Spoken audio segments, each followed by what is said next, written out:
and lights.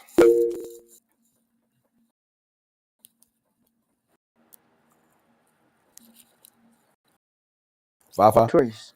I can hear you. Yeah, have you ever heard about the Israelites? Has anybody Yes. ever seen Okay. Israelites? Yeah. Yeah. I hear. So Yeah. in this room, right, that topic comes up a lot. This is why.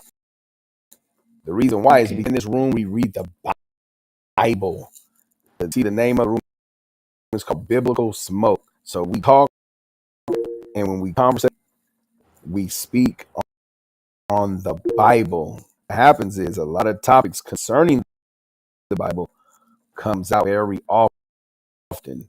So in the room, when you're speaking to all the people in the world, what we're going to be often talking about is the Bible. Do you? Yes. Of course, I do. Okay. Well, what have you learned in the Bible? What do you know about the Bible? What color is Christ in the Bible?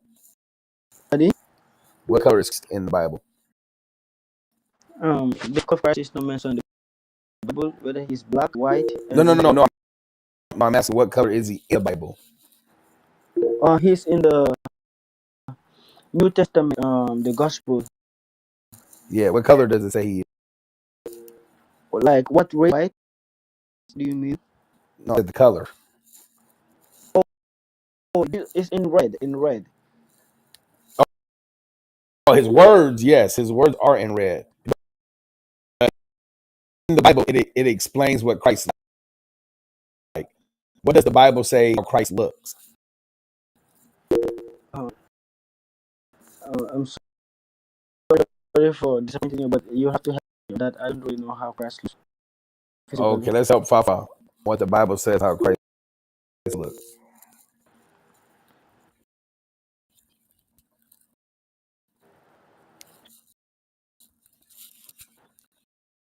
So this is John the Revelator speaking while he was in the prison encampment on Patmos. This is the book of Revelations. You familiar with the book of Revelation? Yes, sir. So he's describing what he has seen and what he is seeing. Read verse 10 and 11 for him. Revel- Revel- Yeah, yeah, yeah. Revelations chapter 1. We're in the first chapter of Revelation. Read again. okay.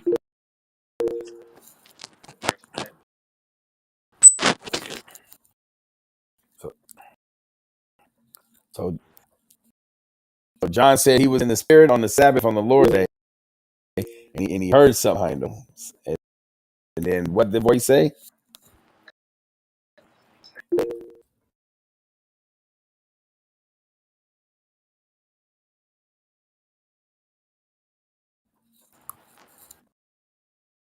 And the voice told him, "What see, John?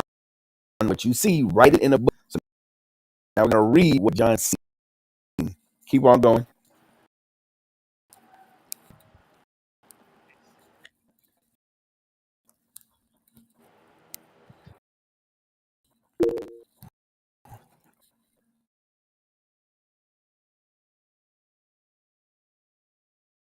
Oh yeah, down. He's in the total churches.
What color is fine brass if it's burnt in the furnace? I would say brown. Like dark brown, like pretty much black, right?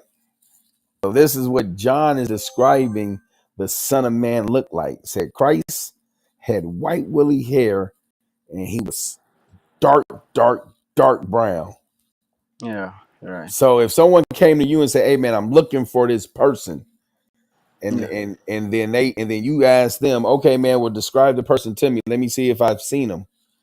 yeah, And they say, "Well, look, he got white woolly hair, so it's like he got an afro type, and yeah. he's hella dark brown." What would you say? What would you be looking for? I probably think that he's asking about Jesus. Well, what type of man?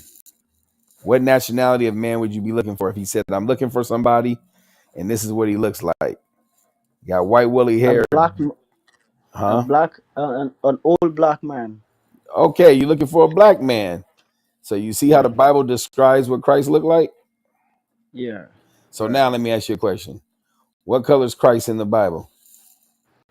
He's he's dark brown with All white right. woolly hair. So what nationality would you call Christ in the Bible? African. There you go. Did Yeah. you know that before today? No, not really. There you go. There you go, Fafa. Now you're learning something. That's what we do in this room. No, no, that's right. We learn the Bible. We find out that no matter what you talk about on earth, you can find it in the Bible. Amen. You know that? Yeah, that's really really helpful for me, Trace. I've learned a new thing today. But the thing is, I came with a different motive. Which is I came to What was speak. your motive? I came to talk about my situation here. Like I said earlier, I'm from Gambia, West Africa. 19-year-old living with my dad and my older brother, which hate ADHD. So it's really hard for us here. We are struggling so hard here in this part of Africa. We're struggling so hard for the past 18 hours. We've been starving, and it's because this makes me very vulnerable to come here and speak about this. But this app has been recommended to me, like I said, by a colleague, a neighbor, so that I can come here and speak and have the opportunity to speak to people around the world. And fortunately, maybe or may not, that I can have someone to advise me or help me in whatsoever way that they can. Because we are really going through a really difficult phase of our life. I don't know what to do right now. I've never been taught how to make ends meet, how to make money. I'm just 19. I'm just growing up and learning things on my own. It's very difficult for me. So I don't really know if there is whatsoever way, if there's a way whatsoever that any one of you can enlighten me So you're trying to figure out what to do in life based upon your situation. for that. Yeah. Like I said, right now in this room, what we do is we go over the Bible and we talk about the Bible. So in this room now, you may find other rooms that may talk about other things or that may speak to you about other things. You know what I'm saying? Because this application don't only have this room on it; it has a lot of rooms. hmm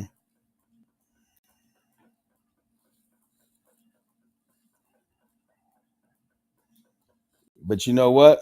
But the Lord might have led you to this room so you could find Him, so He could help you out your situation. But you got to be praying to the right Christ. Absolutely. Every You got, day. Every day. so what I mean by that is you got to be make sure that you're doing all that you can to please Him. You know Every why? day, my brother. You know why I say that? No, not really. Because today a lot of us think that we're pleasing God, but we're actually pissing Him off. We're making Him angry, Okay. and That's sad. we don't realize that we're making God angry, and then our life starts to suffer because of it, and we don't realize it That's sad. because we're upsetting Him because we're breaking His commandments. Okay. That's what's going on in a lot of our lives, and we don't realize it. So the reason why I said we want to be doing all that we can to please Him is because when we please Him, then He has our back. Yeah, that you are 100% correct, Trace. They me trying to speak up my condition or situation. I don't know, but it's not because I had other options. It's because I am out of options. That's why I know this make me very vulnerable. And I'm just I saying this so that understand. yeah, I, I, if I'm just saying this so that if it is possible, I don't know. That's why I say no, it's I not got you. like You're seeking help. You're seeking help. I got yeah, you. And so yeah. what? But what If I'm telling you is, you found yourself in this room where we talk about the Bible. So the help that you may not realize you need is to find out who you are, so that you can serve the Lord properly. Maybe that's what the Lord actually wants of you, and you don't realize it. And Amen, you're looking for monetary help, which you do need that, because the Bible tells us money is a defense. So I get it. I understand. amen. But what we're here for is to show you who you are, because you know what? Yeah, If I ask you who you are, what you go tell me? Meaning, if I ask you what's your nationality, what you go tell me? West African? I would say I'm from West Africa, the Gambia, Right. So what nationality are you? Gambian. Gambian, right? Yeah. But now what nation, but can you find that in the Bible? No. But you know there's everybody on the earth has a nationality that's found in the Bible. Oh. Okay. I don't know that. I don't know that. There's 18 nations that's recorded and that we could read about, that's found in the Bible. Okay. And the sad part is, Fafa, Yeah. Gambians, all Kenyans, all West Africans, the blacks of America, Latinos, natives, indigenous people all across the earth, they don't realize their nationality in the Bible. Okay. If I must ask you, what would you say is my nationality in the Bible? I would say that you're an Israelite. Exact. Exactly. That actually that was in my mind, but being the fact that I don't know, I'm not quite sure. So I just had to let you tell me what I am. But like I said, I tried to maybe put my point across earlier. No, that's fine. I'm not just here for. I'm No, not I just here. understand. I understand that. Yeah. I understand that. But have you ever heard that before? Has anybody ever told you that? No, nobody have ever told me that I'm Israelite. But it like when you were speaking about it, like it came as a reflection in my heart and in my mind. But I did not have the confidence to say it out because I did not know about it. I'm not sure about it. But Okay. if anybody should ask me on a very really serious note, I would like to take a guess. I would say I'm an Israelite. Yeah. Right. Now, why would you say that? I would say that because of the history that has been told, that we have been told about Israelites. So I believe, as a believer and a son of God and a follower of Christ and His principles and the laws of God, I'll say I'm an Israelite. Now, that's exactly what I was going to ask you. I was going to ask you, do you know your people's history?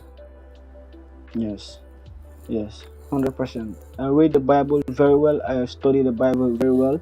I'm a Christian. I pray. I fast. I do all that I can do to the best of my ability. But like I said, we are from Gambia here. If you look up the news in Gambia here, things are Uh really huh. difficult for the inhabitants here. It's really hard for us. Like I said earlier, this put me in a very vulnerable state. But I just have to speak up my mind. It's very difficult for us here. We do not have jobs. I work oddly here. I'm only 19. I do any kind of job that is presented to me so that I can make ends meet. I'm not just looking for financial help here. I'm looking for mentorship. Someone, if I can get trained by somebody to advise Okay. me on the day-to-day activities, what I can do to make me better. It's really not just about the financial help here. I'm not Okay, just that's looking perfect. for that alone. Yeah, it's really Well, you really came to the difficult. right place, Fafa. Yeah, thank you very much, You came Chris. to the right place. You Thank you came to the very much. right. It's really really difficult for us here. I must tell you, my elder brother has ADHD. He's not very much okay. Sometimes he loses his mind, and I can say I'm the bread. I stepped in as the breadwinner. Only this started since 2 years ago when I was 17. I had to start working. I had to start hustling in the Gambia here. Although people, because of my age, people do not give me the credit that I deserve. I work overtime. I do all kind of things, but people do not reward me as I am supposed to because of my age and because I do not have anybody to stand for me. My dad is old, but yeah, this is how Well, things now are for this is me. what you want to incorporate in your life as you doing all those things, especially doing all those things to take care of your family. Yeah, Incorporate learning and keeping the commandments of God. Do you know any of the commandments of God? yeah. For the most part, I know almost all of them. Oh, which ones do you know? I know Oh, worship the Lord thy God and no other God. Do that's not, right. No yeah, other God before you. Okay, okay. Do thou shalt not covet. okay, Thou shalt not lie. Thou shalt not murder. Thou shalt not bear false witness. Thou and a lot more. I can't really think. okay. You know you're doing good. So guess what? Did you know that it was a commandment not to shave your head bald?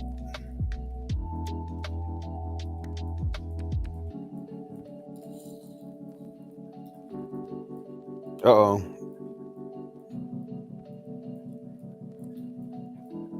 I think I dropped off. You still with me?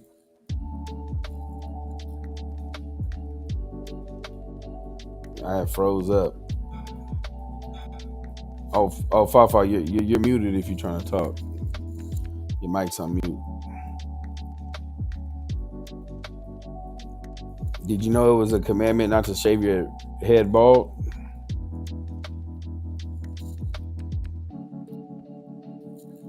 or shave your face bald?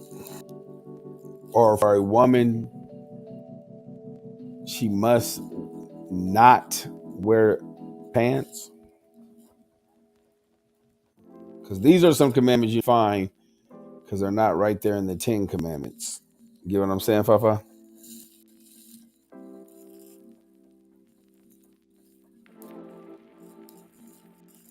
Hello?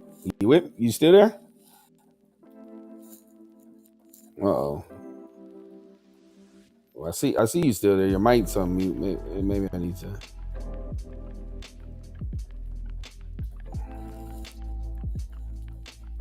Yep. Well, 5 you could come off mute and get your mic situation right. We still here. We'll talk to you. Till then, bro, we go. Who was up first? Huntsman.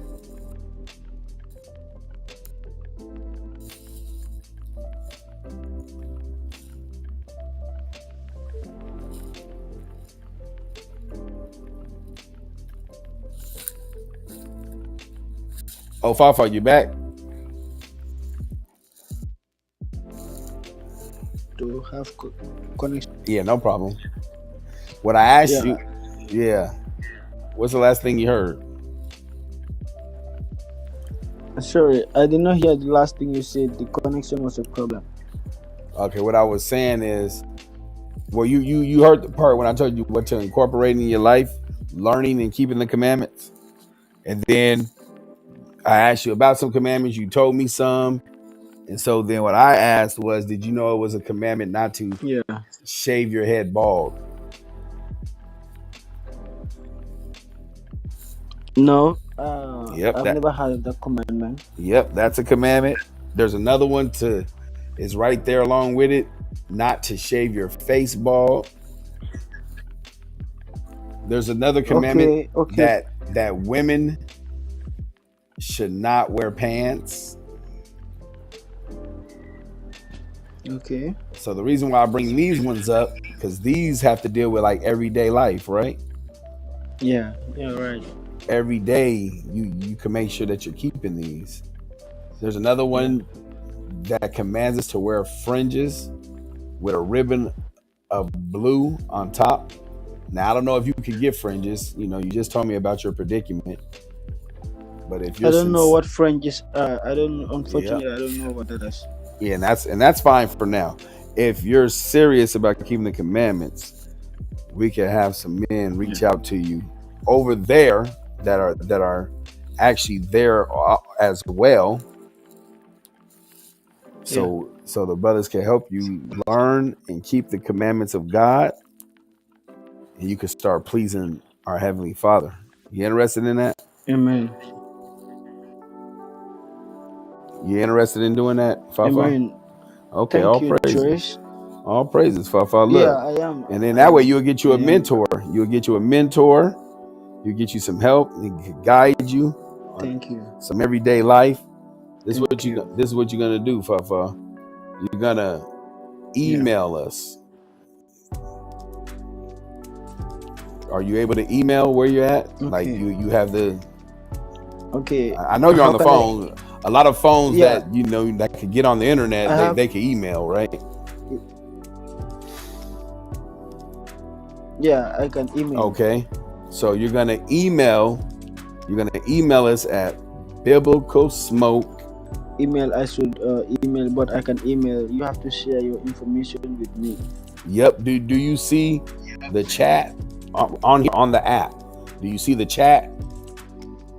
They just texted. They just biblicalsmoke@gmail.com.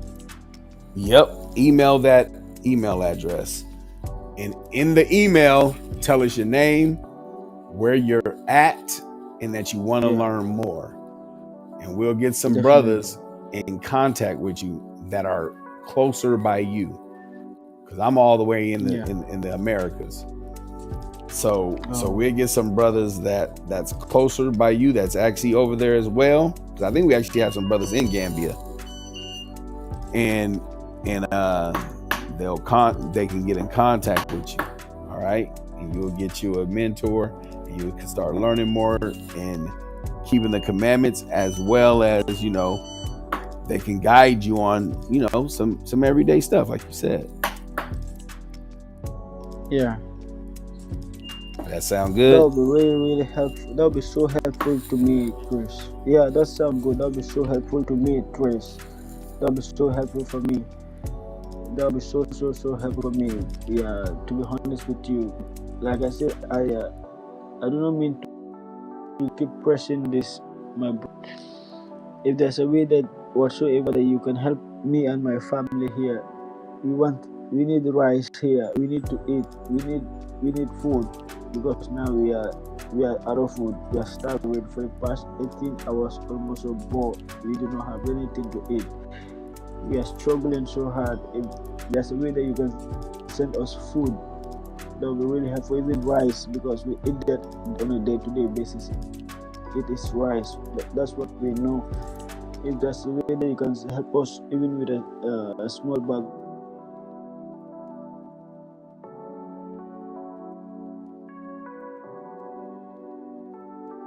Myself, I'm struggling. I'm using the last bits of my energy to speak to you people here. Yeah. So make sure you email us so that we can help you. Okay. Okay, Trace. I will. Thank you so much. Yeah, no problem, man.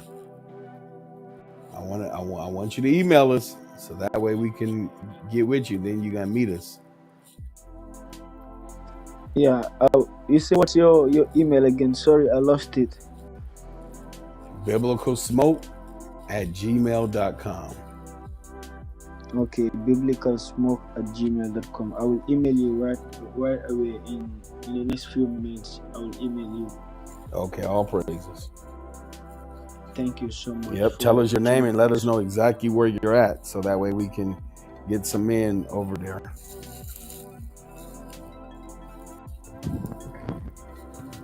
All right.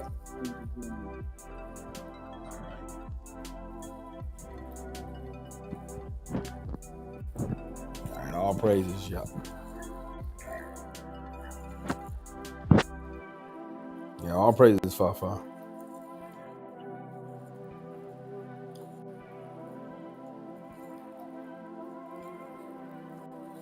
So you can go ahead and mute your mic for right now. You can stay on stage. Let me know when your email is sent. Okay. Okay, okay. All right.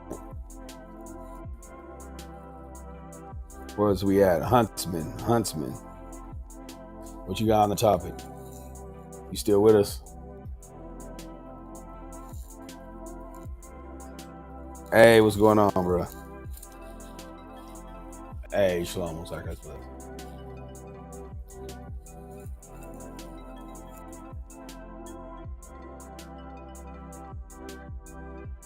Leave the genes alone.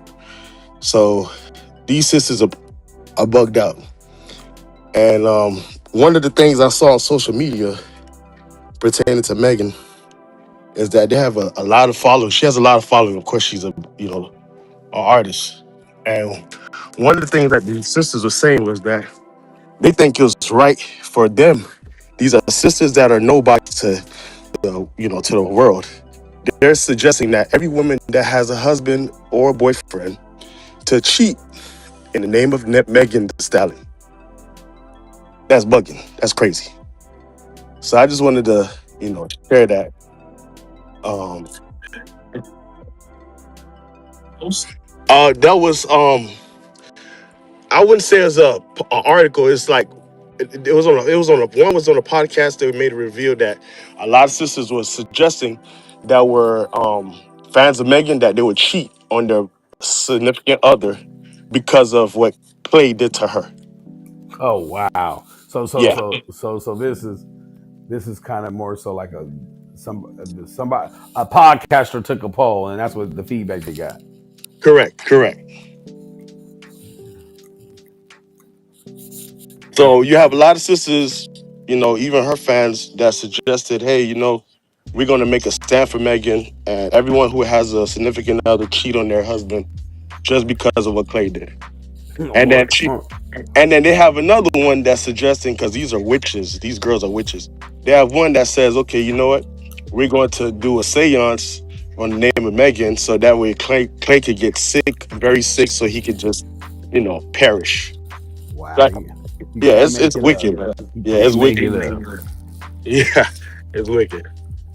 I just wanted to share that, man. It was just wild, man, how, some of these sisters in the world, how they see um Megan the Stallion, for them to just want to just lead an army like that, to just, affect their own community, especially the men that have nothing to do with this, their own significant other, to just bring that kind of harm that has nothing to do with you, you know. So That's yeah. crazy work. That's crazy work, man. Yes, sir. But Let's I all land go with cheat in the name of Megan. The fuck? That's crazy. yep. Can't believe it, man. That's the okay. Perfect.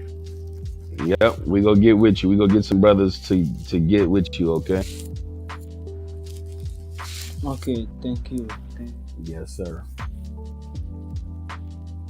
Yeah, that Thank is you. crazy. Let's cheat in the name of Megan. So now we about to have a hot girl summer. Everybody committing adultery in the name of Megan. Megan is known for lying, man. Like, she lied on that Right. Trump claims. So when these women just hear how I mean, I don't know what it is with, our people that love to just pour out their hearts on the social media and talk about their business, and saying something like how Clay did this or cheating and all that, fidelity and all that. But you already lied on one brother. The brother's doing time right now. And you're now giving all these people who knows Klay Thompson to give him a bad name, to say, okay, he's created some fidelity with you or whatnot. It's not the world's business. That's number one. Two, you know, you on a hot girl summer. You talking about some WAP. You talking about WAP. You promoting WAP. Right.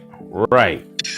And you say you don't cook, you don't clean. So what makes you think a man gonna take you serious, for one? Especially a man like Clay. You know, so but hey, man, it's just crazy, bro. Like, it's just crazy, man. And sisters, man, like, I'm talking about her fans. They worship her. They worship the ground that she stands on, or what, man. It's just crazy. She can't do no wrong. That's right. That's right, man. I think she might be the new Astaroth for our sisters. Huh? But hey, I just wanted to share that, man. I love the topic, by the way. The topic was fire. Nah, but what you said is real. Like, how do you expect to settle down or have something stable and you've already, like you're promoting WAP and don't cook, don't clean. So you're Hmm. promoting an unstable life. You're promoting, hey, this is how I live. This is how. But now, in real life, back at the ranch, you want it to be a wholesome relationship. Not to forget her lyrics. She even says, "Oh, I'll walk into your house and take your man." Right. Like, I'm a I'm a home wrecker and have a wholesome home, but I'm a home wrecker. you know. Now go ahead, sis. Another funny thing, when I listen to what y'all saying, everything comes back to the book. And so it's a scripture somewhere. I don't be knowing where they at, y'all, but I know where they. It's a scripture somewhere. It's the woman mad basically. She mad because she got to work. She mad because she tired. She should have sat her ass down and let the men do it. Yeah, And she didn't do it. Ciroc 25 sis. That's She should Ciroc have sat her ass 25. down and let the men do That it. that's if she had to take care of him. If she had to maintain him. Now she gonna be disrespectful to him. If a woman gotta work, and just to maintain his ass at home playing video games, she out working, come home, take care of the house, he just sitting there scratching. Yeah, she gonna be disrespectful. Go ahead and read Exactly. that for her. In Ciroc 25.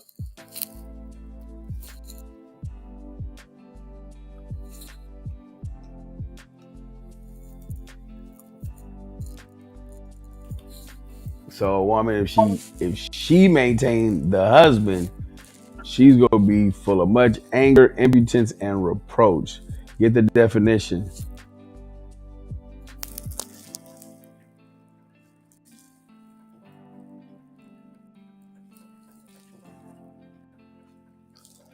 because that's not an everyday Negro word, right? Definition of impudence.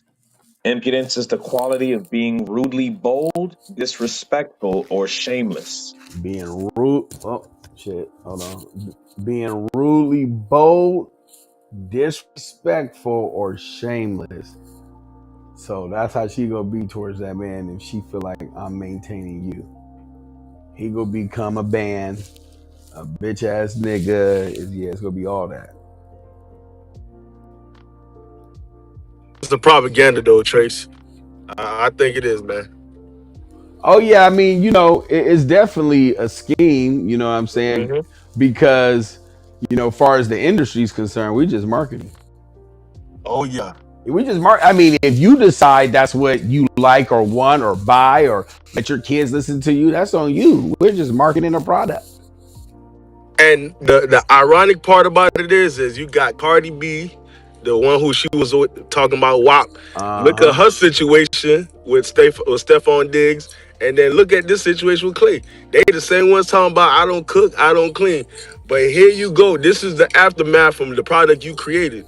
Now all these sisters looking at y'all like, what the hell going on with y'all?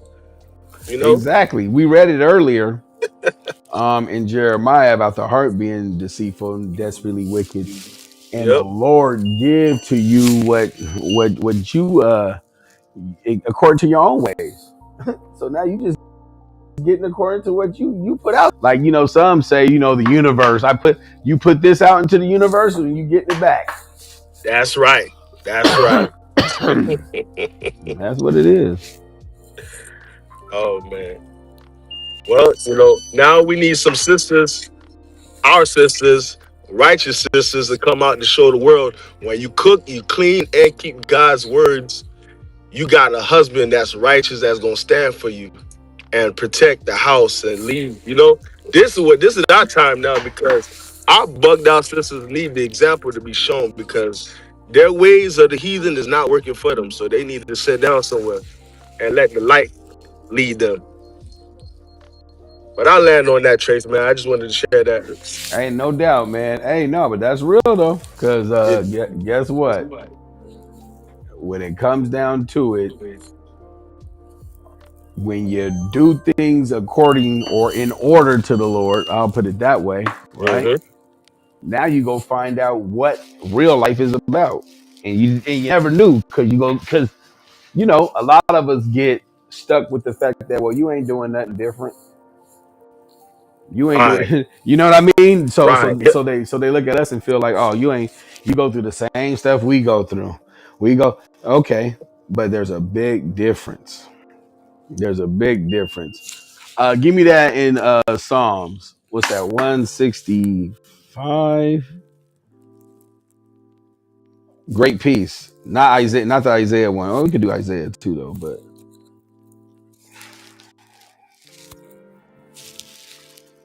mhm.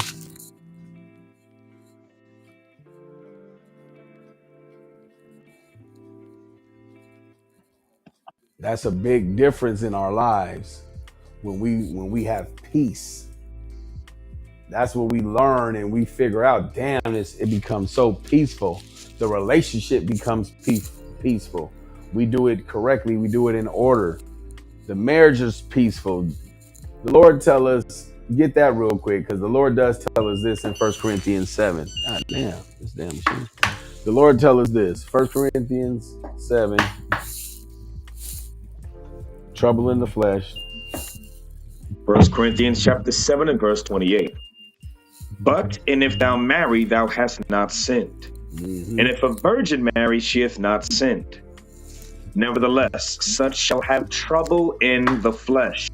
So we will have trouble in the flesh. I mean, you'll go through things, you'll have some disagreements, whatever, but what?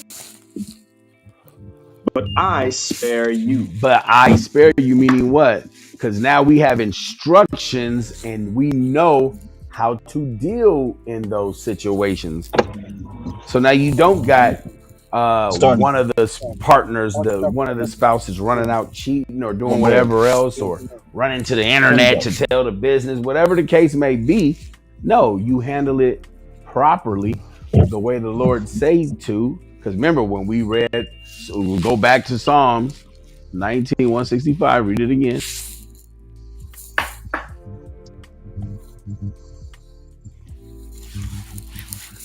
The book of Psalms chapter 119 and verse 165. Great peace have they which love thy law, and nothing shall offend them.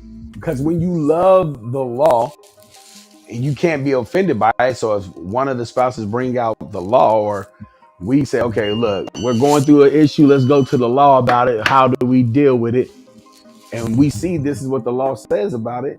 Guess what? We will have great peace. We will apply that. We gonna do what that says, and no one's gonna be offended, and it's gonna be great peace. That's a big difference.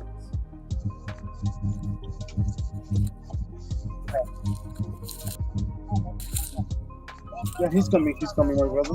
The same guy, like 5 minutes. I and my Lord don't argue. Hold on. And we don't argue because 5 minutes? Yeah. Okay. it's like he always slaps me with the book. For you, right? It's brother, come here. Every time I got a rebuttal or every time I got anything that's against what he says, he breaks the book. All right. And I laugh at it. I don't find it funny. Wait. How could you be mad at the word? I can't bring them back. Could I you have be arrived. offended by the word? Just So taking them to it the works airport. for me, Okay. and it causes us to not argue. We have no argument. My friends make fun of us, and they call us Adam and Eve all the time because they like, yeah, it's some bullshit. Y'all hiding. Y'all really get bullshit, but we don't because I don't take counsel from no other man but him. He gave me permission to talk to y'all. Y'all are the only men I can come on here and conversate with. I can't conversate with no other men about other stuff, So, like, I just do what he say. And when he answers with the book, I can't be mad, like you said. That's good. And it's so simple. And to be honest with you, I'm super happy. So, it's cool for me. Other women should try it.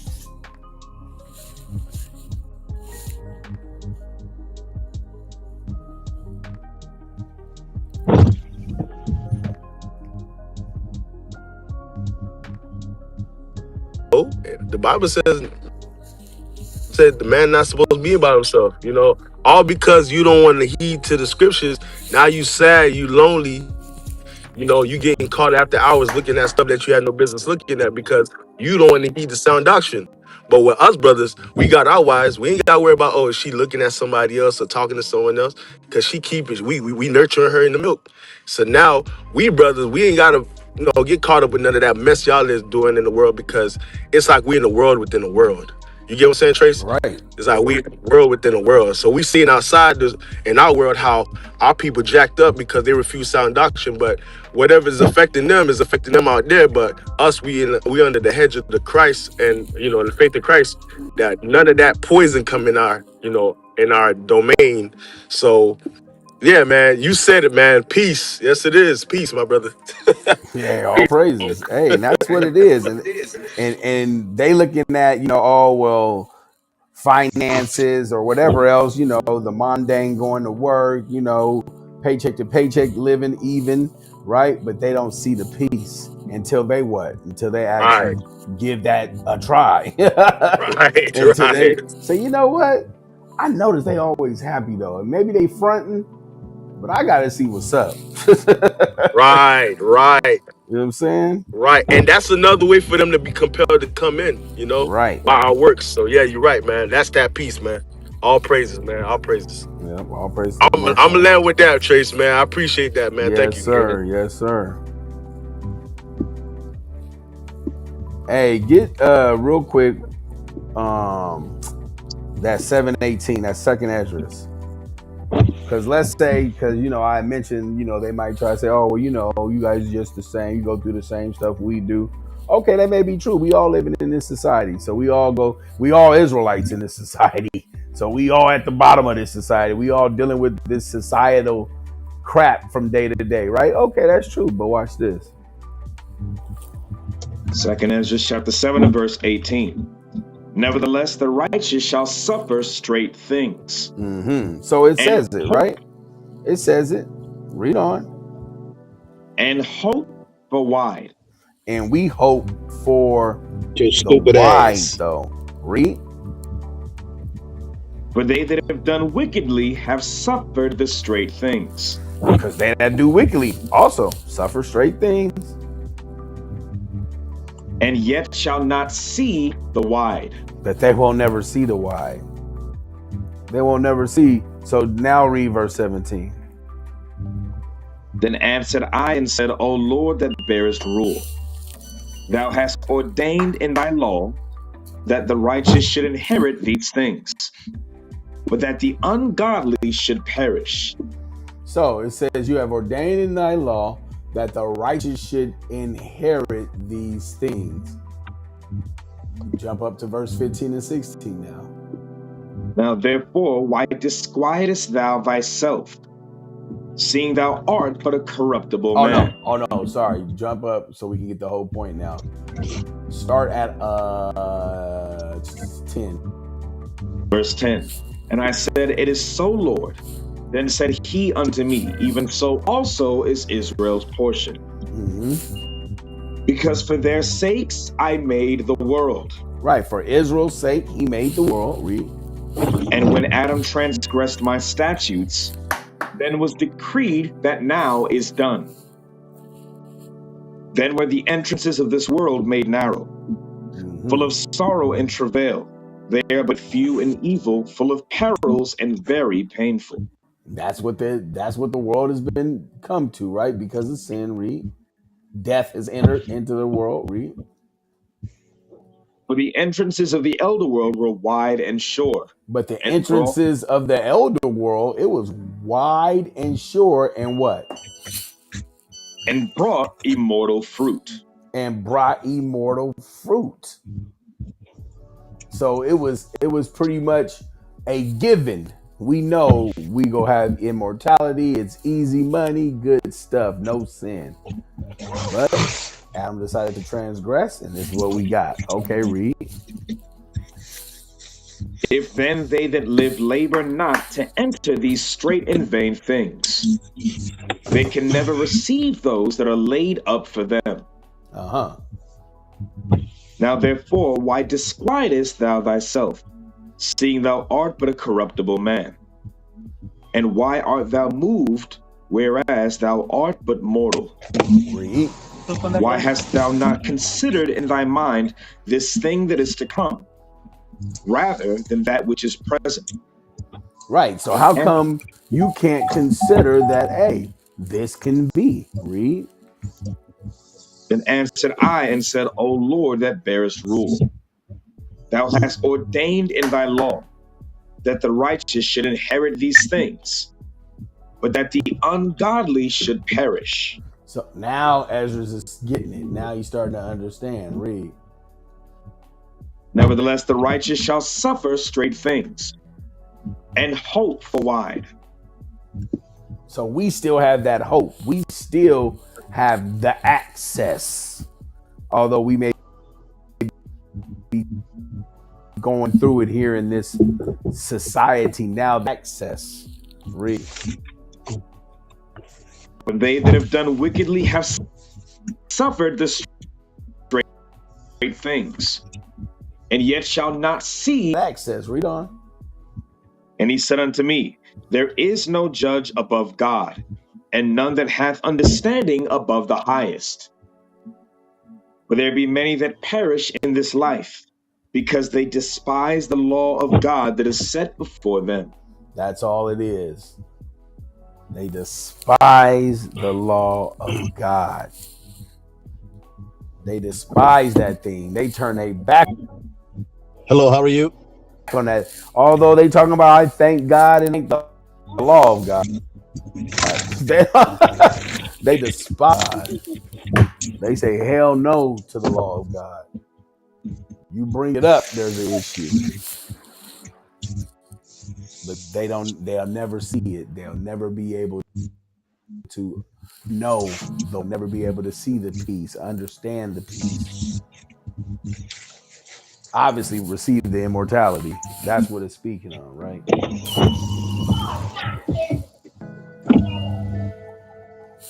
Who's that? You said you got a question? Go ahead and say it. What do you confuse your kids beyond confusion? And basically, what I mean by that is, I raised them in the Christian, basically. Come on. I sent them to Catholic school. Then they went to college and they took world religion. Damn. Right. So my oldest one is she's the one who is the most open to listening. But with that being said, Good morning. But she be listening to me. But I don't see her putting on no skirt or dating no man. I don't see that for her. What terminal? It would be so weird to me. Now, my middle one, It's what's that está abierta? a confused child. What terminal? Terminal A. What airline? Delta. She Delta. listens, but she don't. She like a Terminal A. she's Okay. scatterbrained. I show her some scriptures, awesome stuff Have a that good she one. was telling me and talking to me about. But she kind of completely ignored it and went right back into her little Christian world. And my youngest one is so confused. It's almost sound like she rubs I my understand. energy Lo wrong entiendo. when I talk to her about it. Like this was my first year. Okay, Last year, my Sonny first ya year, I'm mentioned trying to pagong. celebrate only what God celebrates and not with the Chris. I'm not doing no Christmases and all that stuff. So I try to get my daughter. I try to explain to her between Hanukkah and Christmas, and I even show her the story behind Christmas. I mean, I went down to the book about the tree. I mean, I'm every sorry? aspect that I can get her to understand why it was wrong. And she told me I don't do it for that reason. It's Friend? just for Amigo? Mhm. Yes. and I'm trying to tell her, like, you still celebrating it because you're doing it on that day. Why don't you do this? Or, like, and what all the other kids doing is like she's really, like tripping. But I told my kids, I said, I'm going to teach my grandkids the truth. And then my youngest daughter, the same one who tripping, about to have a baby by Edom. And I told her I'm going to tell my grandchild the truth. What I need help. What should I do, y'all? How can I approach this? What can I do? All you can do is be an example. Exactly what I thought myself. I mean, that's the best way. You be the example and let them see the change in you. Because what they'll do is they'll start to be like, dang, mom been changed a lot. Because right now, you said it's been a year, right? Since you've been practicing?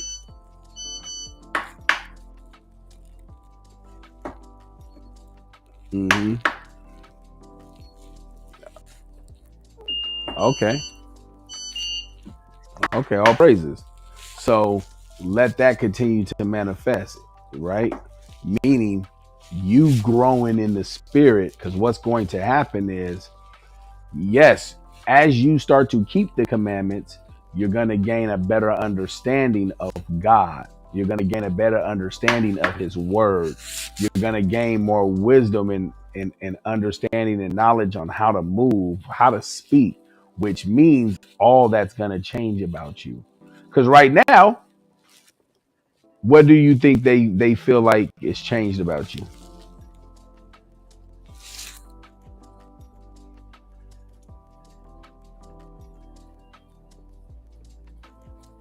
No, I'm talking about your kids. Whether we realize it or not, the ones closest to us, they not looking at the fact that I put on fringes now, or like as a woman I wear a dress now. I don't do Christmas no more. They are the ones that are closest loved ones. Mm-hmm. They not looking at that whether we realize it or not. We think they are because we feel good about it. You understand? Mm-hmm. Guess what they looking at? How you react to things. My daughter, my youngest daughter, I study a lot. I study a lot. I'm almost obsessed with study. And my daughter, she calls me a Jesus Joker. And You said she called you what? a Jesus Joker. Oh, okay. She calls me a Jesus Joker, and she be like, "You obsessed, like you really tripping, like you gonna be one of them Jehovah's Witnesses knocking on doors." I'm like, "No, I'm not." She's really my oldest. I've explained to her, hey, listen, this is how I said it. I said, I've already given y'all to God. I understand that y'all may not be in the kingdom with me, but I will be there. I said, I'm talking to you and I'm telling you what it is now. I said, and when God comes back and you over here hollering, Mama, help me, I'm just going to be standing there praying and thanking God and asking God to have grace on your life because there's nothing else I can do. So I might take one of y'all with me. So this is a big deal as far as how our loved ones look at us as we going through our change. They're looking for it to be a phase. I think my children know me well enough to know it's not a phase. Like I'm telling you, they're looking for it to be a phase. So they're watching closely to see any resemblance of you turning away from it or going backwards, or you know what I'm saying.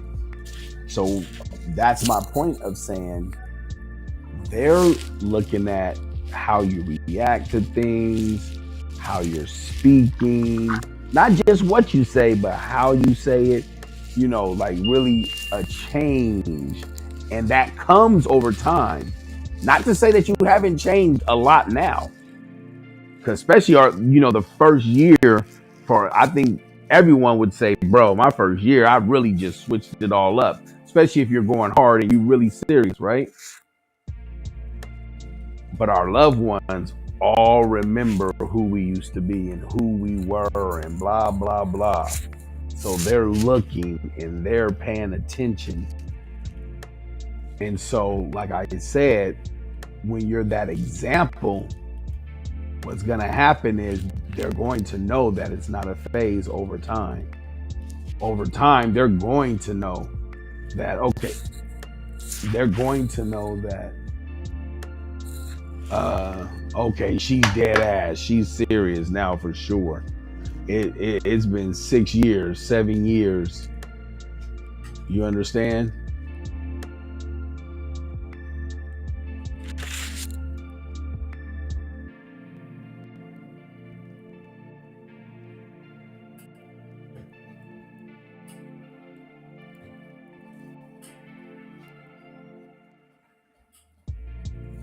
My bad. I'm at work, yo. Okay. But No worries. I So totally. I give you an example, like with me. So I've been what I just celebrated my 14th Passover, Wow. and in the beginning, my family, they come to the house, visit, call me, right, checking, and they'll tell me all the big, oh man, you changed, or I can't believe this, or got an argument with my sister. You teaching this to my nephew or to your nephew, to my son. Don't be teaching him that. Da, da, da. All this. Mhm. But it was always like, oh, what you up to type. Mhm. Then they realize, okay, you still on that. So conversation cut short. That happened like 3, 4, 5 years where it was, I could tell like, okay, they checking up to see, am I still on that? So it went sitting down, having half an hour to an hour conversation. Oh, he's still on that, to calling, having a 10, 15 minute conversation. Oh, he's still on that, to not calling at all. I get that. You see what I'm saying? That's what it has to come to. Because why? I'm going to tell you another part of it. Because with our loved ones, we try to be the example by helping them. And helping them, we think that we need to do something for them or show them like this is what it is, blah, blah, blah.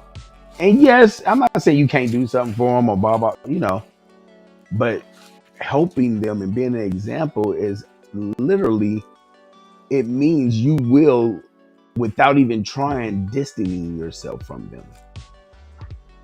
I understand that completely because right now, I'm looking for. I want to move. I'm looking for a place, a little bit north from where I live at now, just so I'm not easily accessible to people. Mm-hmm. Like I want to get away from it. A lot of things are starting to bother me. And it's funny because as I learn and grow in Christ, I learned that these things are supposed to happen when you walk into His Spirit. This is what's supposed to happen. The things that you are transformed. You will transform into who you are, and it's happened rather quickly for me. And that is because I've made haste with my change. I'm not hesitant. I'm moving quickly, and I'm learning so much along the way. And the things of the world are no longer exciting. The Bible's exciting. That's fun. Learning that all along I knew God wasn't who they thought He was. It was the biggest excitement for me. Because remember this. Remember what Matthew said, or what Christ said in Matthew chapter 10. Go to Matthew chapter 10 real fast. And read 34. Matthew chapter 10 and verse 34. Think not that I am come to send peace on earth. Mm-hmm. I came not to send peace, but a sword. So I come to sever. I come to bring a sword. A sword severs, separates. Read. For I am come to set a man at variance against his father, Mm-hmm. and the daughter against her mother, Mm-hmm. and the daughter-in-law against her mother-in-law. Mm-hmm. And a man's foes shall be they of his own household. What Christ is telling us is your closest loved ones, if you following me for real, they're going to become your enemies if they're not trying to follow me. right? That is Now the my point of that is saying not the fact to dwell on that, oh yeah, we are at odds because they don't want to listen and I'm doing this and I'm doing that. My point of bringing it up is the fact that they're going to see how long she's going to last.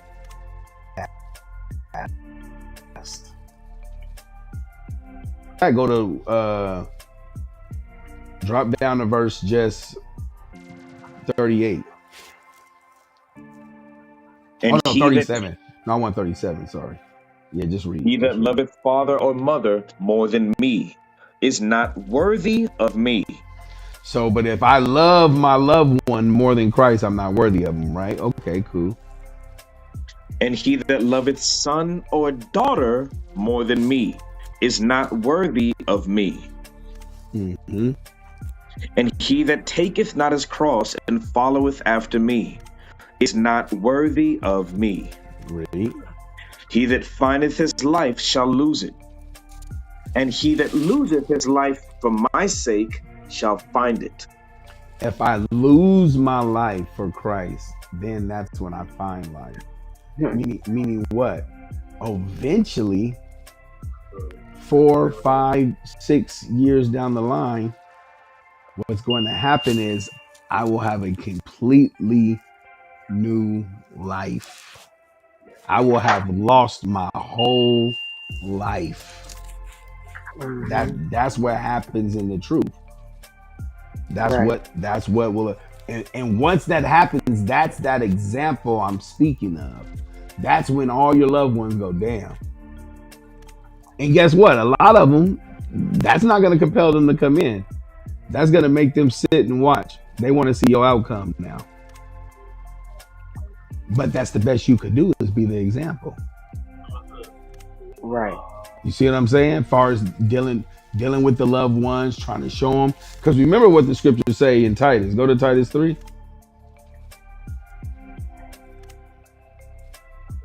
Because we want to try some more, with our loved ones. And, That's right. Hallelujah. but watch what it say. Read. Titus chapter 3 and verse 3. For we ourselves Oh, no. Oh, no. also, Oh, no. Sorry. Titus 3 and 10. Titus chapter 3 and verse 10. A man that is an heretic after the first and second admonition reject. That's what the scripture tell us, though. That don't mean Explain I that. can't. That don't mean I can't talk to them. But why am I still trying to tell them anything about this truth when they're basically a heretic? They ain't trying to hear it. They talking mess. They talking mess. Even if it's jokingly and no, but they do listen. Guess what? That's how Israel is. It's always a good conversation.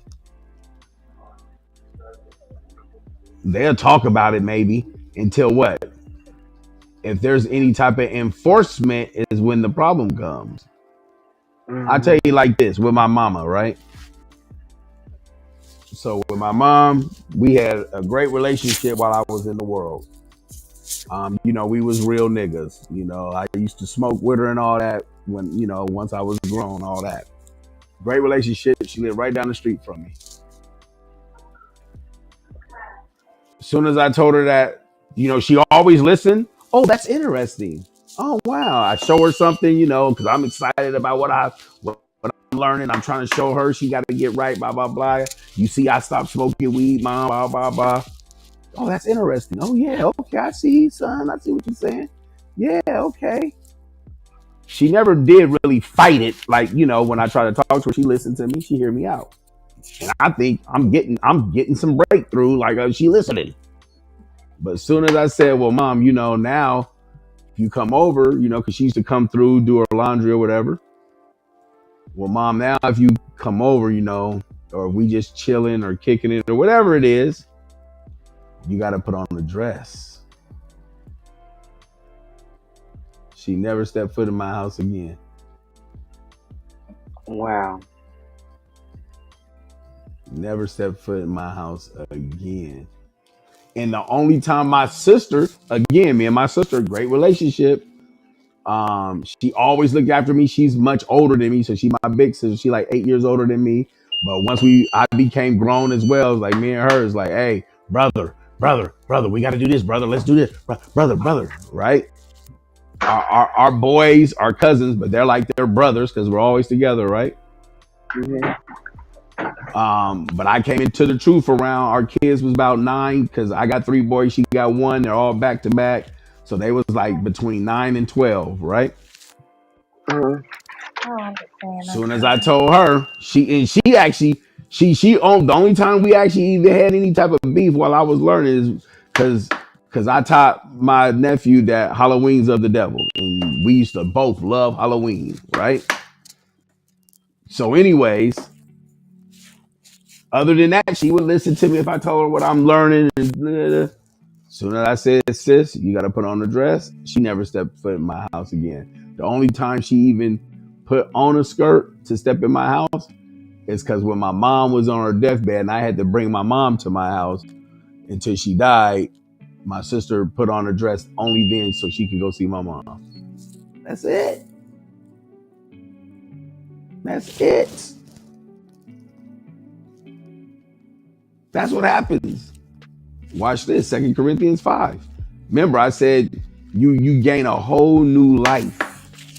The scripture says if you lose your life, you find life. 2 Corinthians 5:17. Read that. 17. Therefore, if any man be in Christ, he is a new creature. Old things are passed away. Behold, all things are become new. That's what happens. That's what happens. That's the example I'm talking about. And inside of becoming that example or being that example to your loved ones, go to 1 Peter 4.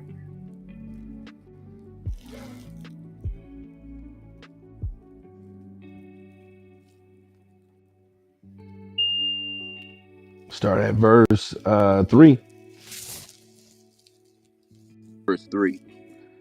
For the time past of our life may suffice us to have wrought the will of the Gentiles, when we have walked in lasciviousness, lust, excess of wine, revelings, banquetings, and abominable idolatries. So for the time past of our lives, hey, we did those things. We was in the world, right? We walked the life of Gentiles in lasciviousness, sexual acts, lust, getting drunk, excess of wine, partying, that's reveling, banqueting, the birthday parties, the Christmas parties, the anniversary parties, and all abominable idolatries. All that's idolatry. Go ahead, read. Wherein they think it strange that ye run not to the not that ye Wait, run not now I want us to pay attention to something because it says wherein they think it's strange. Who's the they? Read. wherein they think it strange that ye run not with them to the access of riot, speaking evil of you. They think it's strange that you are no longer, it says, run not with them. You're no longer doing the same things with them, those that you used to do it with, to the same excess of riot, speaking evil of you. What happens is now they're all talking behind your back. It's not for us to care about or worry about, but inside of us changing, inside of us being that example, inside of us losing our lives, that's what's going on. That's why when different things like I'll call it implementation, or like I said earlier, no, I'm enforcing this law. To deal with me, you have to deal with this law. Now the real problems come. Now the words of Christ become even that much more realer. I used to actually somewhat feel bad when I realized, okay, I haven't talked to this person in that long of a time or that. Then I realized something. Say, wait a minute, because I'm not calling them. Obviously, that's the point of me feeling bad. Then I realized, wait, my number ain't changed. They stopped calling me too. But guess what I am to them all? I'm the example. But I understand now they're just waiting to see my outcome. Because likewise, I give you a quick example. Imagine all the people that was hating on the P. Diddy's of the world. All the people see him up when he was up, they was hating. Look at him. Like, okay, yeah, we'll see. Now, boom, he fell basically. Everybody's like, yep, see that? Yeah, whatever he was doing, yeah, he thought he was doing something. He ain't doing shit. That's why it's so important to be the example and not get caught off guard. What I mean by that is sin. Sin. So now we have to make sure all this good stuff that we doing and we going hard in the paint and I'm changing my life, and guess what? We got to keep that same momentum forever. We're looking for eternity. We're not looking for 1 year, 2 years, 3 years, 4 years, 10 years, 15 years, 20 years. We're looking for eternity. So now being When that, you got the right partner, it's easy. say it again. When you got the right partner, it's easy. Now, well, remember this. Go to James 1.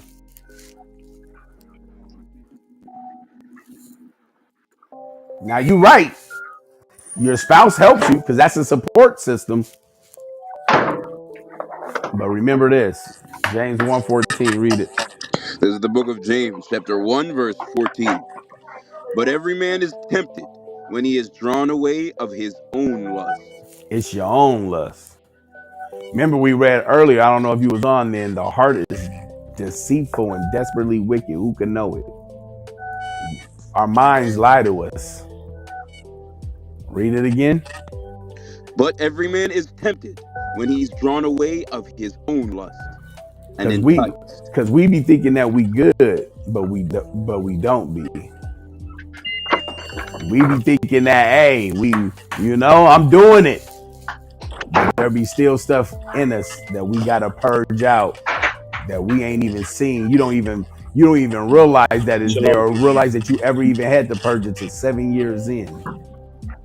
This is new. There's things that you're gonna battle that you gotta get out of you, and you know it's there for 5, 6, 7 April years. 30th. And you battling that thing, trying to get it out of you. Fasting, praying. 4:12 in the morning. Because why? Read it again. But every man is tempted when he's drawn away of his own lust and enticed.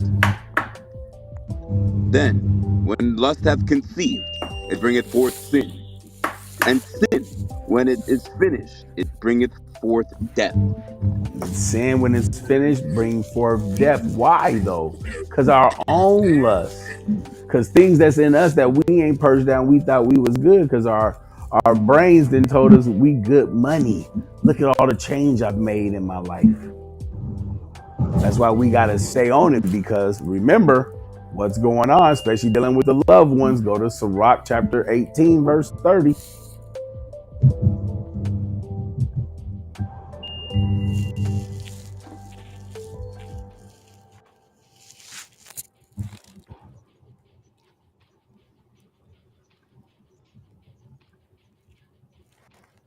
Thou givest the soul thy desires that please her.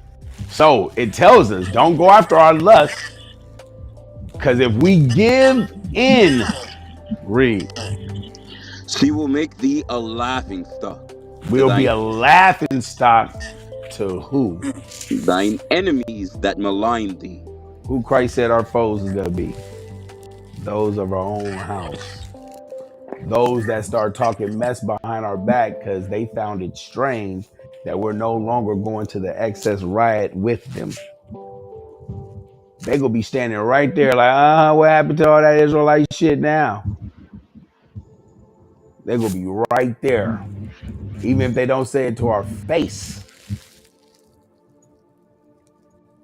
So being that example is looking at the long game. You don't gotta always try to push it on everybody. Titus tells us anyway. That's why I read that first. Reject. They ain't listening to that. Hey, how you doing, baby girl? How you doing, child? You know what I'm saying? Hey, you still alive? All praises. You know what I mean? Just wanted to say what's up. You know, I'm still living too. I still love you, you know. But the example is, you know, I don't mess with you though, because hey, I'm in my whole new life. You don't obviously don't want to be a part of it, so you're not. But I still love you. That's when you become the example. That's when they decide to say, you know what? If any of them are going to turn, if any of them are going to come into the body, that's when they're going to be like, you know what? Let me see what's up. Because life is still kicking their ass, believe it.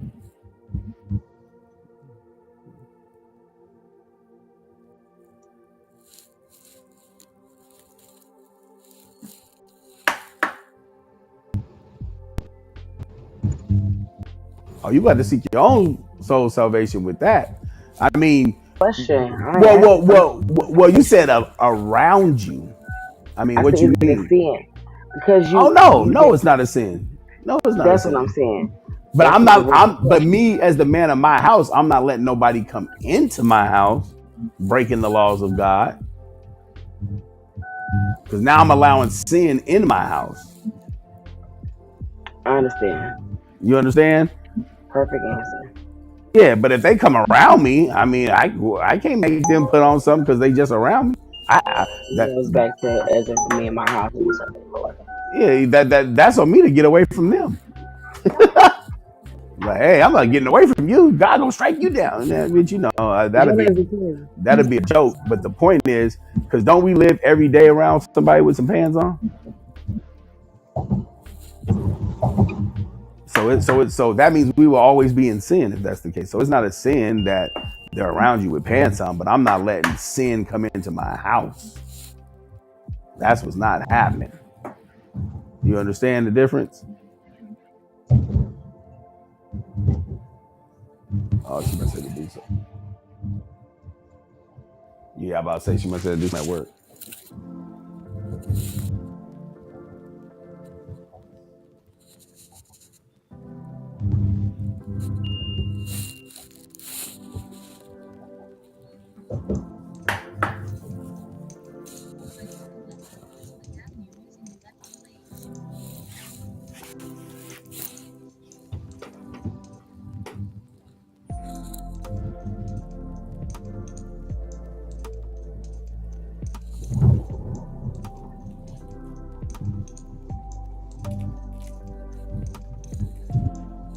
It's my mom Clubhouse. Hey, I'm gonna show you. I know you at work. You can't really talk, but you might be still listening. And this is for everybody else. I'm gonna show you one of the biggest things that my wife had to deal with when we first came into the truth. Go to Sirach 12, and something that I was enforcing for us.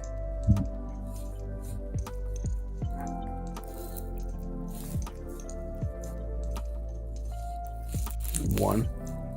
This is the book of Sirach, chapter 12, verse 1. When thou wilt do good, know to whom thou doest it. So the scripture told us, if we do good, know to who you do good to. Go ahead. So shalt thou be thanked for thy benefits.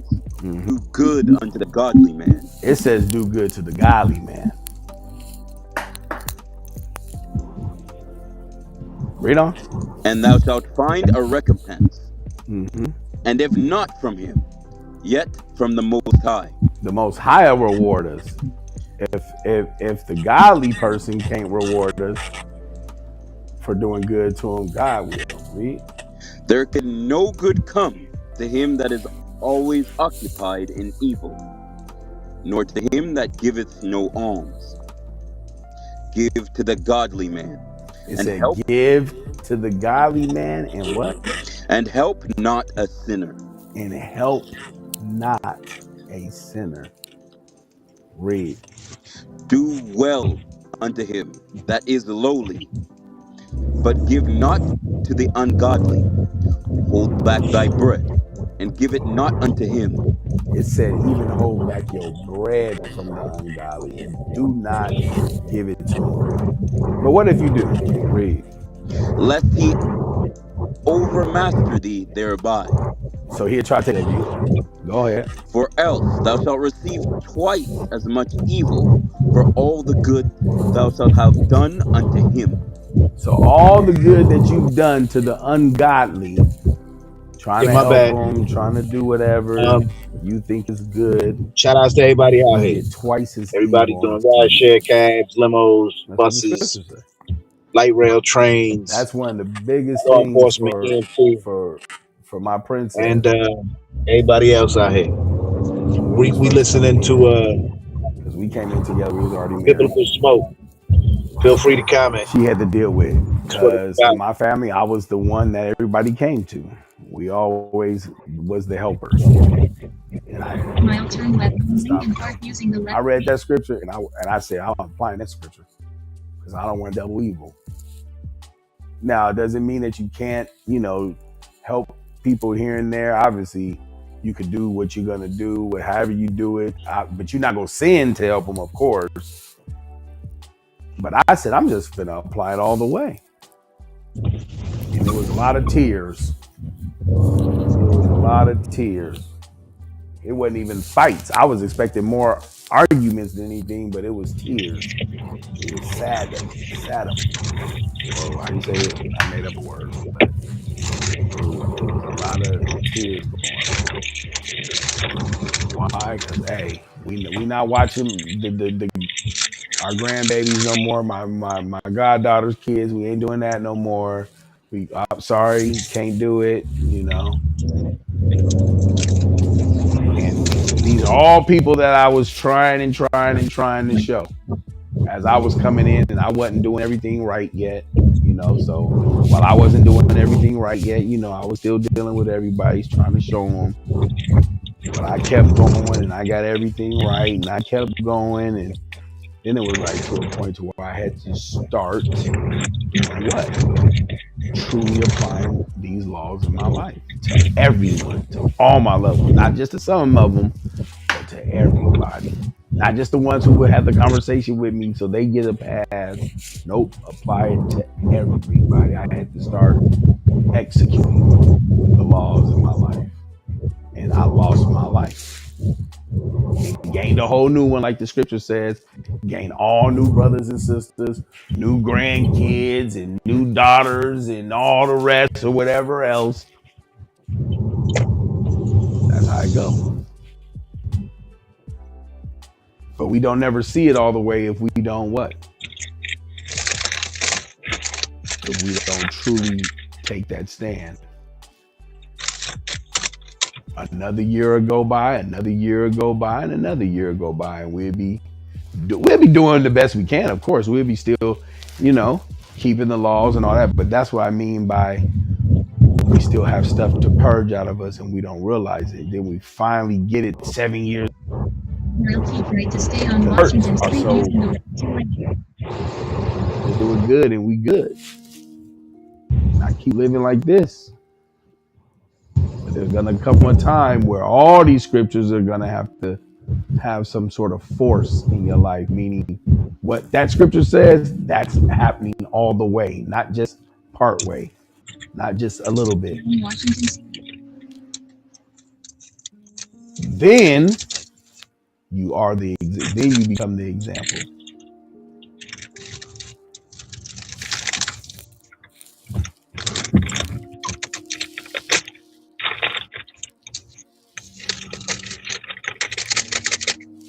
But yeah, all praises. Hey, let me reset the room real quick, y'all.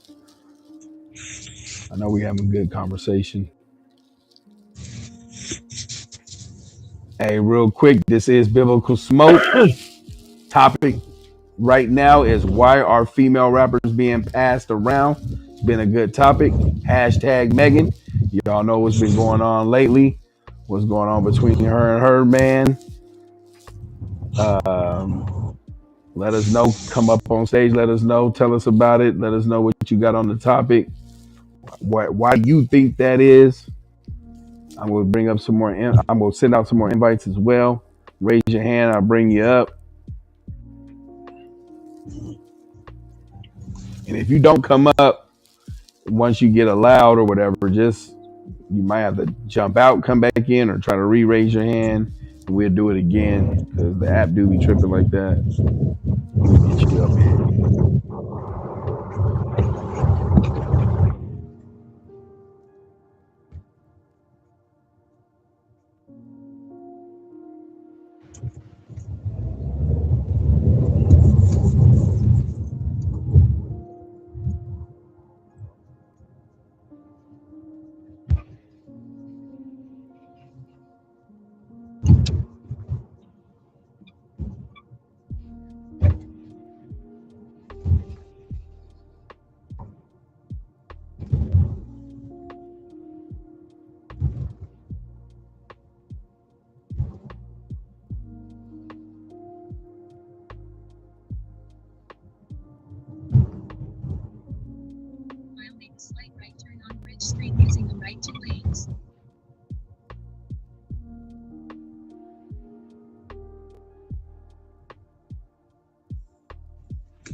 mile, turn left on Elliott Street.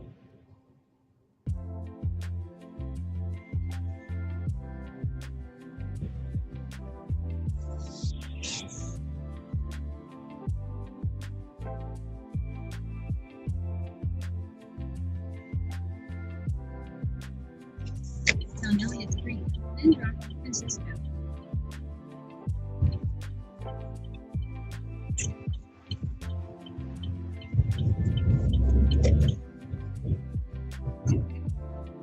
Francisco.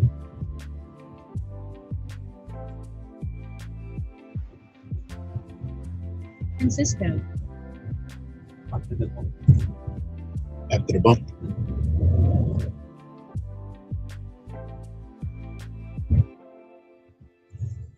This one here? Yeah. Okay. You're welcome very much. Have a good morning.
How do I use the RTMP service on Restream from my mobile phone?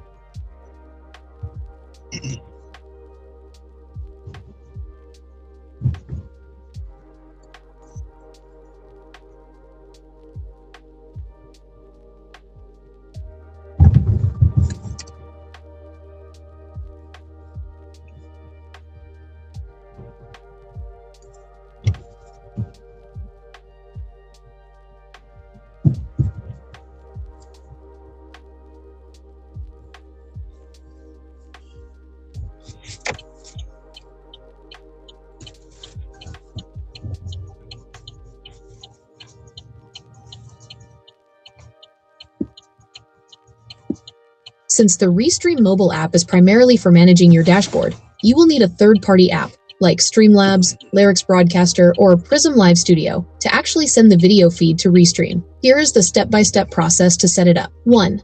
Get your Restream RTMP credentials. First, you need to find where to send your video. Open your mobile browser, Chrome or Safari, and log in to link to Restream.io.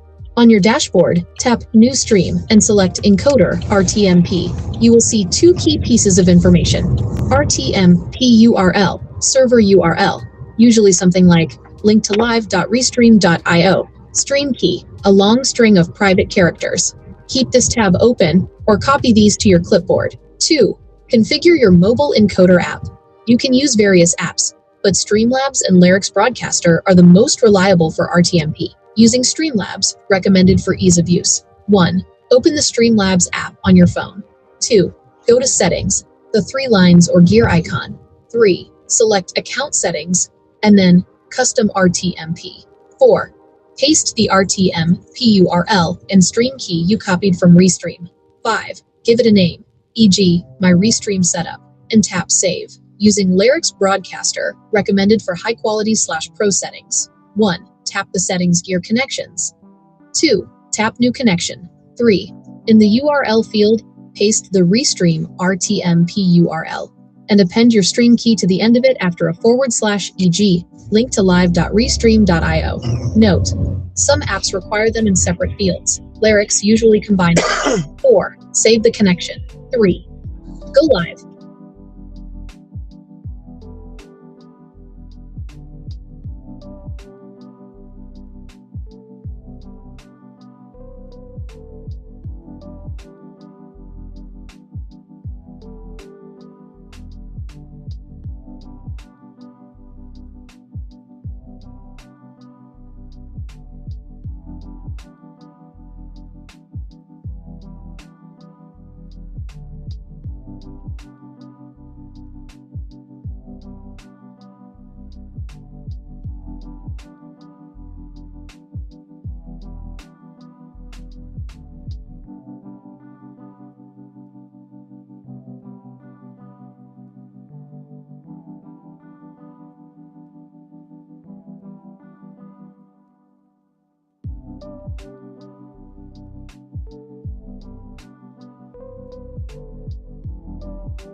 It's just crazy. But she noticed that. She noticed that not once did she see that. Not once. We was in Egypt most of the time. And it ain't because they cut nobody hands off or none of that. They can wear what they want to wear. It's just that the government don't allow the social media companies and all the advertising and psychological warfare. They don't allow them to bombard their people like that. They don't allow them to have the color dyes and all of this stuff and the high fructose corn syrup and all of the chemicals that they put in the foods to give these children ADHD. So that if you understand how the ADHD works, when you got young girls susceptible to that, then it's like they look at Megan bouncing from one dude to the other, next to the next to the next to the next. We dealing with chemical problems. We dealing with all type of stuff that's not being addressed. Low iron, not even having enough iron in their system that causes them not to be able to think straight. Okay, and it is being purposely done here to us mainly. Okay, because we live in these food deserts, right? In our communities, and it's being purposely done to create a factory of prey, to create whole factories of prey for their liking, okay, and to make sure that we don't never rise up, okay. But they're just making a prey factory. It's just they either want you to be a predator or prey, mainly prey, okay. And that's what it is. And you got you see this stuff with the Megans. I used to be in the music industry. The one thing they don't like in there, I was on Sony. It was only 2 projects being ran by Foxy Brown's brother. He was the A&R. And we only had 2 projects, our project and Genuine. All right. And I'm going to tell you, the music business, they hate discipline. Here I had already been in the music business by the time I got to Sony, so I knew the game. So I come in, I'm walking around with a backpack with everything I need in that backpack. I'm not taking nothing else. I didn't eat, drink, nothing. And they like, man, you don't eat nothing, man. You don't drink nothing. No, I just don't drink from y'all, sneaky, you know what I'm saying? Wake up with a contract in your face and sore, but that's another story. But yeah, they don't like discipline, and I was disciplined. I was like extremely disciplined in that. When they had girls lined up outside the hotel, all going all the way up through the lobby and all the way up to the elevator, and then you go upstairs and on the floor that the hotel is on, and then there's girls all lined up there. I'm sitting in the lobby on my computer trying to get Wi-Fi and doing some work. And they trying to figure out how they just saw me on stage and why I ain't up there with them trying to holler, trying to, see if they can get something on the side. And I'm like, man, I'm straight. I ain't gotta do something just because we out and about and it's free. Like, come on now, like for real. I ain't even that serious to me. I ain't thirsty. Maybe because I ran through that life early in life, living in LA. I stayed there for 6 years. So, all of this stuff, man, and then sisters be trying to defend this stuff. And even some brothers be trying to defend this stuff. Honestly, my bad brother, talking too long. But I'm just saying, man, this stuff, man, it frustrates me because I'm seeing it and people not even seeing the play. It's being played on us. It's being deliberately put out there for us to be like that. And you notice it, you really notice it when you leave the country. And when that little girl, my daughter, left for 2 months, she was gone, she noticed that she noticed that you did not see not a single one. Like, you didn't even see girls wearing them eyelashes until you like 25, 26. I'm dead serious. You didn't see it at all until they got older, and it wasn't but a few.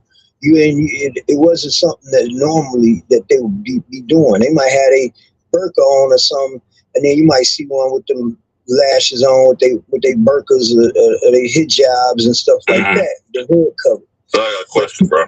Yeah, me too. I got a question too. Well, so what's up, commandments?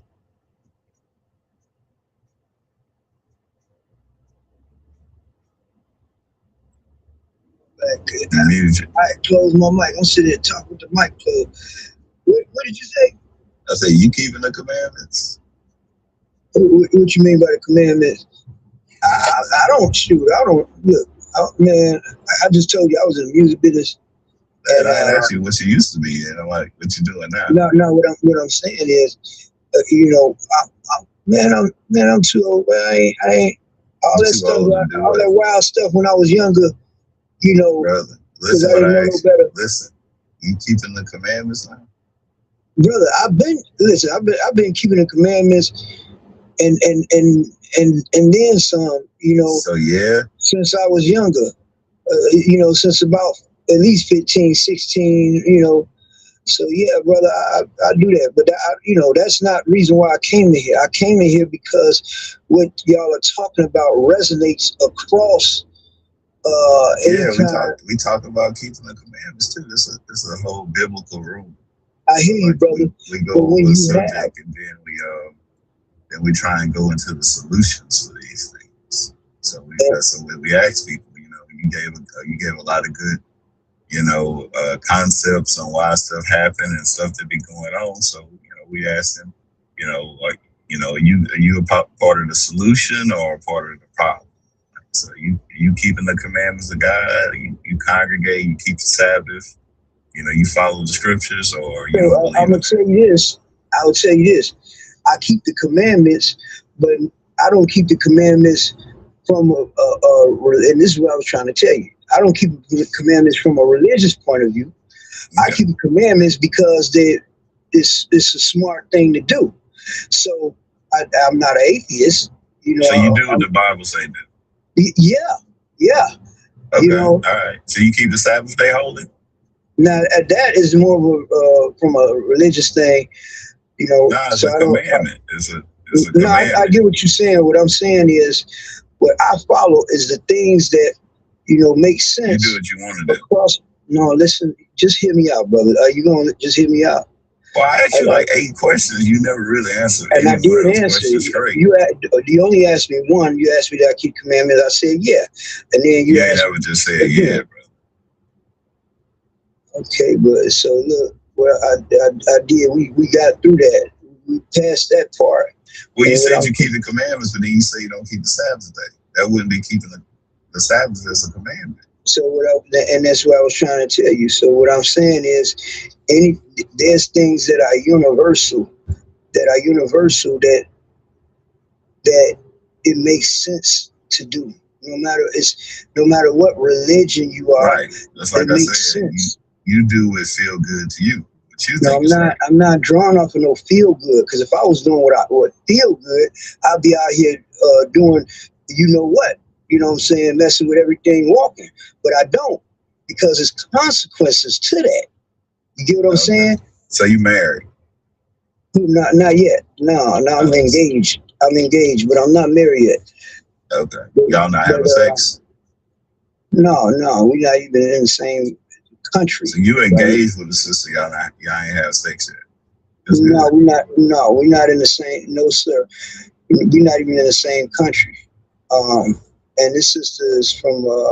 They don't do that. This sister from a culture. They're not into the. Let's play house and let's mess around and hey, we can get married now. No, it don't work like that. Okay. How long you been engaged? For 2 months. Oh, 2 months. Okay. Yeah. But no, I was just saying, brother. So you don't really keep the commandments. You kind of just live the way you feel. No, so it's not how I want to live. That's what I keep saying. That it's not how I want to live. I know that it's consequences. You pick and choose what you want to do. Basically, the Bible say, do all these things, and you kind of say, well, I don't want to do that. So I'm gonna follow this, so I'm just not gonna finish that. What I'm trying to say, man, is you're gonna find people. When you find, I can't tell you what to do, because you if you however you want to carry it. But when you find those who align with what what you believe. When you find those who align with, I think they call it, what's the word they call it? Solidarity or whatever. So if there are things. What that mean, solidarity?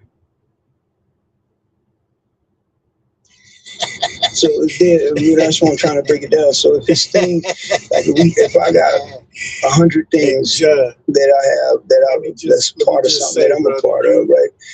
And there's somebody who follows 98, 99 or whatever, right? Shit, you cracks me the fuck up. Those 98, 99, okay, I will put that. Now I got these other things too, though, that you might not be in tune with. You know what I mean? So I'm not with people face to face like if I'm living in a world where they following one or not following none, you got somebody that's following 99, right? But it's one that they may not be in tune with for whatever reason. I don't know if you follow 99.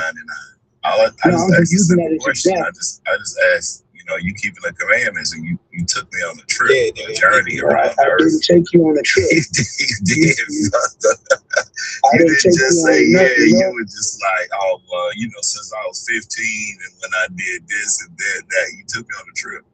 So I don't know what you do. I don't know if you in line I think they call it cues. So when 99 or whatever you're saying, I just asked, I think they call it cues or clues. Okay, I think you can use it, both of them. So when I first gave my submission, before anybody asked any question, and I gave my submission, and I told you that I was in the music business, and I described what's going on in there, which y'all already probably know, but I'm giving more of a more detailed sense. And I told you I didn't mess around with they drink, they smoke, drug, none of that, or they women. That should have been a clue right there. But instead, I don't know, however you want to do it, brother. I came in here because this topic resonated. All I just asked you was a question, like why you get frustrated about the question? No, I'm not getting frustrated. When you start saying stuff like you took me around the world and all that, and I get it. That's where someone tries to stigmatize you. Brother, you did. It's just being I did not take you around the world. I just asked a simple question. You could have said, it's some things that I do in the Bible, but it's some stuff I don't do. That would have been easy. Yo, brother, I respect this conversation, and I because it's something that no matter what religion you believe in, is something that we need to be around the world. No, I'm just letting you know that I respect y'all brothers and peace. Okay, so all right, man, this is crazy right now, bro. I don't know why they hate me. The baby. I like to ramble. I don't answer questions. I get offended. Shoot, I was like, going. Where we going? Keep the commandments. Well, when I was 15, I ate some toast and some green beans. And the green beans, I didn't eat all the green beans because it had a little more juice on this green bean than on that green bean. But you know what I said about this and that. And the other day, I saw a piece of chicken and it ran, and I didn't eat the chicken because the chicken was crossing the road, and you gotta let that chicken cross the road because if it's gonna get to the other side, how it's gonna get there if you eat it before it gets to the other side, my brother? Bro, what are you talking about? Yeah, it's like one of them wanna be deep joints. I don't know. It was a long way of saying no. I don't keep it. Exactly. Like that would have been real easy. Like no, I don't agree with a lot of other stuff. You just said that. It was conviction. Like that other chick that was just rambling. It's like, bro, what are you talking about? Oh yeah, and this and that, and oh yeah, and the hair wrap and the this, and like, sis, what are you talking about? So I don't know. Yeah, those kind of people would talk you into a damn circle. So I had to wait a minute. First of all,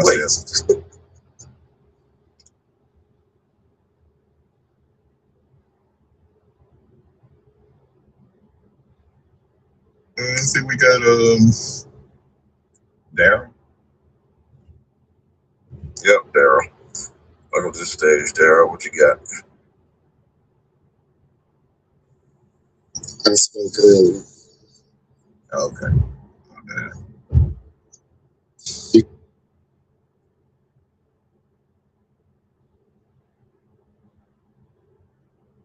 It's all your fault, cowboy. Oh man, no, we could have just let him ramble for another hour. That thing's crazy. I'm like, wait a minute, what you got going on? Got a question? He said, you said I said something about green beans, and I didn't. I know you didn't say. I was giving an example of how you was just rambling. Yeah. I know you didn't say nothing about green beans. Come on, man. Come on.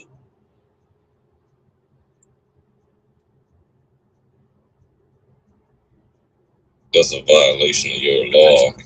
See? There's some crazy people out there, man.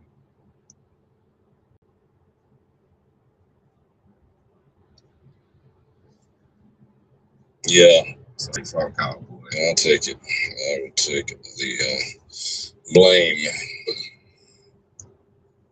I will take the blame. Yo, you can talk me into a damn circle. Like, wait, how you talking? Like, I don't know why. Most of the stuff he said, I wasn't even listening. Because it was just, when people talk and they don't breathe. Yeah. That's something like, there's something about that. It's just like what, this person's a robot. Yeah, it's just like run-on sentence. It's like, oh my God, you keep going and going and going. Like, I know he said something about his daughter lived in O Block, and then he took her out to Europe, and something she didn't see. And around that point, I was just confused, and he just kept talking.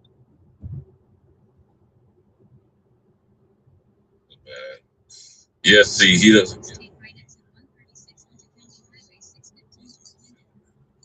So clearly, he ain't talking about no damn green bean. Lord Jesus, my people, man. Jesus Christ. Jesus Christ. I love you, boy.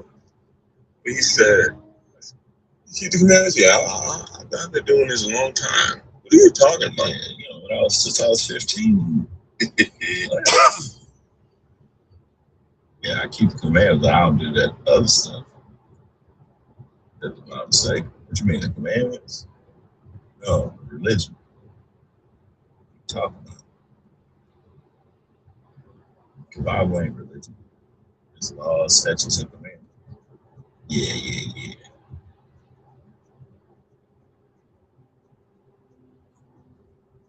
Terrible. Man. Y'all raise your hand, y'all come to the stage, if you got something. Just breathe between your words. For real. What did we learn today, class? They talk like this, they be like, hold on one second, I got something I want to say. When I was 15 years old, I did this, and then the other day I did that, and then I did this, and I was like, I was married the other night from the streets and this and this and that.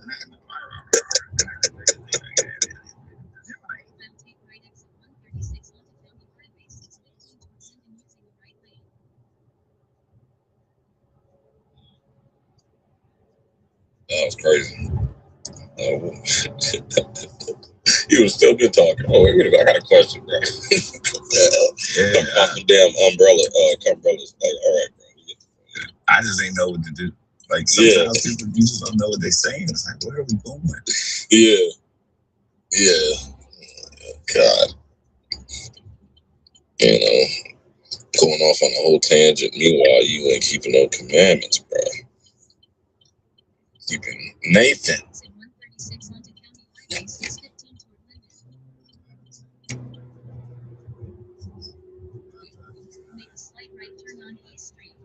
Make a slight right turn on A. In 1.3 mile, take right exit 135 toward Clark.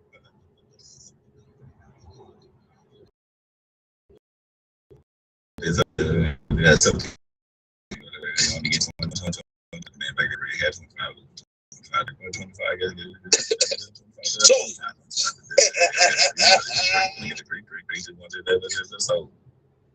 So do you keep the commandments? For no 15 years.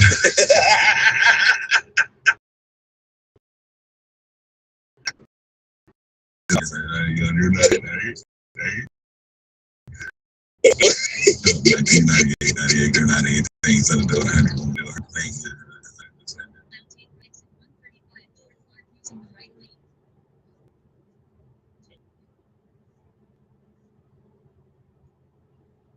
Terrible, just terrible. I don't know how you deal with people like that.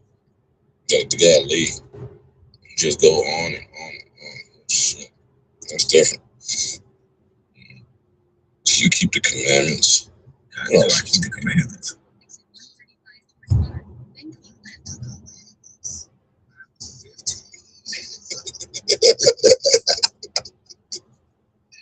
I was 15 years old, son.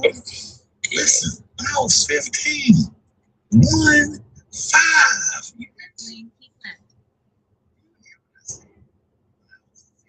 Years old. Oh, yeah.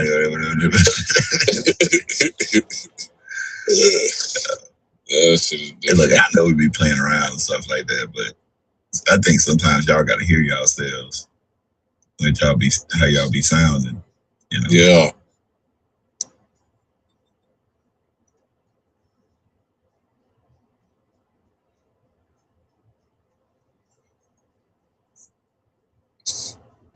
John, you reading? Yes, sir. John a new reader coming in here. He's a new reader now. He been reading since he was 15 years old. Left on Central Avenue. House in the music industry. Left lane, keep left to stay on Central Avenue. Then make a slight right turn on Valley Road.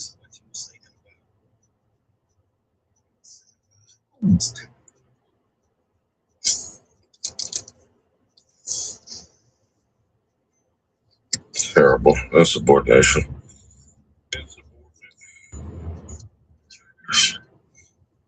Churlish indeed.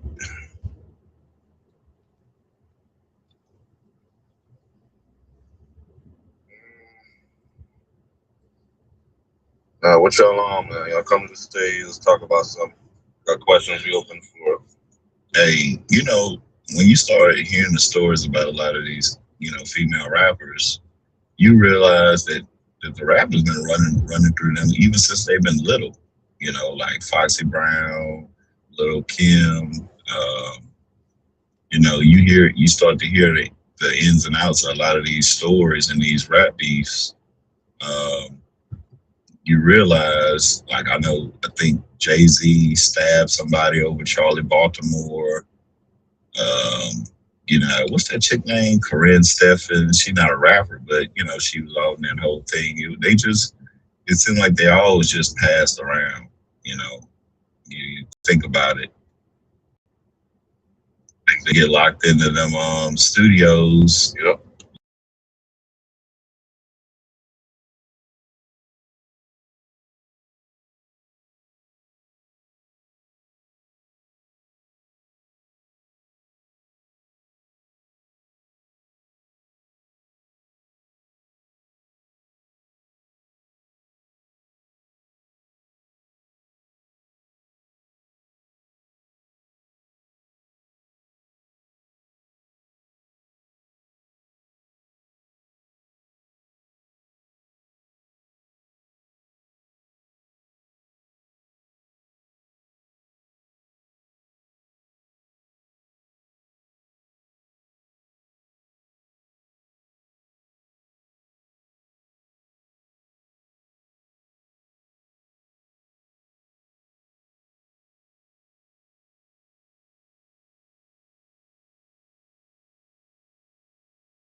understand it.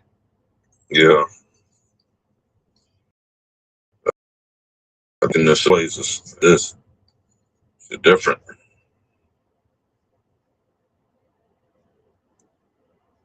We got some people on stage. Dan, oh my God. What's going on, Dan? And repent of his words, most likely that's a good moment. Pertaining to the topic, why are female rappers being passed around like Megan Thee Stallion? What is happening now is nothing new. I was born in the 70s and I grew up. You were born in the 1700s? In the 1770s. Oh. 1930s. I'm listening, man. I said shalom, you cocksuckers. I said shalom, you black bastards. I've seen music change. I grew up when in the 80s when music was really music. And even then we heard stories about how it affected people's lives, and we saw people who go into the music industry, how their character and the persona changed. And even here, growing up in the Caribbean and in the United States as well, you know, you saw people who were involved in the music industry, how it affected their lives, far more so in the international arena, where people were making millions of dollars. We saw how people dressed on stage when they had concerts. We saw how people behaved. We saw how girls threw themselves at singers, and the entourage that followed popularity and people who were quote unquote famous. We saw these things happening. And it was with us then. Mile, make a sharp right turn on West Scott Avenue. I know we're talking about it, but I'm going to switch it a bit because I grew up watching Fresh Prince of Bel-Air. I saw Will Smith come from being a rapper to an actor in a sitcom to being a major actor to being the worst thing in my mind now, because I was a huge Will Smith fan. I followed him. Right turn on West Scott Avenue, then pick up Hill on the right. Far south. And I was a huge fan. I'm not somebody who worships superstars, but I was a fan of his work. On the right. Was an eye-opener as to what happens in the music industry. If that could happen to a man, think about what happens to the women.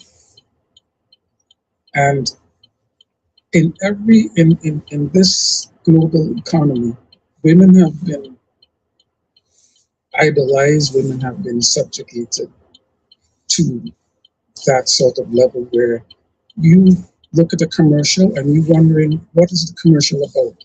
Is it teeth? Is it toothpaste? Is it the car?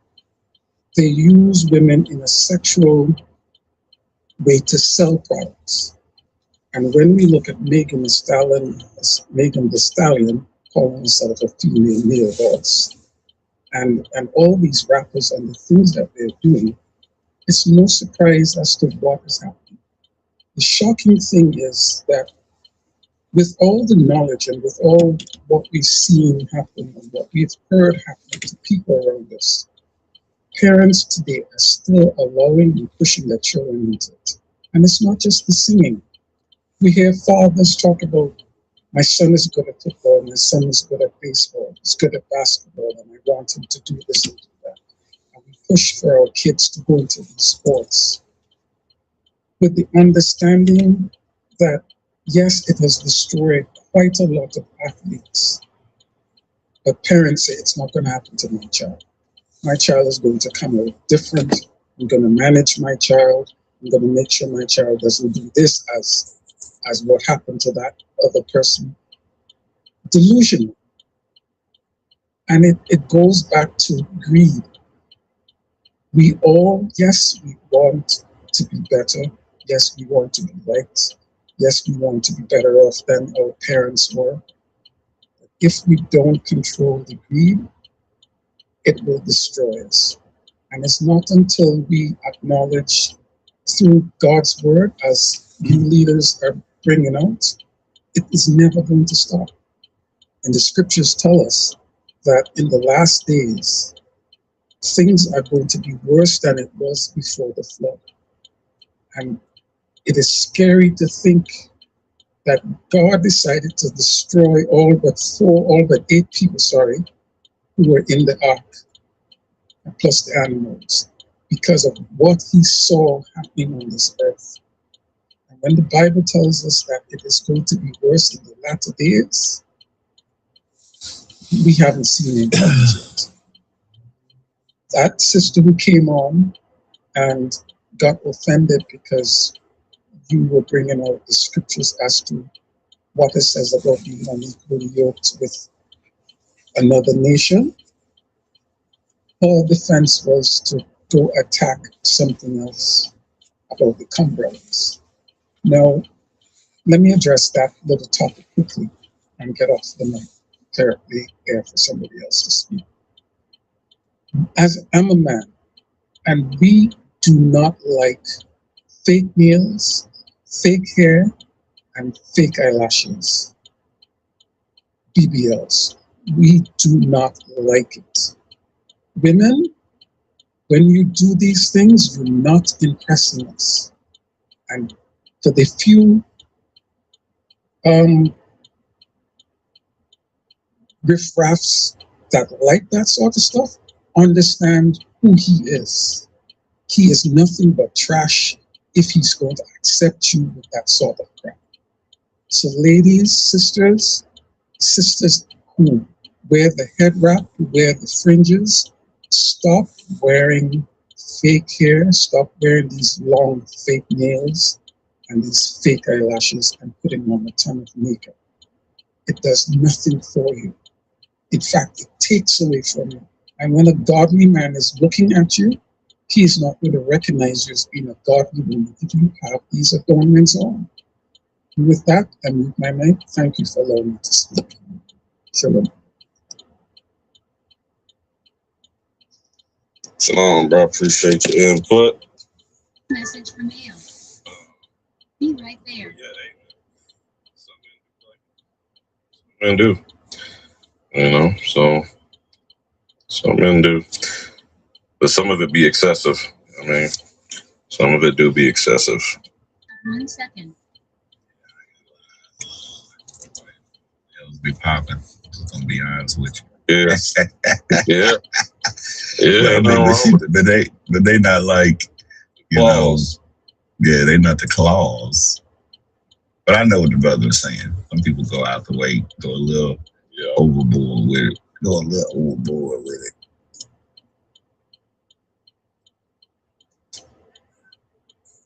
Armor of God. Hey, shalom. Can you hear me? Yes, sir. What I was gonna say was, this topic goes into why the leadership tell us to avoid watching porn. Everything is over sexualized, and once you start getting into that music industry, and you start dealing with like women willing to be on like casting couches. Once brothers get money, then they want to start doing stuff that they see white men doing. They see them whoring out women and having them, do all kind of debauchery in order to get certain roles or to be able to sign contracts. And then, that's how you get, Diddy doing the stuff that he doing. Now he got that type of power, and the stuff that he saw other people doing, now he want to jump on it. But the women, they seem to be willing to use their body to get everything they want, even if it come with embarrassment. But we in a situation where they don't have no shame, and it's almost glorified. So when she get on stage and like, it's my body, my choice. I do what I want when I want. The whole entire audience cheer on.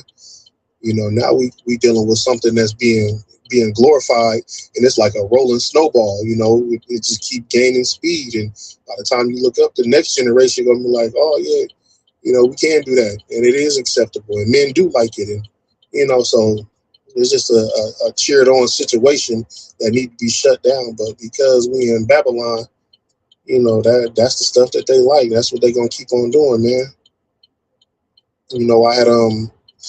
I remember when Bill Cosby had this situation, and I was reading a newspaper, and Bill Cosby's lawyers was having have a sidebar with the judges, telling them like, hey, we have a situation where you got a bunch of runaway girls who come to Hollywood and willing to be on this casting couch, and it's a known secret. It's supposed to be a secret, but everybody know that you get young girls from all over the world running to California or these high populated places where they think they can get movie roles and contracts, and they're willing to do whatever it is that they have to do to get these roles, especially because now they're homeless.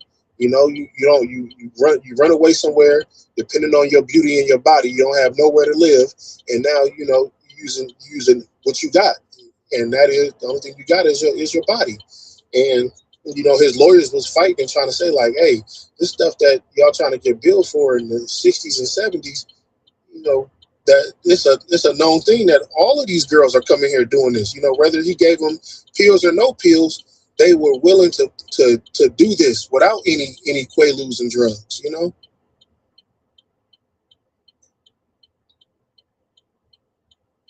Yeah, bro, it's a filthy industry, man. You pull the curtain back, there's a lot going down. And that goes into how we can't, the scripture says, give me that, I think it's Joel 3 and verse 1. Read that real quick. Joel chapter 3 verse 1. For behold, in those days and in that time. Amos 3 and 1, I'm sorry. Amos chapter 3 verse 1. Hear this word that the Lord has spoken against you, O children of Israel, against the whole family which I brought up from the land of, saying, you only have I known of all the families of the earth. Therefore, I will punish you for all your iniquities. Right, and that's why, Bill Cosby, and we see a lot like Diddy and stuff, they all getting punished because sometimes we see what the other nations do and we think we can do it. And it's like, no, you can't do what they do.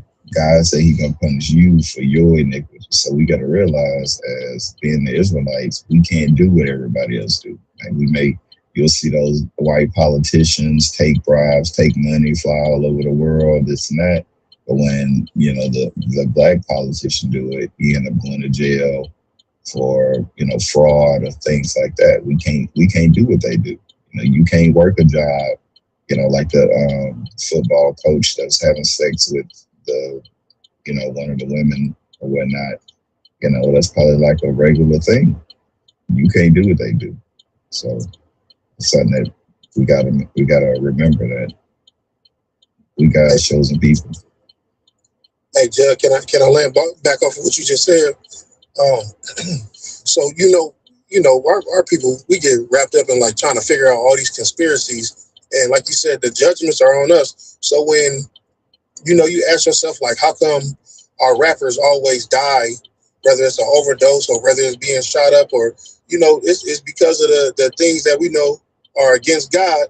This is what this industry promotes. And then we get judged and like, dang, how come don't none of the white artists don't ever get, shot up and overdosed, or, just all kind of stuff that happened to the blacks in that industry, just specifically, whether it's, music or acting, just in that industry alone, you get so many conspiracy theories like, oh, Jennifer Hudson had to sacrifice this. Michael Jordan had to sacrifice that.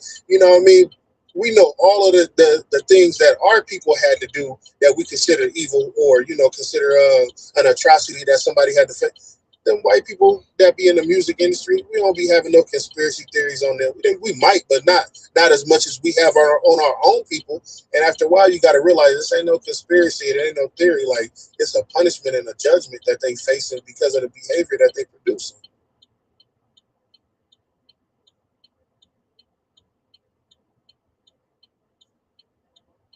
I'll mute my mic, y'all. Thank you.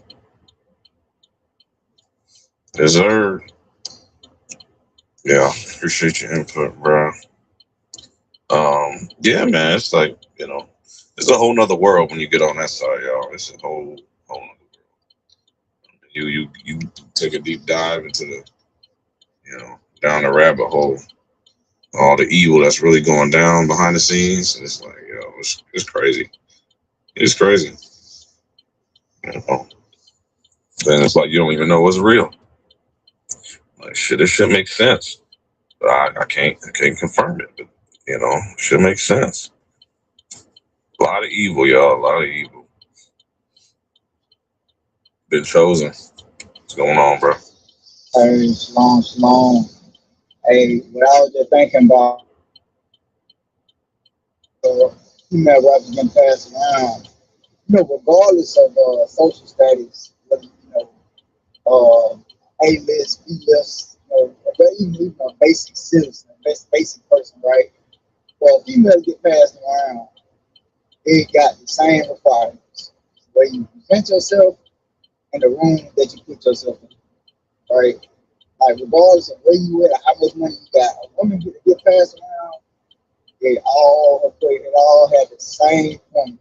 The way you present yourself and the room you put yourself in, people that's in there. Because when I was thinking about, like, so, for instance, you got two female R&B artists, like Tim's and Summer Walker, right? Summer Walker, she got the facial surgery, the BBL, the breast done, all this that. Good morning. How are you? Yes, ma'am. Understand.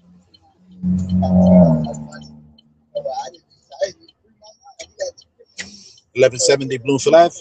Yes, ma'am.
Dan, can y'all hear me?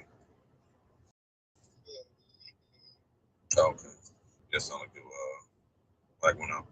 Yeah, it's and you gotta sign a contract, right? It's like there's two different wavelengths, like you said, talking about Tim's. Summer Walker, there's two different artists, two different styles. And one is clearly more pushed because of the image, the negative image that it has on the black community. So obviously, that artist is a little bit more. And I'm not really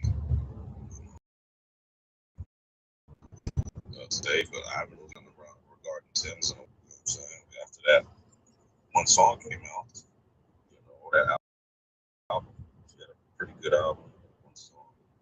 That's about it. Get down with how they want to roll. They should have been on two. I'll turn right on Valley Road. Put your name on my phone. Put my name on your phone. Speak to her.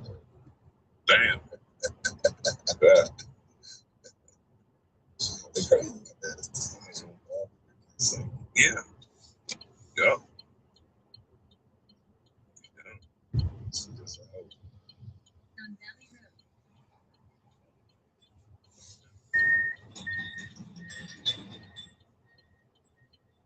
It's interesting. But yeah, we're not saying that she's so righteous. We're not saying that she's righteous. We're saying that how the image, it looks. Yeah, she's talking about she. Make a slight left turn on Style Street.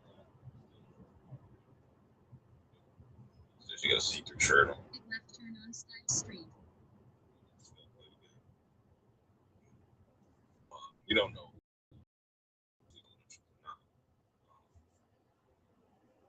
But based off of her actions, we can only go off of what they say. We go off of what they say.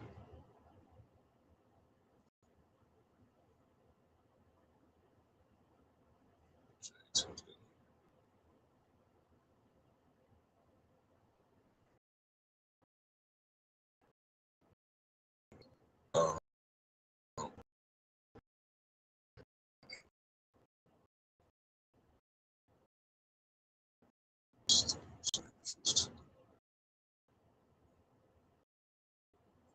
Yeah, you know, he's all up in that witchcraft. Remember, they worship Satan, so you know, Satan tell them, I need y'all to do this and that. They don't sacrifice it.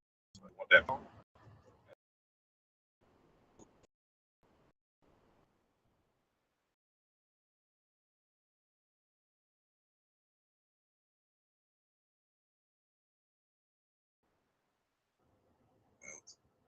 Sacrifice to the devil.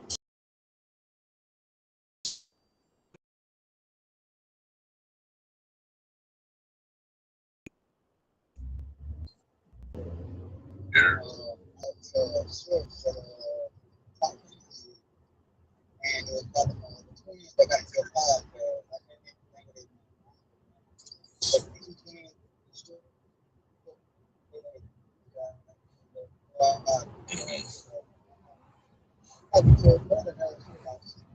Damn. yeah. So, like, okay, so you volunteer to do a relationship. Like, I really need you and line up and be like, okay, you think you're doing this out of your own, with your own will. Like, I mean, you just like this in the world, they ain't going like, it's, no, I ain't got I'll make a slight right turn to stay on Style Street using the right two lanes. so, like, That's sad as hell. 3 weeks. The hell? 3 weeks at a time. You're crazy. Yeah, that's. Right turn to stay on Style Street. Think about the mindset you gotta have to even voice that. Go in the other lane so that you don't miss the light. Podcast for everybody to see. Yeah, Sorry, I just gotta be there by 9. The Hodgkins? I thought you were talking about sisters. I think you're talking about the Hodgkins men. Was it men? Or was it? You said it was 2 sisters. Yeah, you said females, right? Yeah. Yeah, not the Hodgkins. Yeah, I don't know. They famous or?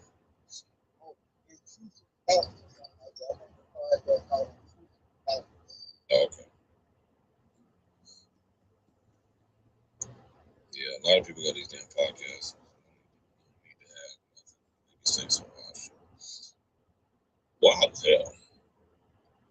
Only date, man, 3 weeks at a time. Oh, Jesus. 27 bodies a year, exactly. Do the math. Quick math. Sheesh. Dang. Right lane, make a slight right turn on Garden State Parkway North. Yeah, it was dangerous out there. Dangerous world we live in.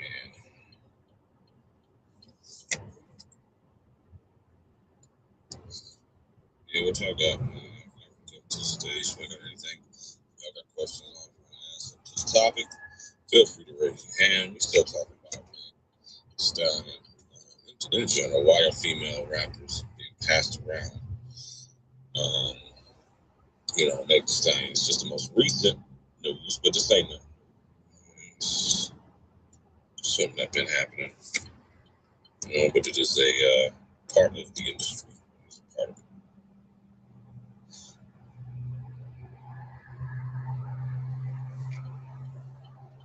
it. As we see these artists and famous people, they got a chokehold. A lot of our people be cleaving to whatever they got to say, every word they be saying. I mean, that's why you have sisters talking about let's gather together and cheat on our men to stand with Megan Thee Stallion. Shit crazy as hell. What are we doing? What's going on in the world where you have to put out a distress signal to women who got their own man to go cheat on your man to defend Megan Thee Stallion? That's crazy as hell. That's why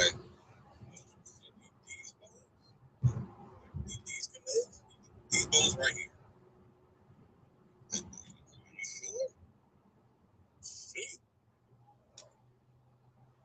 Yeah, a distress signal of death. It's a distress signal. Let's all cheat on our husbands, cheat on our men's to support Megan Thee Stallion getting cheated on by Klay Thompson. All right, yeah, see how that work out for you. Stupid, man. I would have never thought I'd see it was comment like that. Oh, man. The black one. Yeah, that's real. You can say AI all you want. You say AI. Hell no, it ain't.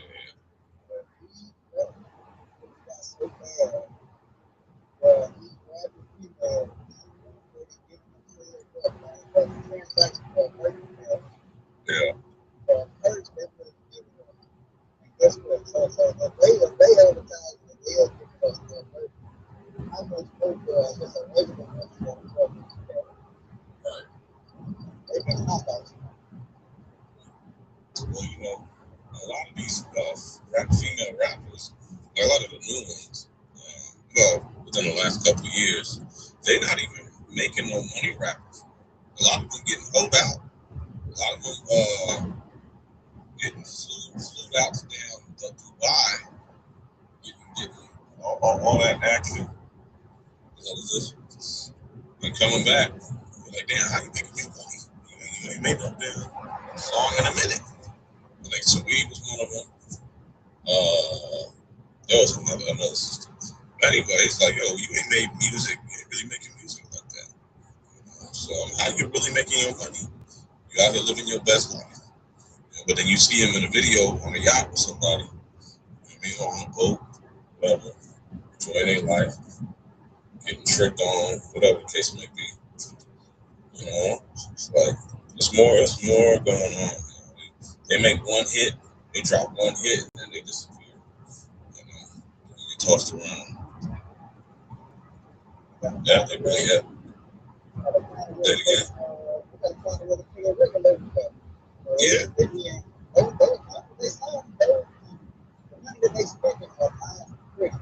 Yeah.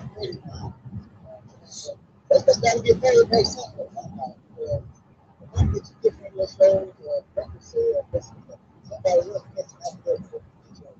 Right. Yeah. They be tied into those contracts too. So it's like you got to figure out who to pay them bills. That's why Sukiyama, she said that she really wanted to be off so you can go back to school. They rocked her ass back to sleep. She was like, if I can get out. If I can get out. I might be too late. There's so much involved. That's why you see a lot of these celebrities, they lose it all. You know what I mean? After a while, I was looking at Adrian Broner. Damn, look jacked out. Millionaire. Bro, you going down bad, bro. I'm like, you look terrible. What's going on, bro? You back in the ring, do something. Maybe not fight, but spar. You know, sloppy, streaming with these young dudes. I'm like, you look crazy, bro. Crazy looking real desperate. It's bad, man. It's bad. You know, just blow their money, but a lot of the stuff, like you said, is I mean, so a lot of people don't really know that. They think they get all these rappers get all this money and shit. It's a lot tied to that contract. They gotta, you know, continue to make music to pay back the debt. And there's a contract attached to the new music. Yeah, Lord, it's never a big cycle. So we have to be on tour. A lot of them only make money when they on tour.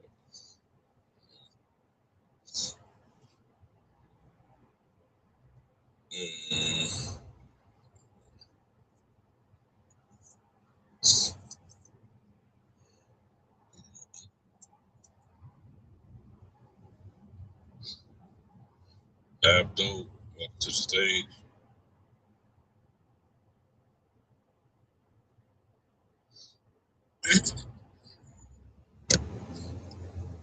One question for you guys. You're Christians, right? You are Christians, right? So right? Yeah, I mean, when you look at morality and this thing, you look at from Christianity, right?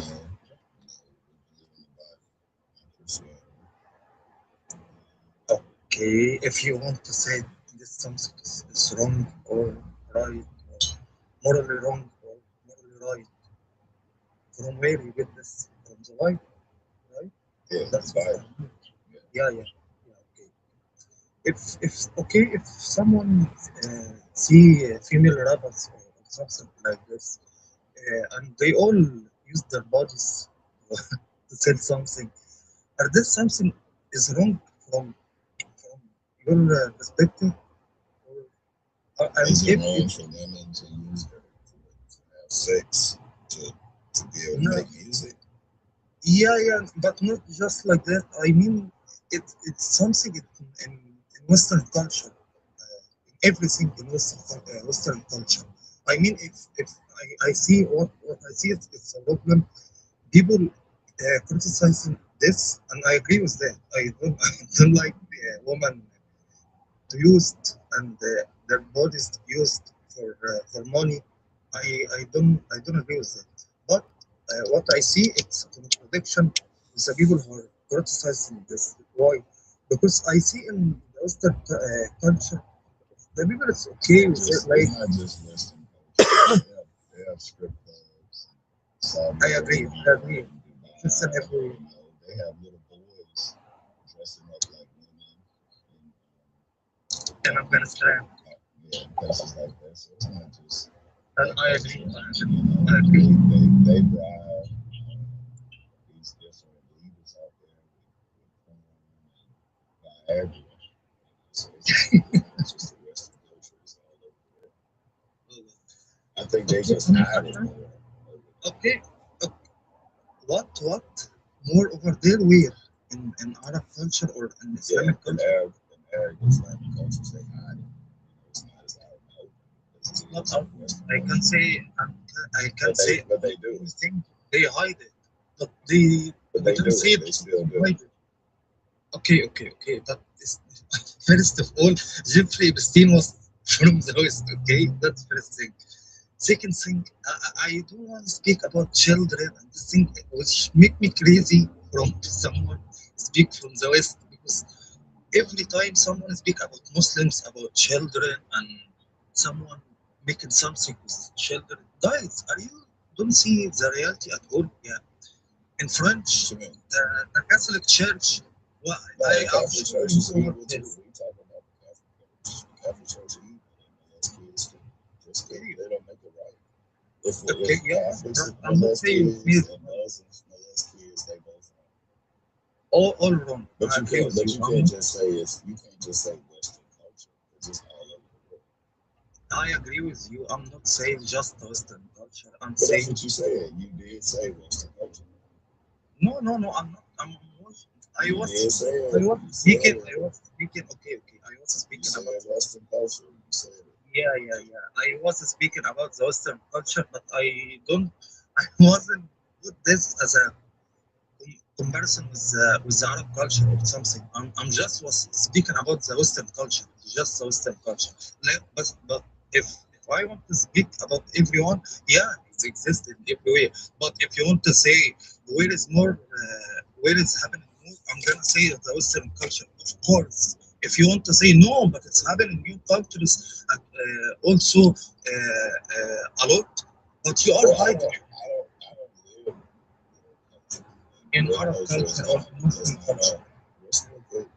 Y'all not on TV the way our culture is, things like that. So, but if you ask somebody who's in the military, that's them been in Arab cultures and stuff, they'll tell you something different. They'll be like, oh no, it's all They can compromise. tell you they got goats. They got They boys can fucking tell you goats and stuff like they that. can Yeah, tell you Arab fucking goats. Yeah. They yeah, can that's tell what I the say. Arab fucking Now, do I hear about people fucking goats in America? No, I don't really hear about that. But whenever I talk to any type of military you person, believe.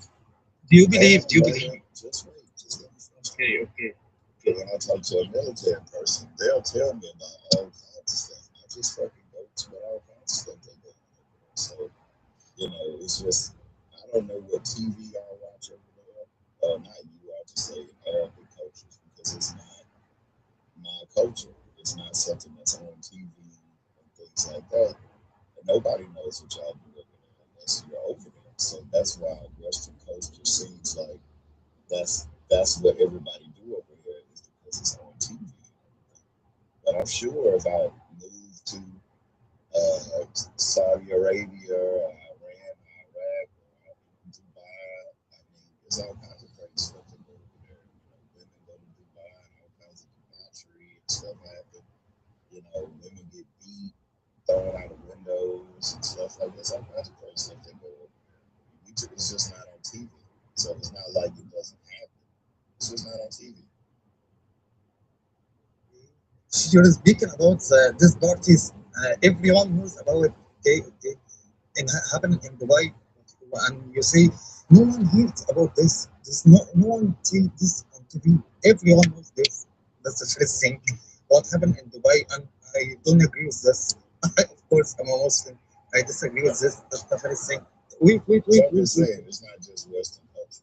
It's all Okay. what's happening But all I'm over the saying world. no. Wait. You said that's something we don't see on television. Okay, everyone knows this. Even if we don't see this on television, of course, if something like this happens in Muslim countries, of course, everyone in West can know this. Guys, you are lying on us. You are saying you are fucking goods. Okay, what if something real happened in our countries? Okay? But what I want to know, are you really believe? Because if I hear something about Western culture or something, I want to say, I want to know if this people or something like someone get Western culture, like, like the Zionist feed you guys all the propaganda, like you say, Arab fuck quotes and this things, which is that popularity. Nothing. I never heard that. Take right exit 145 onto I-280 West. Let me say what I'm saying. I've heard this from friends of mine that are in the military that actually have I saw heard this from people from the military. So I'm not Me saying too. I didn't hear it from a Zionist. One of my No, best friends. that's He a was in Zionist propaganda. He was in Okay, Afghanistan. He was fighting in Afghanistan. okay, let me You've see. seen it. So I'm not. No. It's not like I didn't. Why you keep stopping me from talking? I'm not hearing that from You propaganda. you speak a lot. This you're in my room. Okay. This is loud. Okay. This is not something I heard on the news. This is what I hear from eyewitness accounts. From military.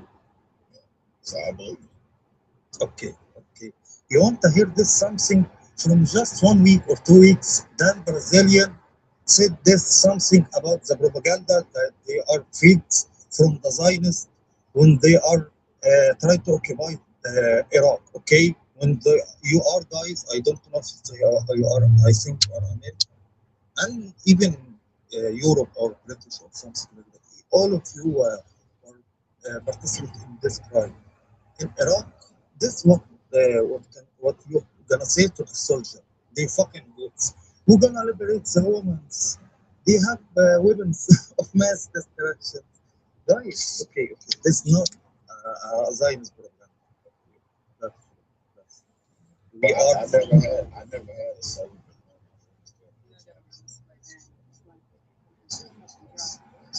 I I like that. Like hang back across the traffic and then speed up a little bit, then stop. Like, what?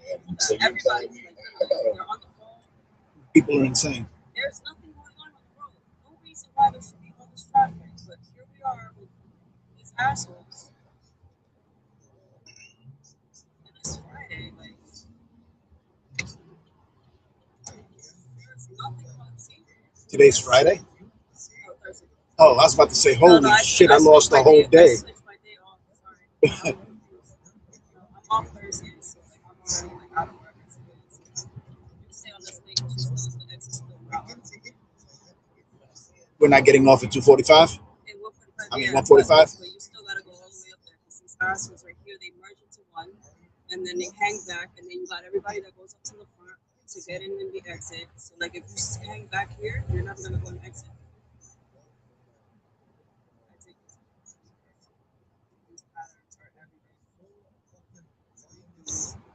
No, but stay on this lane, go straight. Just keep moving. Exit still not.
Exit 145 onto I-280 West, then keep left.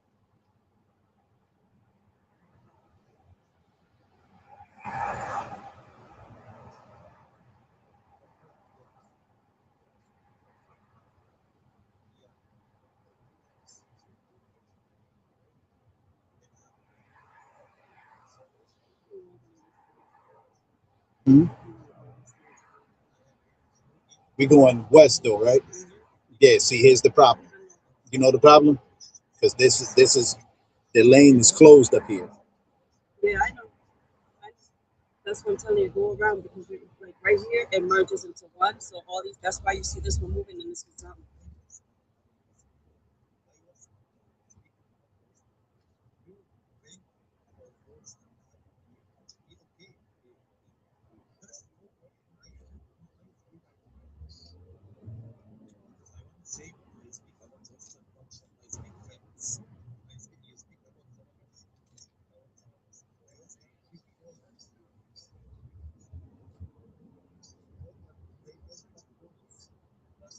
I-280 West, then keep left.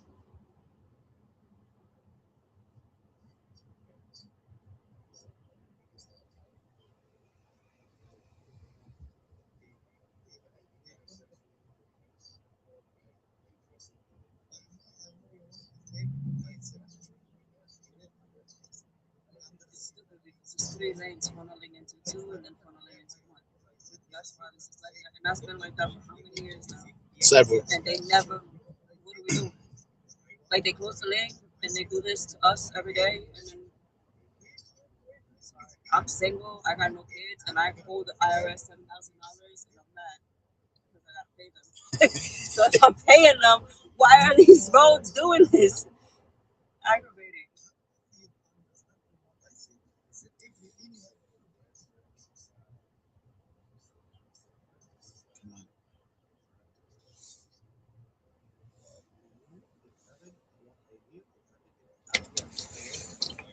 That's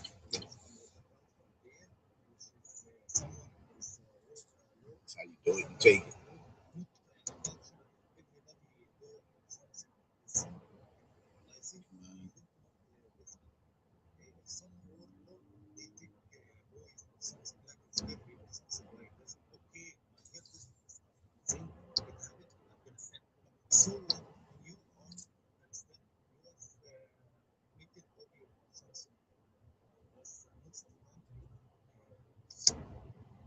If you could opt out of federal income tax and state income tax, would you do it? Huh? If you could opt out of paying an income tax, state and federal, you would opt out? Yeah, our money is not used to do this. Like right now, they're building a data center in Kenwood that our tax dollars we used to work, and it's gonna cause the freaking water bills and electricity, all that's gonna go up there. Yep. So now we're paying for this shit that's gonna affect us directly. How does that make sense? What are we doing? What is his name from Argentina? I forget the president of Argentina. Yeah, that guy is just like this guy over here. But he had a great point when he visited the UN. He didn't understand the tax system here. He said if treasury bonds are what pay for government, roads and education and everything, then why are you charging the people an income tax? He came out and said this. He said there is absolutely no reason that the American people should be paying income tax. I agree. I also know that there's a method that you can use to opt out. The thing is that they don't publish it. We don't know it. Without it, without that knowledge, we're stuck in a system that's going to keep us tax slaves. But there are people who are doing it. They're just charging real money to give you the information because it took them years to compile. Years. And then you have to be willing to fight a giant that don't want to let up.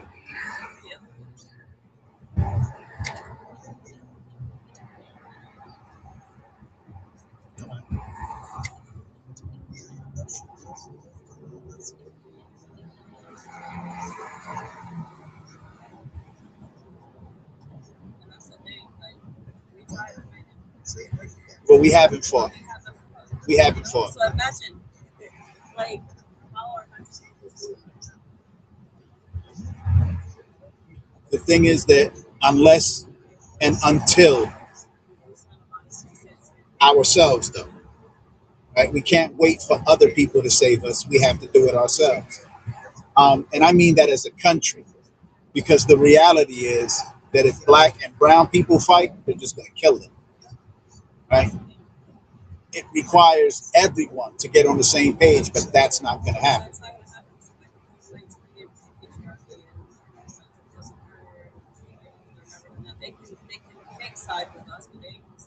No, never.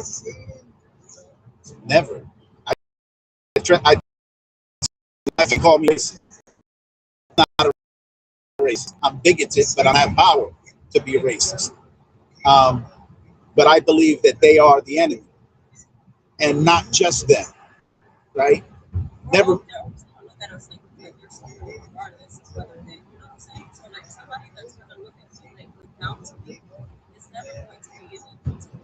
No. So you can't, like, you know, and it's not being racist. This is not a race, you know, but it's behavior. It's a pattern, you know. But the thing is this, right? That yo soy Boricua, right? For many years, I called myself a Puerto Rican, not knowing that that's a construct created by the Spaniards who conquered my people, captured them, and enslaved them. Because Borinquen, yo soy Boricua, yo no soy Puerto Rican. Puerto Rican is any monkey born on the island. The white man is now a Puerto Rican. the Chinese man. I met a Chinese man in this car who's a Puerto Rican. I told him, bro, you'll never be a Boricua. You can be Puerto Rican, but you'll never be us. And I say all that to say this, that everybody is an enemy, our enemy. And by our, I mean on this side of the world, North America, South America, Central America, Caribbean, West Indian, and even Canada. If you are African American, Black, Latino of indigenous descent, and the indigenous populations of those mentioned lands, then the white man is your enemy. So is the Chinese man. So is the Arab man. So is the Japanese and every other nation that's here. The indigenous people. The study is that my ancestors were here, not just in the Caribbean, but on the mainland, right? And when and until we stop trying to emulate them, stop trying to be like them, stop trying to be friends with them, and unite with us, then shit will change. But it's not going to happen because.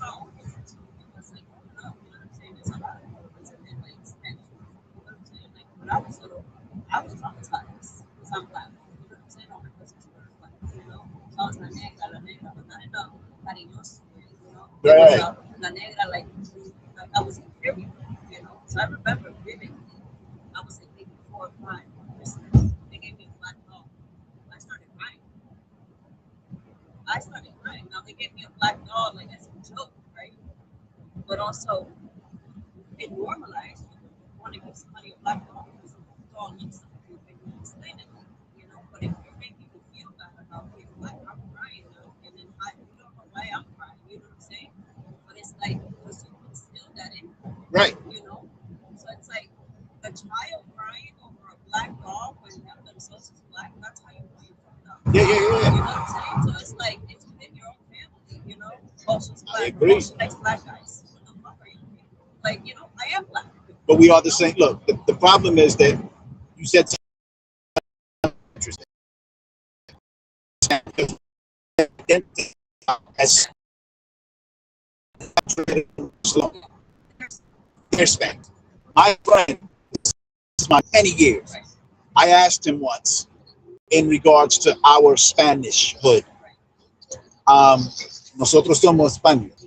He said, hell no. And he speaks Castellano. Right. He don't speak Spanish. He speaks Castellano. And he said it with that language, ustedes son esclavos. Ustedes no son españoles. And I was like, that word esclavo means slaves. Yeah. He was like, yeah, you are that's why we call you Hispanic, property of Spain. That's why I don't identify as a Hispanic. I say Latino. Because in Europe, before, I got to be careful how I say this. The people who ruled Europe were in fact Black people. In Spain, France, and Portugal, the Iberian Peninsula, they were called Latino. Their language is where we get the word Latino from. Their language was Latino. It's an Paleo Hebrew and Aramaic language, because the reality is that we, and I mean again, African American, Black, Hispanic, Latino of indigenous descent, and what we call Native Americans, we are the lost tribes of Israel. And we don't know it. And when we find it out, we don't even want to hear it, because we're so accustomed to living according to our captors. We have what we call Stockholm Syndrome. We identify with our enemy so much that we love him more than we love ourselves and our own people, right? Cubans hate Dominicans. No, Cubans hate everybody. Dominicans hate Haitians. Haitians hate Puerto Ricans. Puerto Ricans hate Dominicans. And the ugly cycle goes on and on and on and on, right? Because they've taught us to not only hate ourselves, but hate each other so that we never unite. I was told I've never been to my island because I won't come back, and I go over there and I'll start a war. Oh, absolutely. I went last year for the first time, and I came back looking for houses in Puerto Rico. Well, you should. You're Boricua. No, That's what I'm saying. I'm not even 30, but that's what I'm at. What's your nationality? Peru.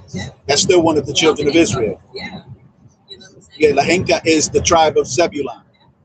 And this is history that they wrote down. But because they didn't allow us to read for many years, how many of us actually pick up a book and actually start reading? Right? So now that we can read, and I tell them all the time, we can read now, so we happen to know who we are. And it's a difficult transition because all of us, every one of us, North, South, Central America, Caribbean, West Indies, we all have a hatred for each other that is so. And it gets passed down. Yeah. It gets passed down. Yeah, That's the thing. Like, and that's the cycle that we need to break. You know what I mean? But we can only break it with our children. And even then, right, we got to be careful because they can go to Titi's house, who's still, bigoted, right? And make them feel like my children are all dark skinned, except one. One is Blanquita like me. Well, not like me, she's lighter. We did an experiment with her and all of the children in the house. And I got this experiment off 2020, a television show called 2020. A black doll and a white doll.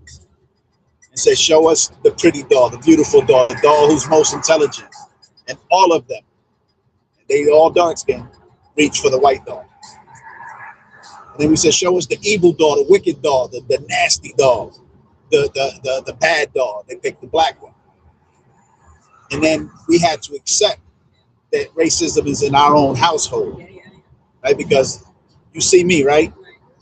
I'm the lightest one in my family. Everybody else, trigueño. So you know how you got La Negra? Mine was reverse racism. They couldn't stand me because I was so pasty.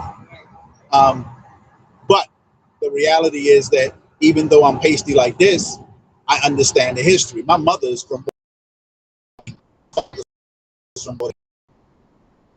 there. And what happened with me is I got a great grandmother from Spain who was Blanquita, married to my great grandfather. But I digress. The reality is that we have to start looking at each other as one people, right? I mean, all of us. I had to look inward a lot, like, where my behavior was coming from, like, growing up, and like seeing how I treated people, and like, the control issues that I had, all that all stemmed from my parents, that all stemmed from like the family, even like how I felt about myself, and like, my own color, and my own, you know what I mean? I didn't start like loving myself until like my teens, and even then I still had to like erase myself, right? You didn't see that, you didn't grow up with the whole like, oh, you're pretty, you're beautiful, you're this, like, oh, you're this, and you're that, you know what I mean? So it's like you have to unlearn all the things that you learn from the toxicity that comes before you, and then not teach that to the generation that comes moving forward.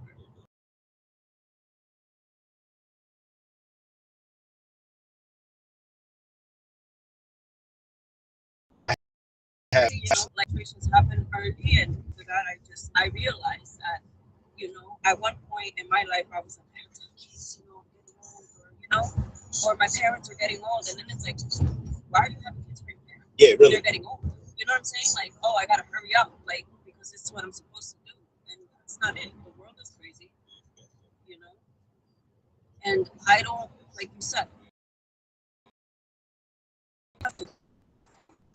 so now to drop the kid off who traumatized me, who is not going to change for nobody. So if I tell her don't do something, she's not going to do it. Yeah. I'm not there. Yeah. Well, unless the stranger is of like mind and spirit. See, this is what's the blessing.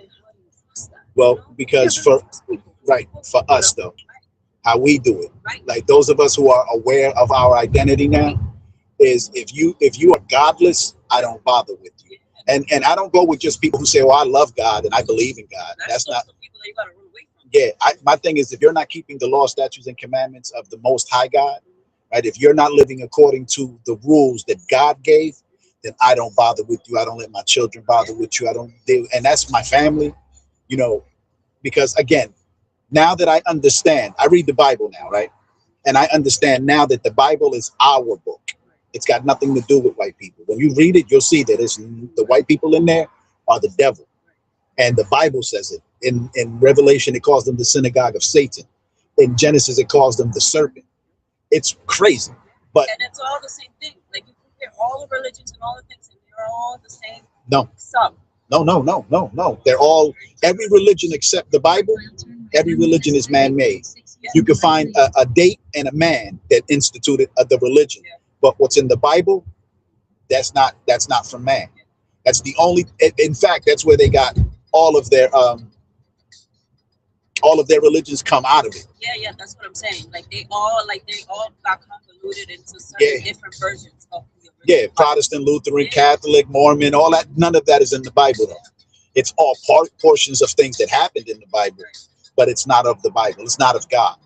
So once you know, you're Peruvian, so that's the tribe of Zebulon, right? Learn your Israelite history, learn your culture, learn the truth of who your ancient ancestors are, right?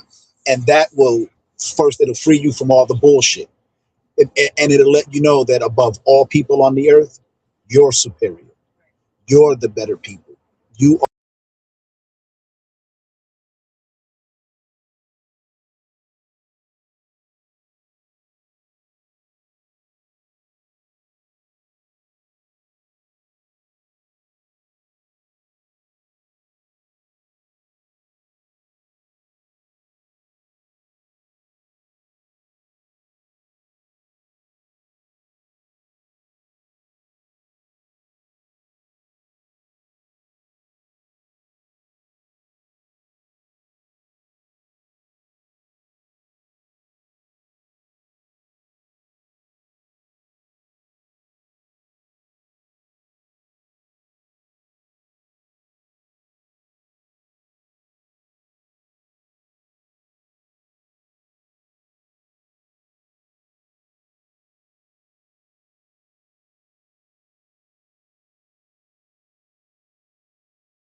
Yeah, I mean, it makes perfect sense, you know. And you know, we don't really want our women to be like that. We don't want our women to be working and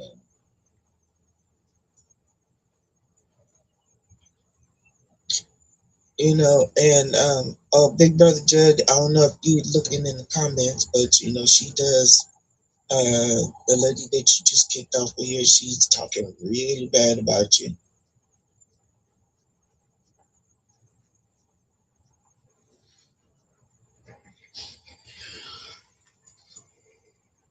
yeah, we see all that. We ain't gonna do ain't nothing. Ain't worried about them. Just the whole demeanor of coming in here was to defend Meg Thee Stallion and bash men. That was her whole just to shift the convo to men. That was the whole point of her coming in here. And we literally, the topic says hashtag Megan, while our female rapper is being passed around, and she felt the need to defend Meg Thee Stallion. You know, but she says she doesn't care about anybody, everybody. Men been cheating since millennium. Meanwhile, we're obviously discussing a current event. She has a problem with that. She remember, hit dogs do holler, so she must have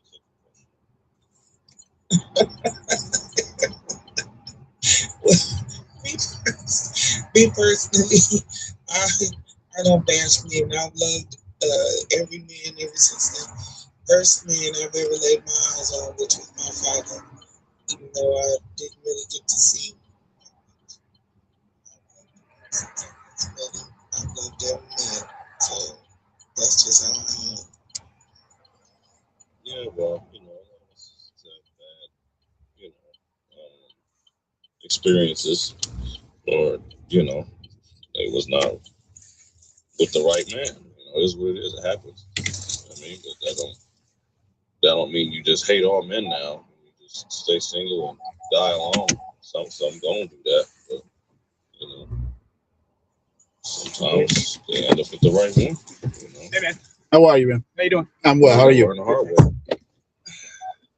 Yeah.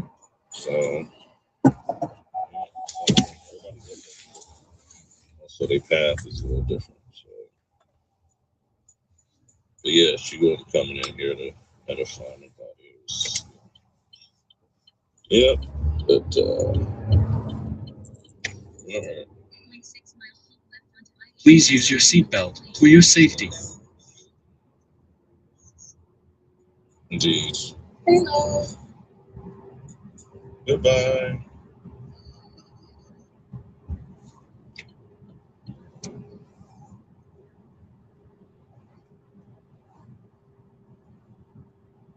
Cobra Coops is crazy work.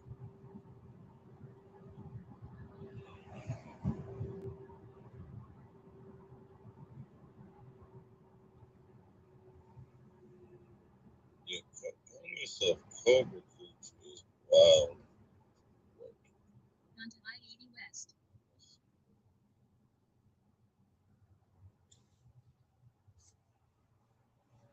Oh, Big Red Cowboy, I'm still waiting on you to come down here to visit us. Because I'm not familiar with where we're going. Is this the only way to get there?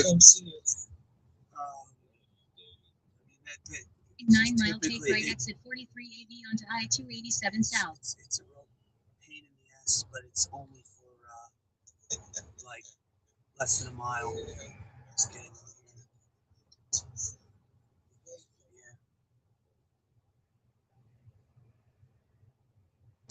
We're getting on 287, so yeah, that's not that bad. Yeah, the 27 is fine now, but this morning 27 was back up. Divert. Yeah, Uber hates it when I get off their route. Yeah. They hate it. Yeah, this is unfortunate.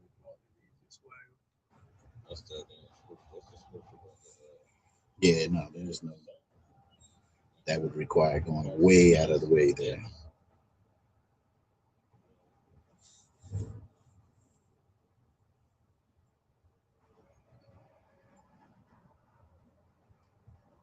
But she said she's poisoned, so I think she said she has an STD.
Take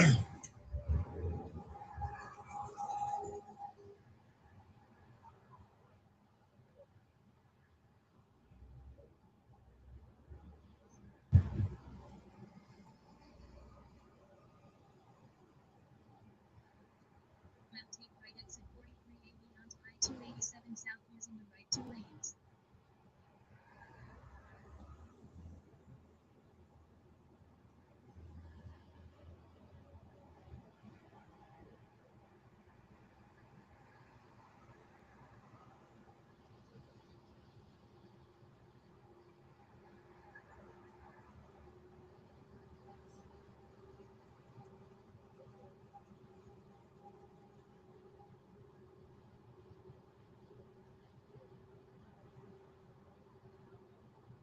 Exit 4380 onto I-287 south.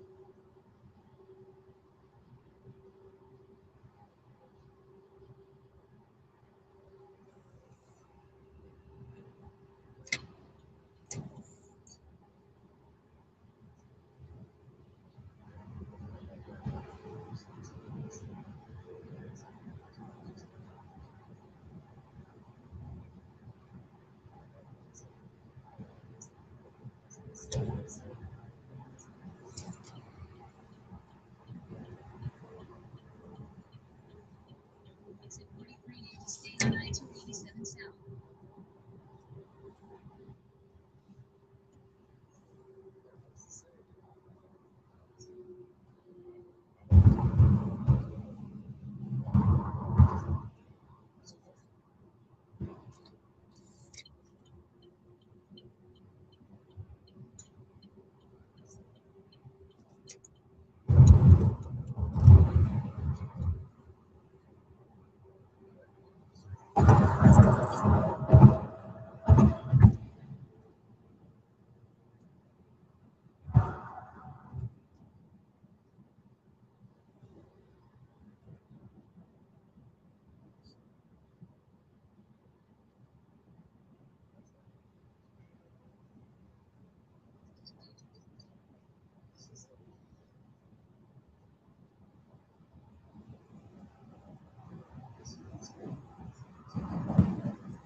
Proceed straight on Abet Avenue.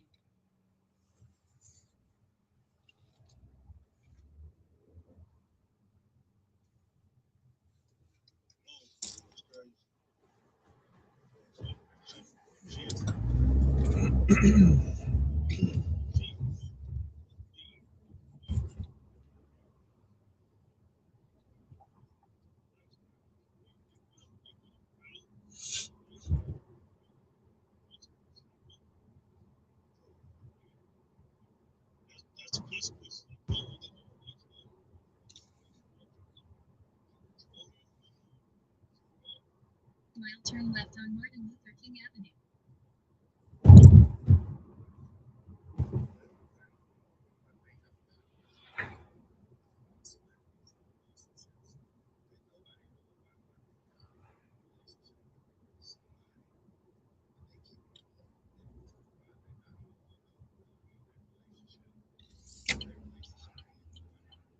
On Martin Luther King Avenue.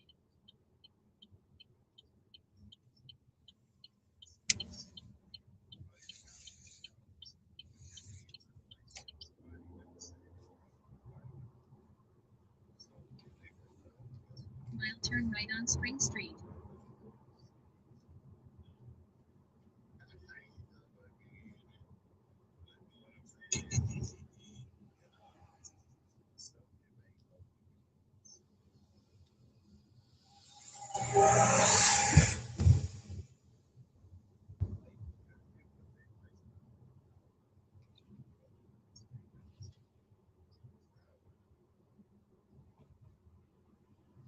On Spring Street. On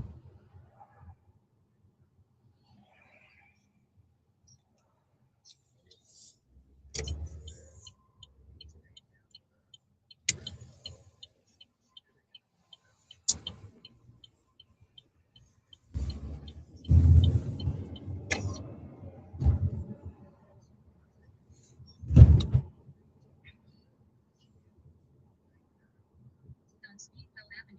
Then keep left onto Sussex Avenue.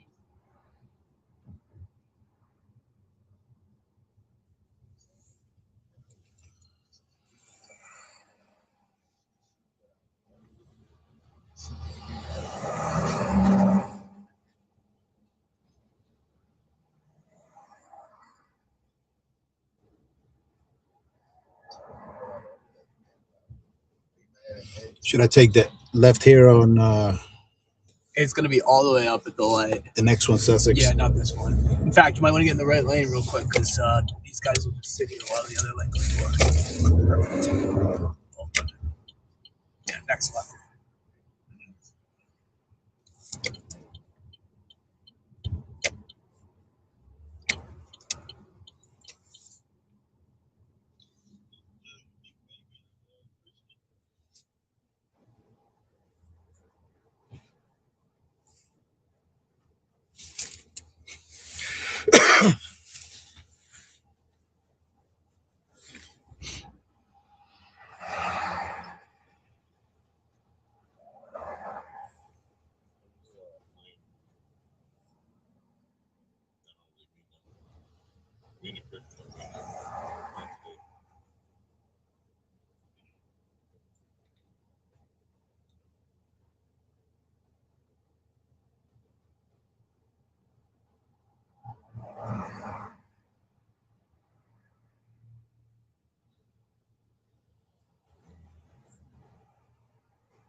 Benaya, welcome to stage.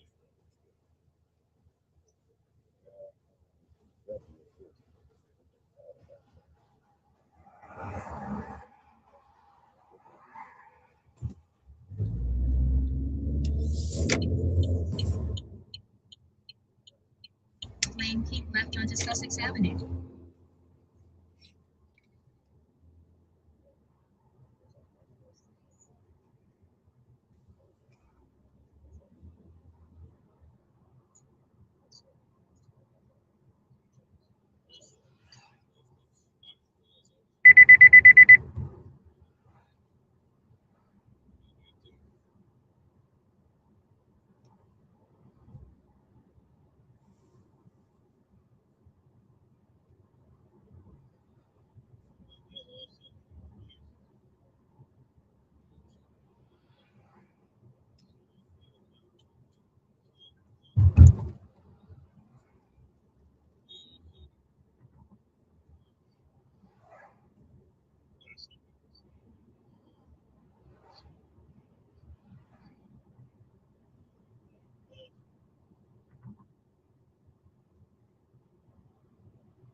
Mile turn left on Patina Road.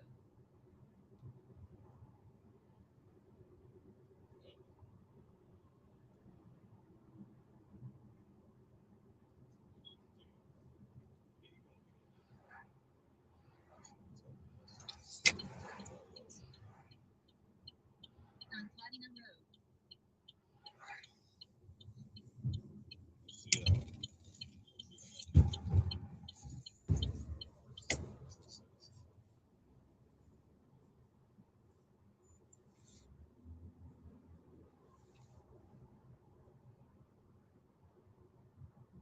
Mile turn right on Spencer Drive.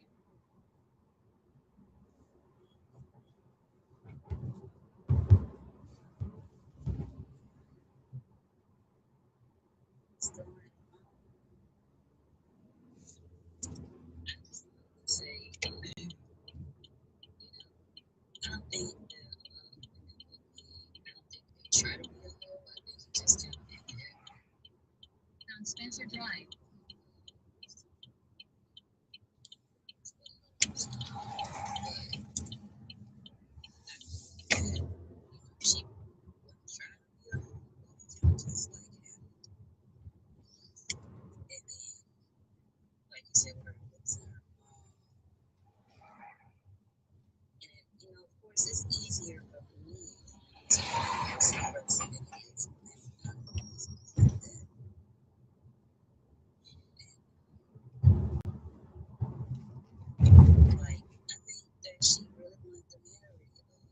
On Pioneers Lane.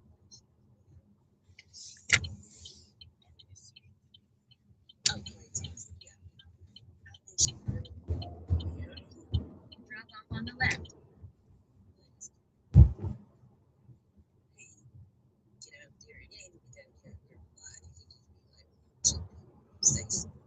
You could drop me off on the left, right here where the trash cans are. I do my duty here. I can dig it. Have a good one, man. All right, thanks, man. Appreciate you. Yes, sir. Have a good day.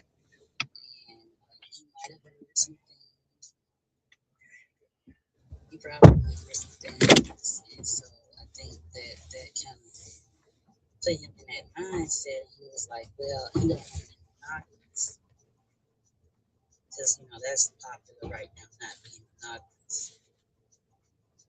So he said he liked her, but maybe he just be with her and then not be monogamous. Maybe something like that. Trying to make it work because I think he really liked her personality, but he probably had people in his ear saying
so they kind of like God was saying, she's not innocent, but at the same time, if she's going here trying to clean up herself, her reputation, like Cardi was saying, she want a nice husband, but it's not going to be easy here after some people dirty up their name.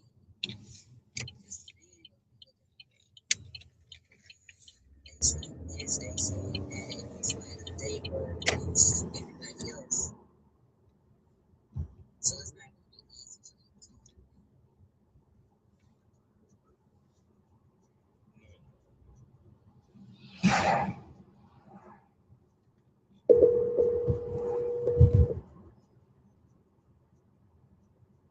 Yeah. Yo, so I'm on my way back. This fucker took me out into Morristown. Yeah, of course. So I'm on my way back. It'll be like 35 minutes till I get there. Change your plans. We're gonna take my car so that you don't have to move yours from where you're parked. So just, huh? I gotta go back out.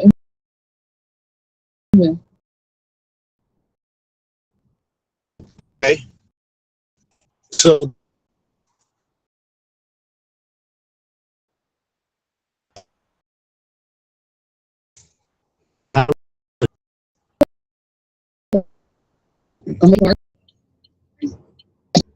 You can go.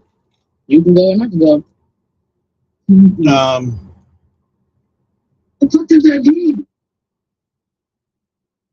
Guess if I could find some parking. Again, we'll just take my car. We'll jump in with my car, and then I'll just bring you back. If you swap my parking spot out and move your car into my parking spot, you can have a parking spot. It's parking in the front, though. I just parked in the front. Yeah, no, I don't want to go through all that. We just get it. We just jump in with my car, and then I bring you back to your house to pick up your car. I got to take one of the meanest pisses on the planet. Jesus Christ. I think that's just a guy thing.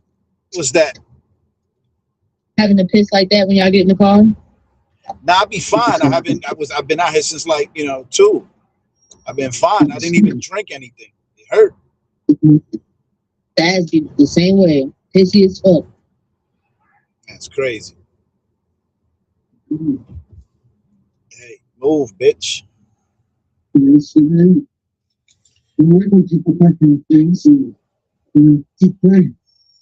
All right, so I'll hit you when I'm downstairs. I'm up here at the facility. I left you 4 rings, and I'm about to finish watching from. All right, I'll be there, like I said, 33 minutes now. All right. All right, one.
Yes, sir.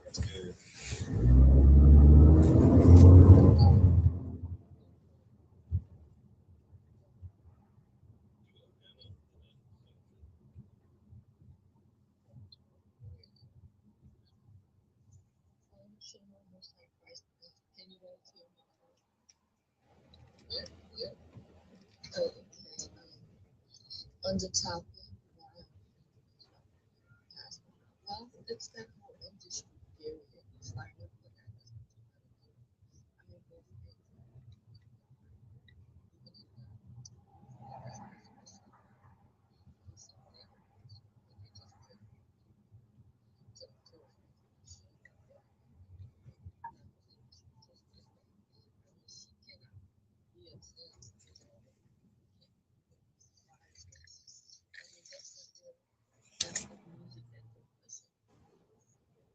so that's the life that, majority of them were living even before they got into the industry. I think so. I'm sorry to hear that, but I think that's the reason why she was doing what she's doing. Doing that. That's just my thoughts. And I changed my PTO into the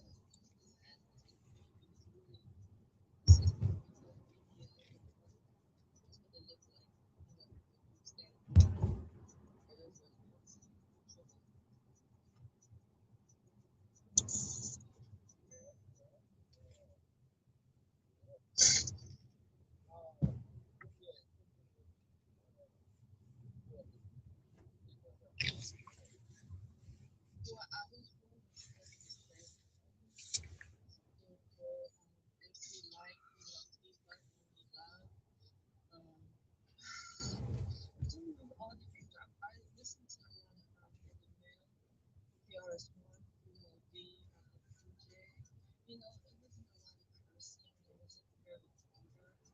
So I started getting into the truth stuff at first, like and then started getting into these gangster rappers that I loved it. I loved it. I danced, but I loved it. I loved those kind of things. Even I know he said something about when they were growing up, they were never great. I raised them great. And my sister,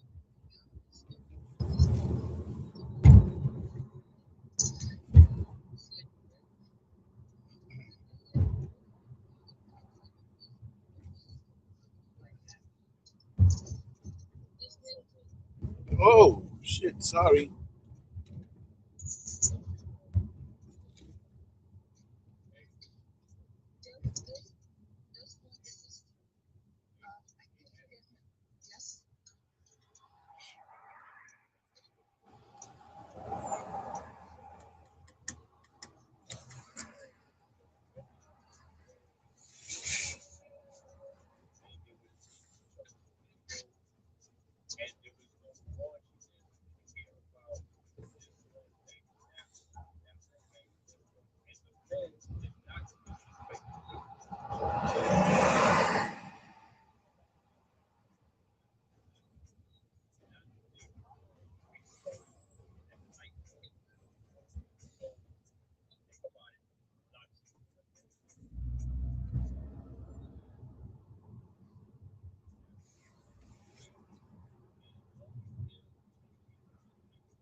This, right?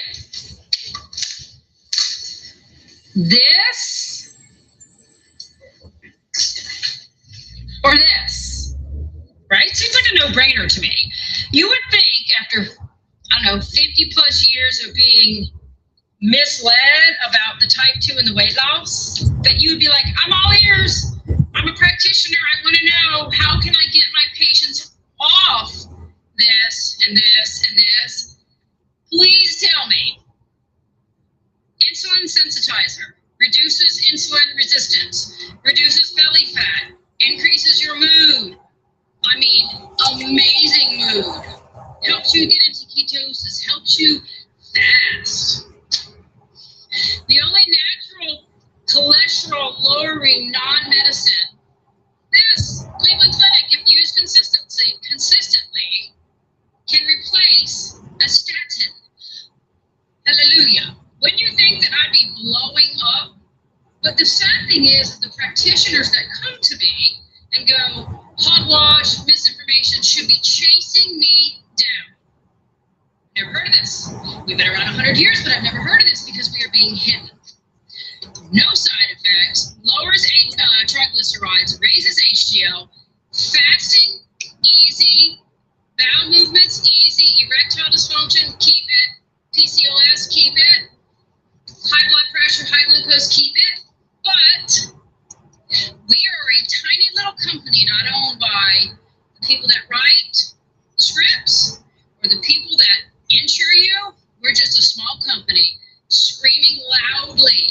Give us a try. 100% money back guarantee, or you can keep perpetuating, letting them perpetuate the lies on you. It's your choice. This, right? This, or this, right? Seems like a no-brainer to me. You would think after, I don't know, 50 plus years of being misled about the type 2 and the weight loss, that you would be like, I'm all ears. I'm a practitioner. I want to know, how patients off this and this and this, please tell me. Insulin sensitizer reduces insulin resistance, reduces belly fat, increases your mood. I mean, amazing mood. Helps you get into ketosis, helps you fast. The only natural cholesterol lowering non-medicine, this Cleveland Clinic, if used consistently, can replace a statin. Hallelujah. When you think that I'd be blowing up, but the sad thing is that the practitioners that come to me and go, hogwash, misinformation, should be chasing me down. Never heard of this. We've been around 100 years, but I've never heard of this because we are being hidden. No side effects, lowers triglycerides, raises HDL, fasting, easy, bowel movements, easy, erectile dysfunction, keep it, PCOS, keep it, high blood pressure, high glucose, keep it, but we are a tiny little company not owned by the people that write the scripts or the people that insure you. We're just a small company screaming loudly. Give us a try. 100% money back guarantees, or you can keep perpetuating, letting them perpetuate the lies on you. It's your choice. This, right?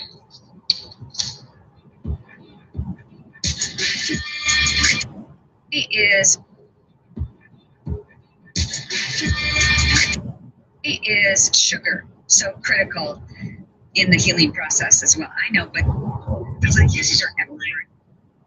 Okay, I've been doing interviews, thousands of them over the last 5 years. This is the first time anyone's asked me that. I'm so excited. Okay, did you know that sugar, when you eat it, a donut, Pop-Tart, piece of bread, doesn't matter, Kool-Aid, Dr. Pepper, did you know that when you swallow sugar, they have known for 70 years that it goes inside your bone marrow and it suppresses within 45 minutes your body's ability to produce white blood cells that fight infections like bacteria, yeast, viruses, funguses, and parasites? Did you know that it literally shuts off your immune system and makes you more susceptible to all viruses, all infections? And did you know that they compared sugar to prednisone?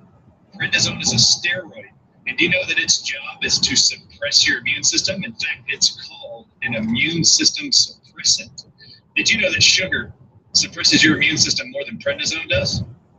So if you're trying to fight an infection, if you're worried about the bird flu in the future, and I find out you're eating donuts and Pop-Tarts and cereal in the morning, you don't care about your health. In fact, when I walk around grocery stores during COVID, people would see me without a mask and they would start backing up for me. And these people were always overweight, wearing a mask, but they were afraid of me. And then I'd go like this, wait, are you really worried about getting COVID? And they'd go, yes. And I go, wait, am I scaring you because I'm not wearing a mask? Yes. Why are you scared? You're wearing your mask. I thought it protected you from people like me. And then I'd go like this, if you're going to tell me to put on my mask, which lots of people would, this is what I'd say to them. I will put on my mask when I see you go put up the Dr. Pepper that's in your basket, when you put up your Gatorade in the basket, your Pop-Tarts, your donuts, your cereals, when you go put that back on the shelves, those things in your basket make you more susceptible to all infections and diseases. Why am I going to think you really care about your health? Go put that stuff back and I'll put on my mask. Did you actually have that conversation in a grocery store? Multiple times. I wouldn't wear a mask in there and everybody start backing up and yelling at me, calling for security. I go, hold up. Just look it up. Anybody Google it. What does sugar?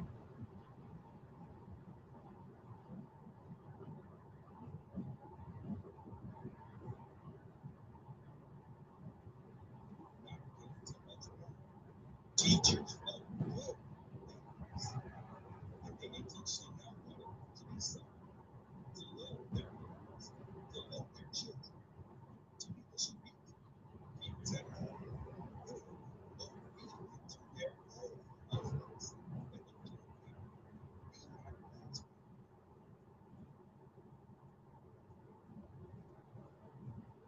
Due to your ability to fight a virus.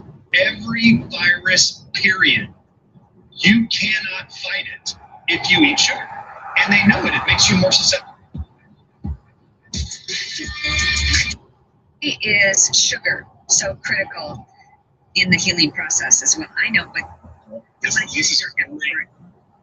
Okay, I've been doing interviews, thousands of them over the last 5 years. This is the first time anyone's asked me that. I'm so excited. Okay, did you know that sugar, when you eat it, a donut, Pop-Tart, piece of bread, doesn't matter, Kool-Aid, Dr. Pepper, did you know that when you swallow sugar, they have known for 70 years that it goes inside your bone marrow and it suppresses within 45 minutes your body's ability to produce white blood cells that fight infections like bacteria, yeast, viruses, funguses, and parasites? Did you know that it literally shuts off your immune system and makes you more susceptible to all viruses?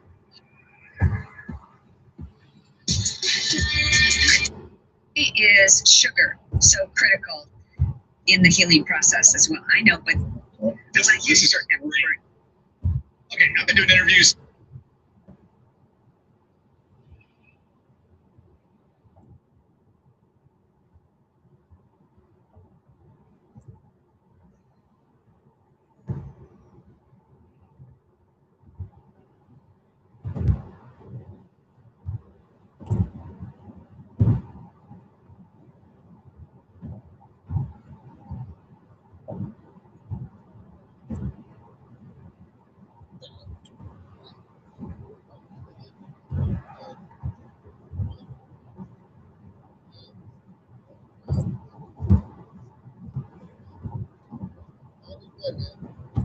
When you fight a benediction before, and you show them the light that's in them.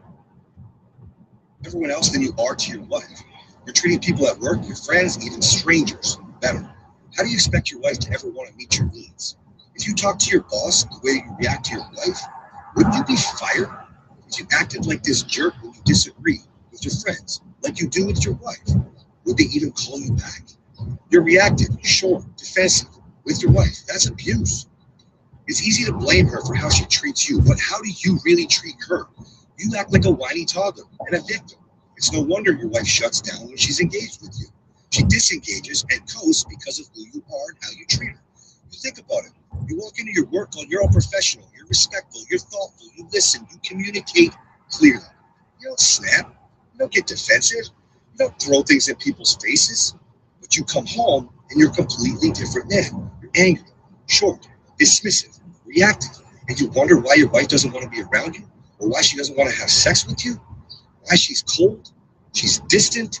You treat your wife worse than you treat strangers in your life, and she knows it. She feels it every single day. So here's what you do. Treat your wife with respect again, with patience, with kindness. You know, be a professional like you would to anyone else.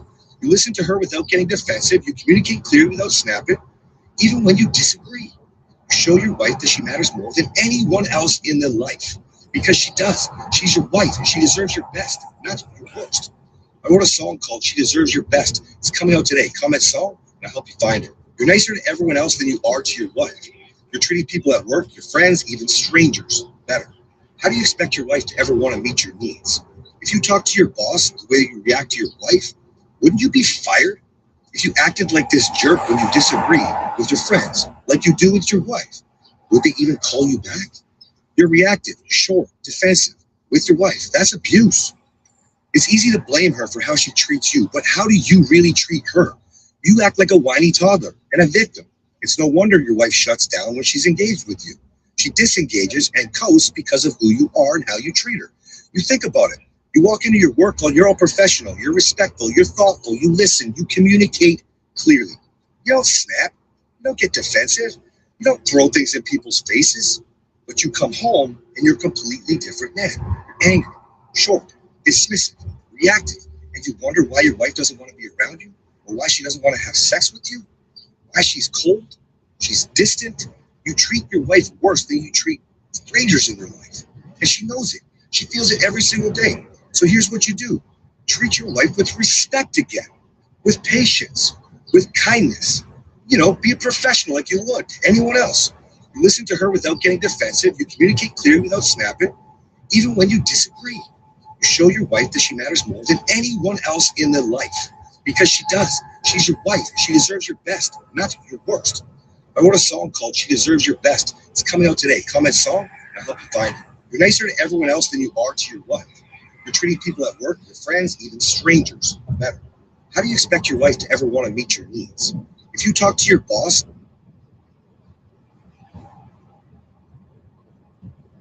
Right. Because I had to be taught how to dress over and over and over and over and over again. Right. All of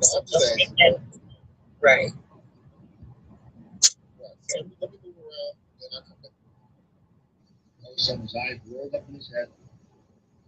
His head went down, collapsed, and within a few minutes, came to the first ever recorded tape that shows Reese's face changing from this to this. Theoreo's skin seems to bubble. A deep crack is open on his forehead. There's a split on the left side of the head, which widens, opens up. The eyes look like a circle. All of a sudden, his eyes rolled up in his head, and his head went down, collapsed, and within a few minutes, came to the first ever recorded and videotape. A tape that shows Maurice's face changing from this to this. Theory seemed to bubble. A deep crack is opened on his forehead. There's a slit on the left side of the head, which widens, opens up. The eyes look like a circle. All of a sudden, his eyes rolled up in his head. His head went down, collapsed, and within a few minutes, came to the first ever recorded and videotape. A tape that shows Maurice's face changing from this to this. Theoreo's skin seems to bubble. A deep crack is opened on his forehead. There's a split on the left side of the head, which widens, opens up. The eyes look like a circle. All of a sudden, his eyes rolled up in his head. His head went down, collapsed, and within a few minutes, came to the first ever recorded and videotape. A tape that shows Maurice's face changing from this to this. Theoreo's skin seems to bubble. A deep crack is opened on his forehead. There's a split on the left side of the head, which widens, opens up. About if they're dating a man or a woman, but now it's like the women don't respect them. You see so many videos of them hitting men. It's crazy. That's all I want to say. I'm sorry. But thank you. So she said about cheating. She said that Megan Thee Stallion could get cheated on. What is that? What's your thoughts about that? Do you agree with her or you disagree? Oh, absolutely not. Absolutely not. That's why I said I thank God for being in the truth and repenting, because I know better now, But at one point, of course, being in the world, I never thought like that. I thank God, I never thought like that. But I don't agree with what Sherry Shepherd said. It was just sad to see someone who you would think would be like more of a mother in the industry. We have, these Eco 1644 biological moms. Yes, I get that. But in the industry, I think these women who have experience would be like, you know what I mean, for younger women such as Megan and Cardi and such. But these are what our young princesses have now to look up to, be guided by. If Shirley, what's her name? Shirley Shepherd? Sherry Shepherd? Is she married? I don't think she's married anymore. She was, but I don't think she's married. She might be. I don't know why she might be. I can only assume that, that she's complaining about men cheating. I guess when she's trying to say that all men cheat, but is that her point? I think it was, to me, it promotes don't get married. I don't think she was, the majority of, I believe, not get married and then it's teaching, yes, there's no hope in us being monogamous because all black men cheat, or maybe all men, but it's promoting black men cheating, since that's what You know, they're pretty much all with Cardi B. They're all married or were married black men or dating black men. So that's what I was saying. I really, because I see that as I'm not all of these organization managers. Because a lot of them just a waste of time. Because I want to focus on the kingdom. But the point of it is recruiting the black women correctly. You know, not all, yeah, all black women. Shoe fit word, I say that. That's what the Lord told us to do. He said, set your face against the daughters of my people. So that is all black women. Whether you like it or not. The shoe fit word. If you know they talking about you, then you don't have nothing to worry about. But just back to your point, you build them up with the scriptures and that's it. And keep their fucking opinions and your style. You don't make it a stupid ass comments to yourself. I smack the dog shit.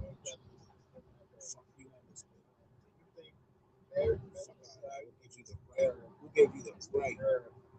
You say that.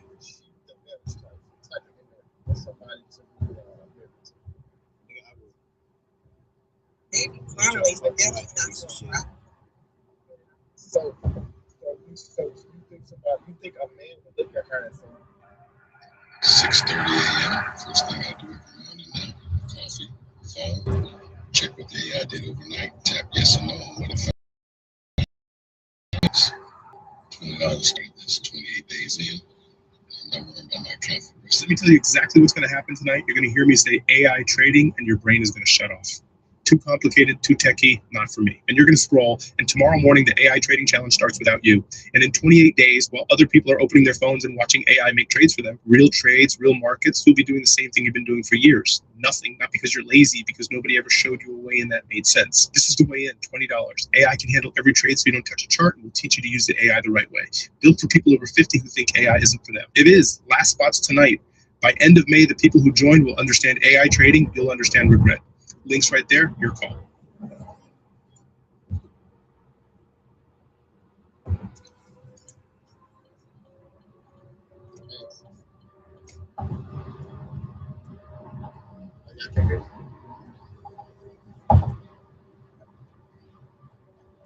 hello? Can you hear me, sir? Yeah, I can hear you. So I'm asking, do you know what's going on? Like, he cheated on her, right?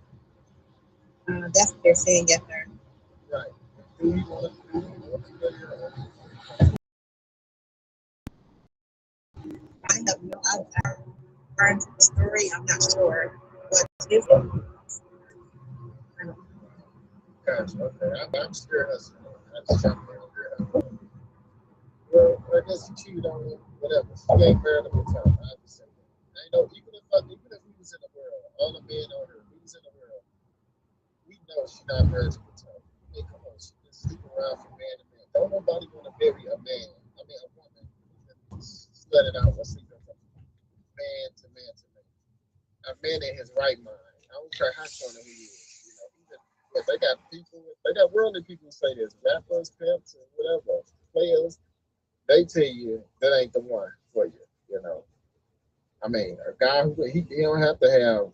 He don't have to have the knowledge you got, but shit, he know he ain't finna marry that. Right, I agree. And I really think he dodged a bullet because it would have been a matter of time. He would have been made an example of why you shouldn't marry black men. That's just my opinion. Right. Clay, is his name Clay Thompson? Oh, they say he dodged the bullet. I'm saying, in my opinion, I think he was better off not even considering marriage with her because he would have been made an example of why you shouldn't marry black men. And that's just my opinion. If you, yeah. Yeah, but you know the bad thing with that is even though he didn't marry her, right? It don't.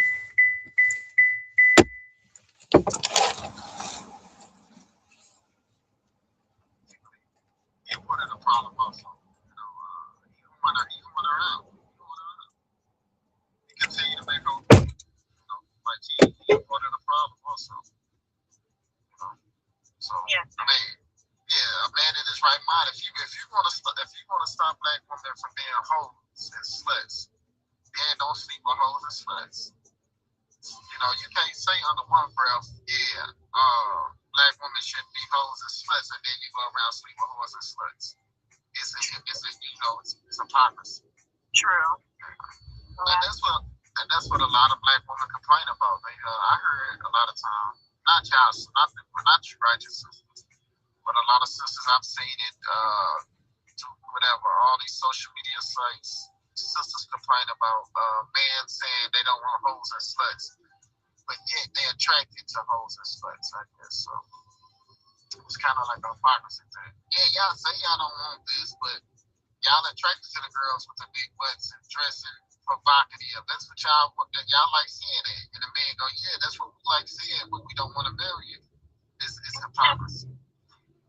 Well, a righteous woman's going to make them wait. Wait for what? For marriage. Righteous women wouldn't have to make them wait. You know why I say that? Right. Well, you said a righteous woman gonna make them wait. Why would you say that? How about that? No, well, first, I would hope a righteous woman wouldn't even give them the time of day, wouldn't give a carnal brother the time of day. But a lot of carnal brothers wouldn't even approach a righteous sister because he knows where she's coming from.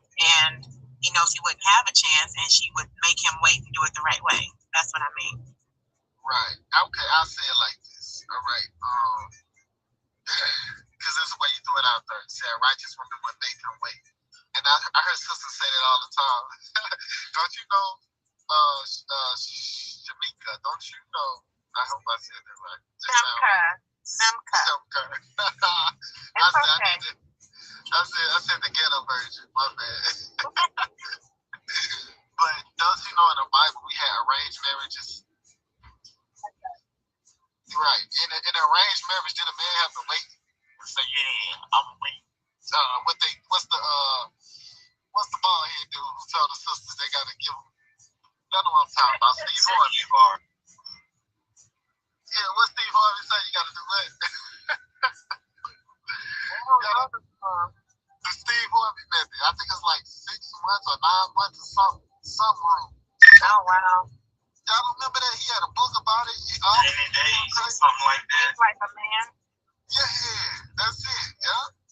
And he said, you just wait so many days, and then he give him some. That was stupid as hell. You know how many women got me Jews believing in that nonsense? He said 90 days. Yeah, that's stupid.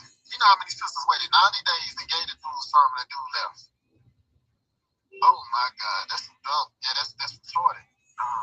So it don't matter how long you wait. I'm just speaking logically for y'all. Y'all think a man can wait for 3-4 years to have sex with you?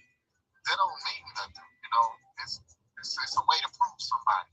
Time is a thing, but time don't only tell if somebody marriage material. That's why when you said he gotta wait, I was just like, just be thinking biblically. Sisters didn't have to.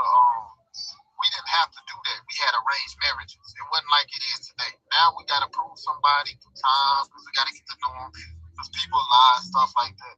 But back then, it wasn't no such thing. Why? Because they didn't have to go through that process because he didn't go to her. He had to go to her father. That's why I was trying to get to you. That a man had to go to the father and the marriage was arranged. So all of this stuff we doing that is a lot of it is a result of sin and evil in the world. Now we got to get to know each other better. All this foolishness. Well, anyways, but I'm straight on my phone. I'm at work too. I'm walking around like I'm a manager or something. Hold on. Alright, Shumka, yeah, that's all I wanted though. I guess I was just responding to you say you gotta wait. Yeah, we had arranged marriages. Read that actually in the Exodus 22 real quick. For somebody who listening, they don't know what I'm talking about. Read it in Exodus 22 and 16. Yeah, 16.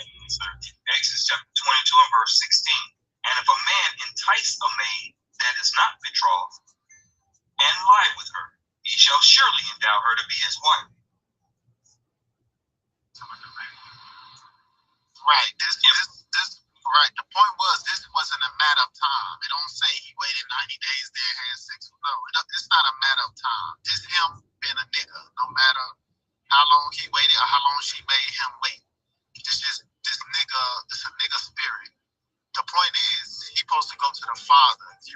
next verse. Hey, shalom, mate. Well, I just say that, mate. Well, shalom, son. Shalom, shalom. Read the next verse. Yes, sir. If her father utterly refused to give her unto him. Why? Why would the father utterly refuse? Because the father know game. You woman, you don't know game. Men know niggas. So the father be like, you ain't gonna be with my daughter? The women today, y'all don't bring the men to your dad. You don't meet your family. So that's why we have a proving process. That's why when you watch TV and you watch a white wedding, the priest will say, is there anyone here who feels these two should not be joined together in holy matrimony? Let them speak now or forever hold this peace. You women were never supposed to go out and pick a man by yourself. And that's why you're a statistic. Because y'all think you can do everything by yourself. If the man knows, you got to deal with your family. You got to deal with your father. You got to deal with your brother. You got to deal with your mother. You got to deal with the church. Because he's not going to be able to do the nigga stuff that he was doing. He has to have a good reputation. You got to see his friends. You got to meet his family. And they got to be people of God. You woman, black woman, y'all do everything backwards. Nothing that you do is the way the Bible say to do it. And that's why you have a high failure rate. Because of 2 Timothy chapter 3, verse 1, reader.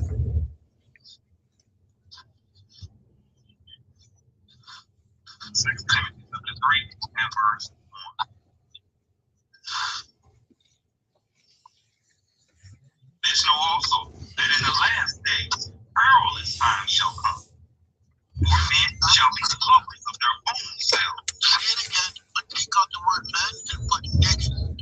For niggas shall be lovers Own self. And that's what you women run into. He don't care about you, and he don't want to hear about you. All you want to do is pick the draws and then put you on pause. So you got, read again. Or niggas. From the top. Don't say men, say niggas. Because God meant niggas. They just wasn't created yet. This was the beginning of the creation of niggas. And that's why the word niggas ain't there. So I'm just helping y'all out. 2 Timothy chapter 3 and verse 1. This know also that in the last days perilous times shall come. What perilous means? Dangerous. It's dangerous for you women to let some nigga roll up on you, be like, yo, mom, let me holler at you for you. You shorty. That's niggas. Men of God don't approach women like that. They find out who the father is. They find out what church she goes to. What does she believe? You looking at her as a wife. Okay? You want a wife up so you can live a long life with her. Not as your shorty. Let me holler at you. You got a fatty. That's just nigga stuff. And God don't like niggas. Read again, read it. This know also that in the last days perilous times shall come. Don't forget to use the right word. For niggas shall be lovers of their own selves. Read. Witches. All they care about is what they can get. Read. Boasters.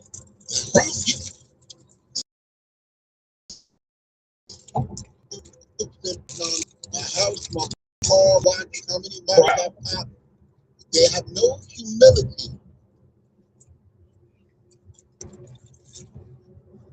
No, blasphemy.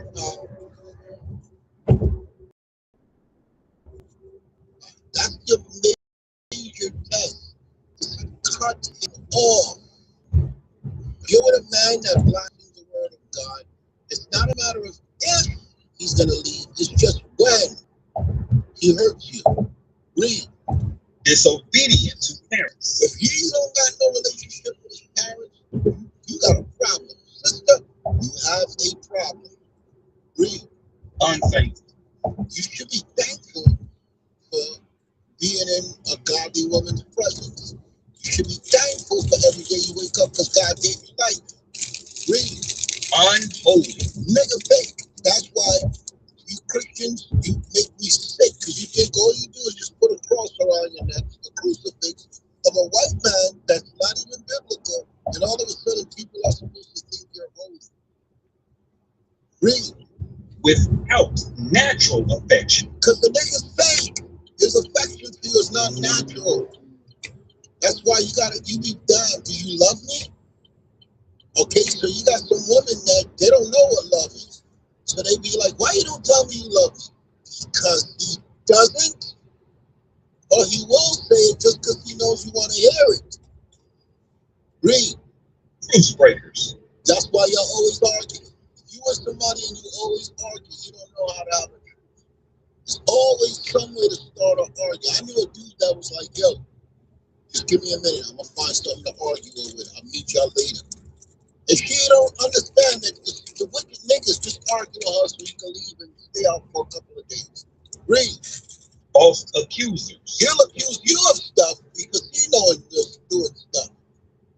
Okay, I was counseling with somebody before, and she says, he's always checking my phone, he's always coming to my job, and I said, tell the nigga stop following you around. You know you ain't doing shit, he shouldn't be tracking you like he's the police. The nigga is up to something. That's not normal. I'm not hunting no woman down. If I gotta hunt her down, she ain't getting down with me. She gotta go. Read. Incontinent. No self-control. Fierce. Ready to fight at the drop of a dime and argue. A fierce person. Black men are the only people that will start a fight over eye contact. They'll be like, yo, nigga, what you looking at? Why you looking at me? Because God gave me eyeballs and I can look wherever I want. So you look at a black person the wrong way, immediately it turns to a fire. And you women, what that bitch looking at? Read. Despisers of those that are good. And that's a good sign of them. Black people are the only ones that be like, I don't like that man. Why? What he did you? Nothing. I just don't like him. Read. Traitors. Can't trust them. Eddies. They think they know everything. High-minded. You can't reason with them because they believe that you're beneath them. Lovers of pleasures more than lovers of God. Look how the person is if they just want to go to the club and get high, go out eating and hanging out. They care about pleasure and stuff. A man of God is community and unity. He's trying to build with you and the people around him. Okay? You got a grown man that all he's thinking about is Air Jordan sneakers and video games and going to the club and smoking weed. I hope y'all sitting down, sisters. You have a nigger in your house. Great. Having a form of godliness. That's like I said, they'll put the clothes on their neck, they'll talk about God. Read.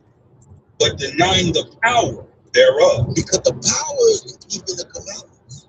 That's how you have power in God. Not talking about God. Like you niggas Christians. All y'all do is talk and sing stupid ass gospel songs. And you deny the power of God, which is keeping the commandments. Read. From such, turn away. So what he's saying, don't say such, say niggas. From niggas, turn away. Read. For of this sort are they which creep in the houses and lead captive silly women. So that's why we teach out the Bible. God says if you don't know the Bible and you're not following the format, the blueprint, the foundation he laid down, you silly. And men could pick up on when you silly. That's personal matter if you're following God. A man of God will see your value. Like Kevin Samuel speaks about a high value man. The woman is the one that knows what to say. He thinks his way. Read it. For of this sort are niggas which creep in the houses. You might read it. You might read it. Thank you. For of this sort are niggas which creep in the houses. They find some way to get your number, to come over. And what they do, read up. And lead captive silly women. Instead of saying silly, say chicken head. And lead captive chicken heads. Laden. Oh, God. Read. Laden with sins. You covered in sin because you don't know God.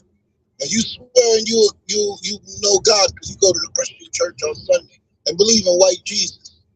Read.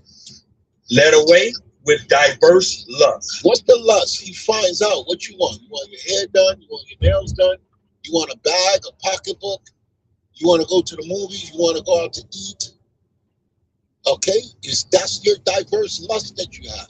Those things should not be priority if you're giving that man your time. Okay? You're allowing him to commit a crime.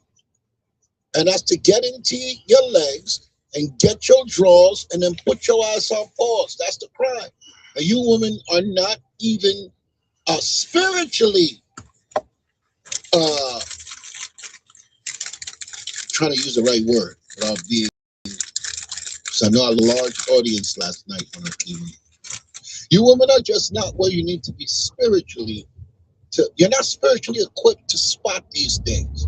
And that's those women that I don't need nobody. I can do it by myself. I'm an independent woman. I'm a strong black woman. A strong black woman is a woman that follows God. And she surrounds herself with men of God. Read. Ever learning. That's why I go to church. All y'all know is gospel songs. Get ever learning. Read on. And never able to come to the knowledge of the truth. What's the truth? Psalms 119, verse 142. Here's the truth. You're in church learning. They come in this room and got the nerve to argue with us. And they don't know a damn thing. They get mad when we correct them. Me, I'm happy when I get corrected. Because then I don't look stupid around somebody else. So I don't mind when people correct me. But for some reason, black women hate it. Read. Psalm chapter 119 and verse 142. Thy righteousness is an everlasting righteousness, and thy law is the truth. That's what it means, ever learning and never coming to the knowledge of the truth. You don't know God's law. Okay, so without God's laws, you're a lost cause. By the way, now mute my mic. Do what you like. Sir, all praise. Yep. Can't say it better than that. Hey, their mom dealing with certain man and how to go about choosing a right. Those are the things you gotta look for. And that's the mindset you should be in. Who we got? We got on Chef. I think it's good, right?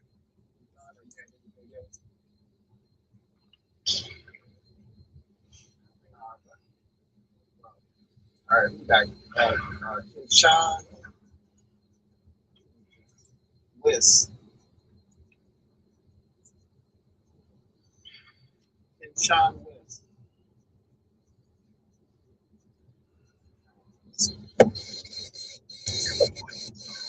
There you go. This is on you for Sean. Go ahead. Yeah, so this is a great topic, and it's a teaching moment. I have 5 aunts, and I have 6 sisters, and I'm spiritual. I don't align myself with any entity or teaching from people before me. I see my ancestors on Egypt's walls, plaques, and fervent around my home. And so that's what I'm going by. But when some of our religious brothers and sisters say that women are God, or you are a God, right? Or the vagina is undefeated. And so people take that and then they run with it in a negative light. But if you look at it in a positive light, vagina is undefeated. But if they're not surrounded by godly men and godly older women, then that vagina is defeated. If a vagina is held and kept by the father and the mother and the parents and uncles and aunts around her, then she is a virgin, and that makes her elite. That makes her beyond Michael Jordan. But society is teaching women and men. It doesn't have to be like that. There's no requirement to open the legs. Just try and get the legs open. And so women have lost their power. What you saying? What you saying? Hold on. King, let him finish. Okay. So women can be gods because between their legs is undefeated. But they have taken the value and said it's for 50 cents instead of it's for the value of a godly man beside me and my godly fathers and mothers and parents and aunts and uncles around me, which makes me a virgin and which will make me ready to be led by a man. So Kensha, you believe in the Bible? Yes. And you follow the Bible? No, I ask for understanding, wisdom, and knowledge, and I take what I take the meat out and spit out the bones. What, there's bones in the Bible? It's interpretation for everyone. I'm not talking about interpretation. I'm talking about what you read. Is something wrong with the text of the Bible that you read? I'm not talking about how someone interprets it to you. Based on you reading the Bible, do you follow it and believe it? Based on someone writing it and I'm not talking about. Remember the question I asked you? Because this is a Bible-based room. You got to go back in history then. What is the Bible? It's a history book. It's a history book of the people that God was dealing with, and it documents the historical account of their lives in different time periods. The Egyptians, the Babylonians, the Assyrians, the Persians, the Medes. Then in the New Testament, Greeks and Rome. That's all it is. It's a history book. It's a collection of history of the people that had interaction with God. Are you saying that there's something wrong with the Bible? Yes or no? No. What I want to add to, and that's why I like your channel. What I want to add to that is you have the Book of Nicaea. You have Yiddish. That was before. The book Yiddish and Nicaea has nothing to do with the Bible. That came after the Bible was finished. We don't follow the Council of Nicaea, and Yiddish is made up by Caucasian people. Stick to the topic. Do you read and follow the Bible? Yes or no? No. Yes, I said that. No, you said spit out the bones. So now, when you say bones, bones can choke you. Is there something in the Bible that is bad? Well, I would say this. I look at the tree of life and I look at the differently. I look at the sun, the third day. I look at it differently. I look at the Son of God. I look at the spinal cord differently. I look at when you say the spinal cord, what you mean? Well, when people say, what is Christ and Christ's consciousness, or is it a physical man? I leave that for people to debate. I am grateful that I understand with the tree of life and with the 30. So you don't believe on Christ? You don't believe on Jesus? I just said I did, but it's a right. Brother, you're all over the place. You said the spinal cord. What does the spinal cord have to do with the text of the Bible? Because it's not a help me. I'm slow. I'm stupid. I just told you it's not an age of a man. It's the 33rd vertebrae in your spinal cord, and you need to get it. You need to reach your resurrection. So no, resurrection is Christ dying, laying down his life so that we can have life and be born again. But the text of the Bible says nothing about spinal cord. We both agree on the Bible. We both agree Christ. You're trying to say that I don't, and I'm just explaining to you over and over. I do in a different way. So continue. So what you're saying to us, could you show it to us in text in the Bible? Because this is what the Bible says. Isaiah chapter 8, verse 20, reader. Read that for him. Okay. Isaiah chapter 8 and verse 20. To the law and to the testimony. Because the law defines what's right and wrong, and the testimony about what's written is what we need to go to. Read.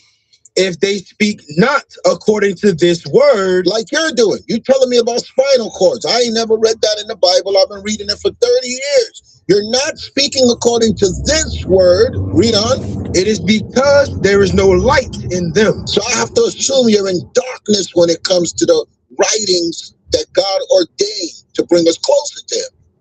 You never said nothing about studying those spinal cords unless you're trying to make people walk again that have a crippling injury. I could understand you doing it for that. Hey, you know me. I don't. You're saying a lot of crazy stuff, bro. You're making me nervous. About the health that we've spoken about, and some things that we've talked about in the back channel about health. So if you look at my bio, I'm coming from a perspective of not knocking over 1,000 religions. I'm coming from a perspective of I don't believe in any religion, Ken Sean. I only believe in what's written in the Bible. God didn't give us religion. In the Bible, we ruled as a theocracy. Theo meaning God, ocracy meaning government, meaning God said it and we obey it. I don't believe in Methodist, Baptist, Catholic, Jehovah.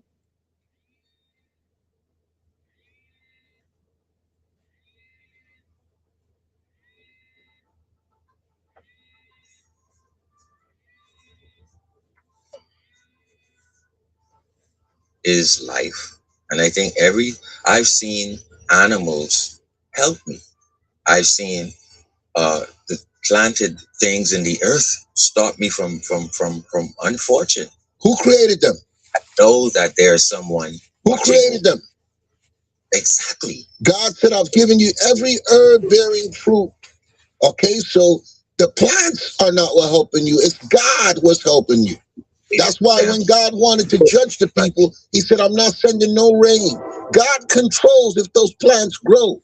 God controls the weather, the elements for those plants to grow. Those things came from God. So if you give the plant the glory, you're not following the Lord's story.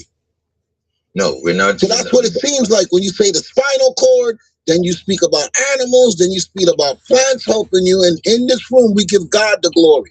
That's according to his story. So to me, right, even though, so to close, right, women have a responsibility, like you mentioned in the topic, Megan, and the power that women have that I explained when you are led by your family until you are ready for another man to lead you, you would be a virgin at your greatest elite power, whether that's at 18 to 26 years old, whatever. A man has a responsibility too, eh? The 33rd vertebrae needs your sperm to go up the spinal cord so it can reach the 33rd pituitary gland so you can attain vision from the ancestor. Vision for a man equates to completion of his journey and his purpose. So men also have a responsibility not to sperm all over the place, but to also hold that in the 33rd vertebrae and it'll go up the spinal cord, not an age of a person, white man or black, Jesus. It is a proper way for you to attain vision, for you to live your proper life in alignment. So men have a responsibility just as well as women have a responsibility to be godly and virgin. And I rest my mic. Psalms 82 verse 6, reader. Yes, sir. Psalms chapter 82 and verse 6. I have said, ye are gods, and all of you are children of the Most High, but ye shall die like men. Nowhere in the scripture are women referred to as gods.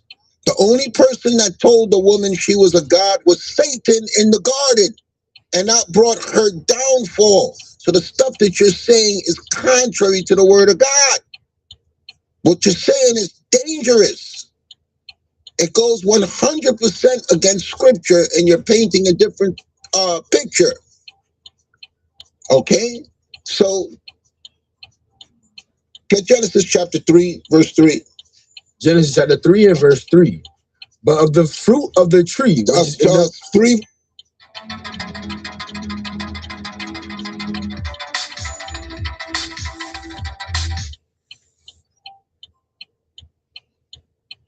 Danny? Hello? Hi, this is Bailey. I'm calling in regards to the application you submitted for affordable health insurance. Were you just looking for yourself or family? Is it possible that I can call you back because I'm in the middle of something? I just answered because I thought it was my daughter. Because you got a very similar number. Hers is 5252. Yours is 5253. So my bad. Is it possible I can call you back at this number? Yeah, you don't have a couple of minutes to go over your options?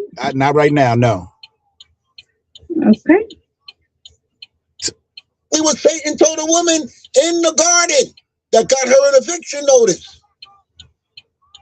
I might have been cut off by the internet. They followed.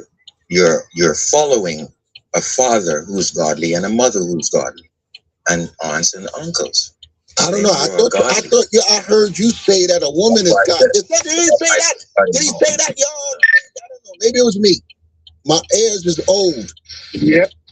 Yeah, he definitely said that. I don't know. I'll mute my mic, y'all. I'm gonna give it to y'all. You know, when I get tired, I'm gonna mute my mic. Just let me know if y'all need me. Hey, Satan. Satan. Do you hear me? Satan. Unmute your mic. Satan.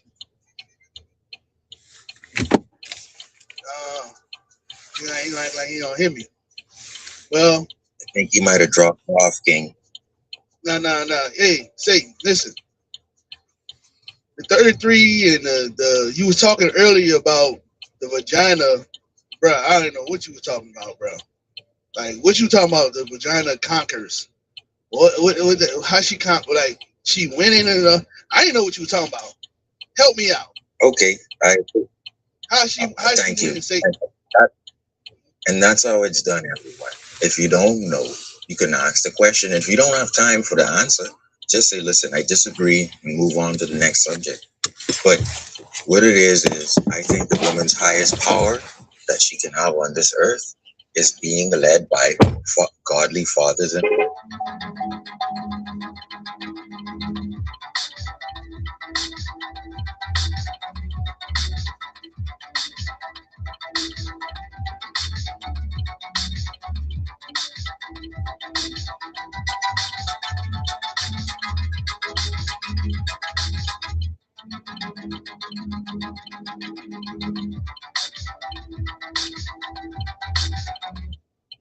your sexuality to get favors. And that has lowered the value to the zero of women. So women's power is being led by godly men, women. And so men have a responsibility too. oh, so you switched it. You switched it. The men who you switched what you were saying. You switched what you said. No, that's the power of the women to no, I remember when you first you said that second. Shirley Chisholm and others were I get that. I hear you. I heard that. Right. You said that second. I'm talking about the first part you said about the vagina conquers. Oh, listen, she wins. The vagina is undefeated, my friend. Yeah, that's what you said. Can you be in a room of 10? Can you be in a room of 10 of beautiful women and control yourself? You will say yes on this. Listen, Kenshawn. The vagina is defeated. That's why I told you need to read the scripture. It is defeated. Weak men get defeated by. Just listen, Kenshawn, because what you're saying is crazy. Weak men get defeated by vagina. Men of God, a vagina can defeat them.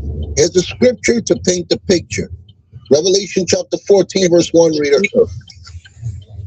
Yes, sir. Revelation chapter 14 and verse 1. And I looked, and lo, a lamb stood on the Mount Sion, and with him 144,000, having his father's name written in their forehead. Because in our forehead is the instructions of God. Read. And I heard a voice from heaven, as the voice of many waters, voice of a great thunder. And I heard the voice of harpers harping with the harps. This is prophecy in the future for when the elite men of God rise up. Read.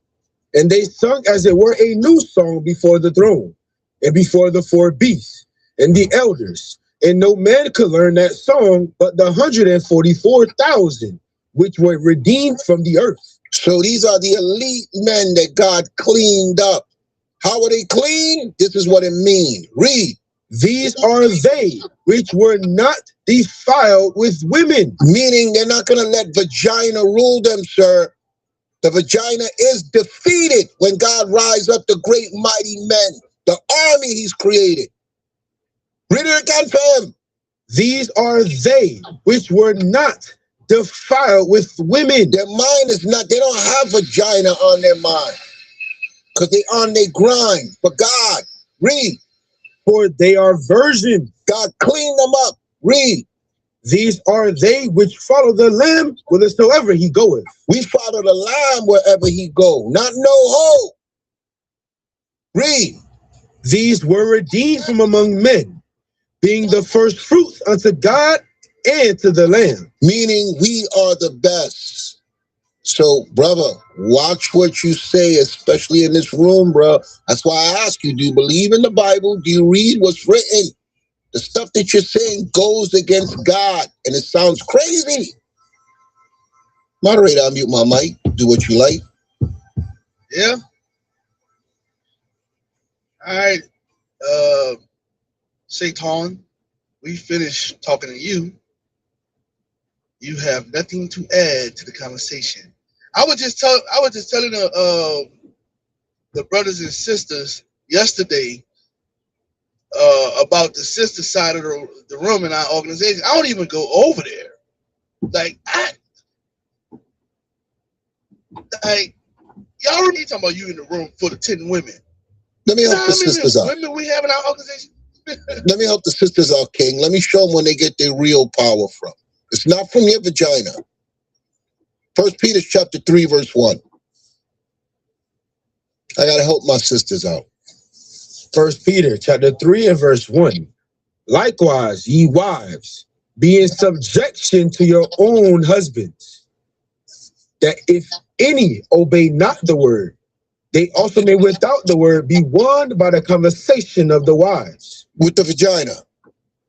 By the conversation of the wives. By backing it up. By the conversation of the wives. That's where your power is. It's going to explain it as we go on. Read. While they behold your chaste conversation. Your chaste conversation is aligned with God on your mind. Read. Coupled with fear. You have the fear of God in you and men see it. Read. Whose adorning, let it not be that outward adorning of plaiting the hair, and of wearing of gold, or of putting on of apparel. Because you use your outer beauty to fulfill your duty. You want to attract men. God said you don't use that to attract men. Your hair and your costly array and your gold, and because you want men to be into your body and how you look. God said you don't use that. This is what he said to use. Read. But let it be the hidden man of the heart. That's in your soul. Read. In that which is not corruptible. That's not corruptible. Your vagina is corrupted. Because you're using that to attract a man and have power over man instead of following God's plan. Read it again. But let it be the hidden man of the heart. That's why Christ said you must be born again. Your mind ain't right. Your soul ain't right. Probably. Read. In that which is not corruptible. You're not corrupted no more. Once you got the Spirit of God in your soul. Read. Even the ornament of a meek and quiet spirit. You don't have to be loud and aggressive and commanding and demanding. You have a meek and quiet spirit. Why? Which is in the sight of God. Because your Creator's watching you. God is watching you. You're in his sight. And the sight of God is what? Of great price. That's where your power is, woman. It's not in your vagina.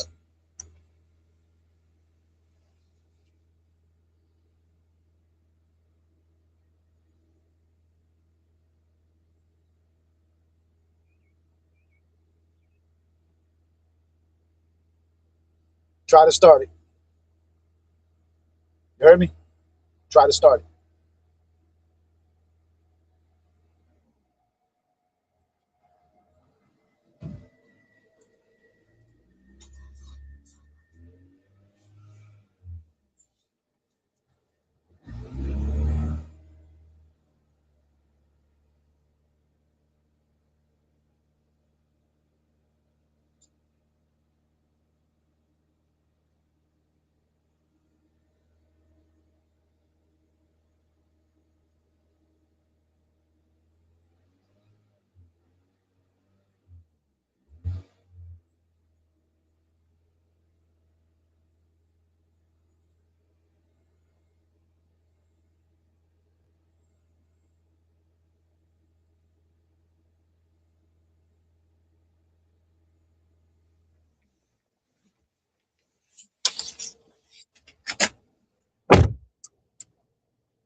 When trying to jumpstart a vehicle, does pressing the accelerator in the car that's being used to jump the other vehicle give it more power?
Signs that the battery is too dead to be jumped.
Show me images of the battery in my 2023 Chevy Malibu.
Right.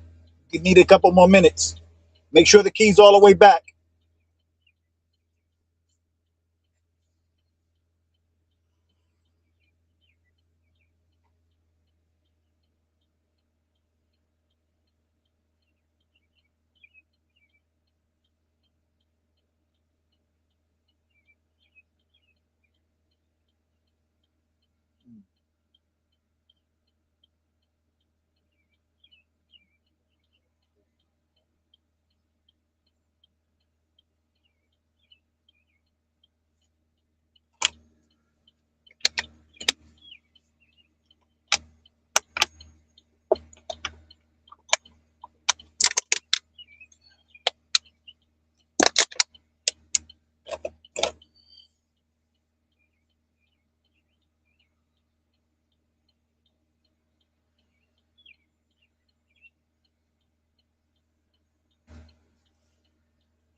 got it, Gag.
Fit, but you know they're not well.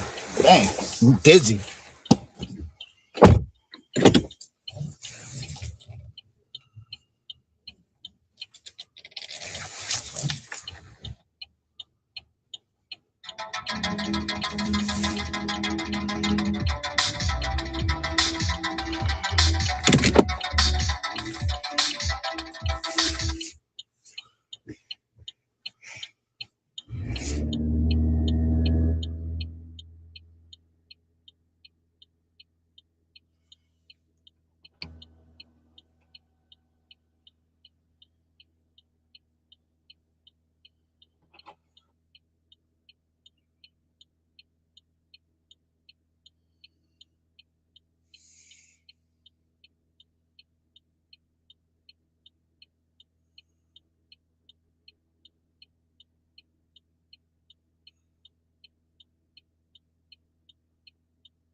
You got it. You got it. Come on. Okay, you got it. You got it. You got it. Your stupid ass.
I am attempting to jumpstart 2013 Honda Civic with my 2023 Chevy Malibu.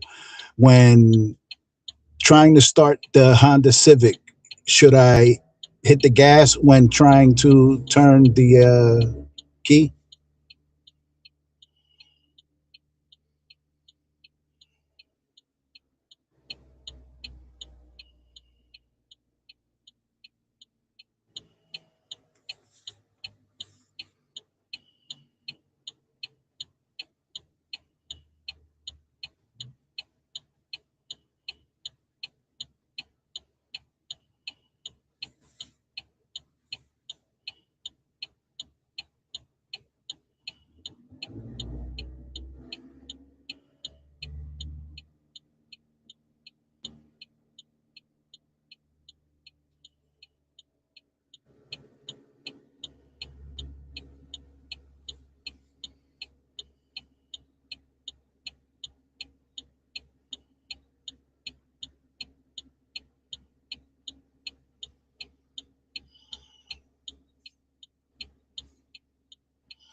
So when I first started, the car was completely nothing, no sound, no clicking, no dashboard lights. Now the lights are coming on. You could hear the indicator and the car.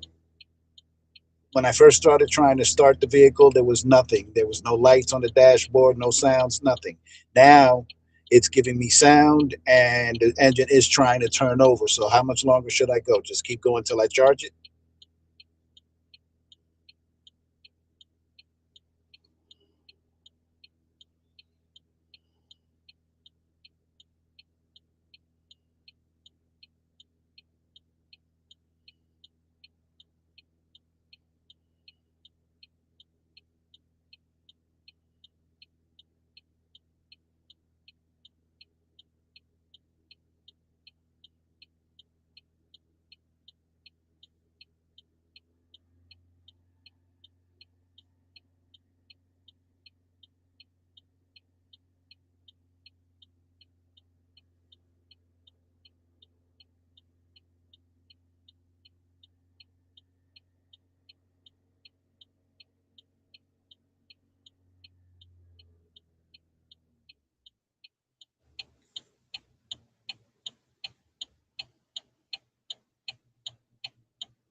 Hmm.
Ski exhaust like a shit.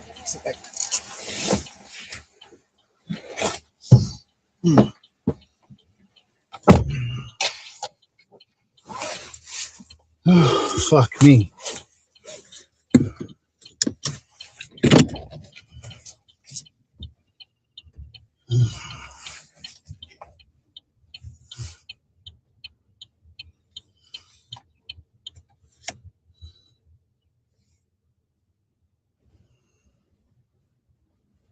Yeah.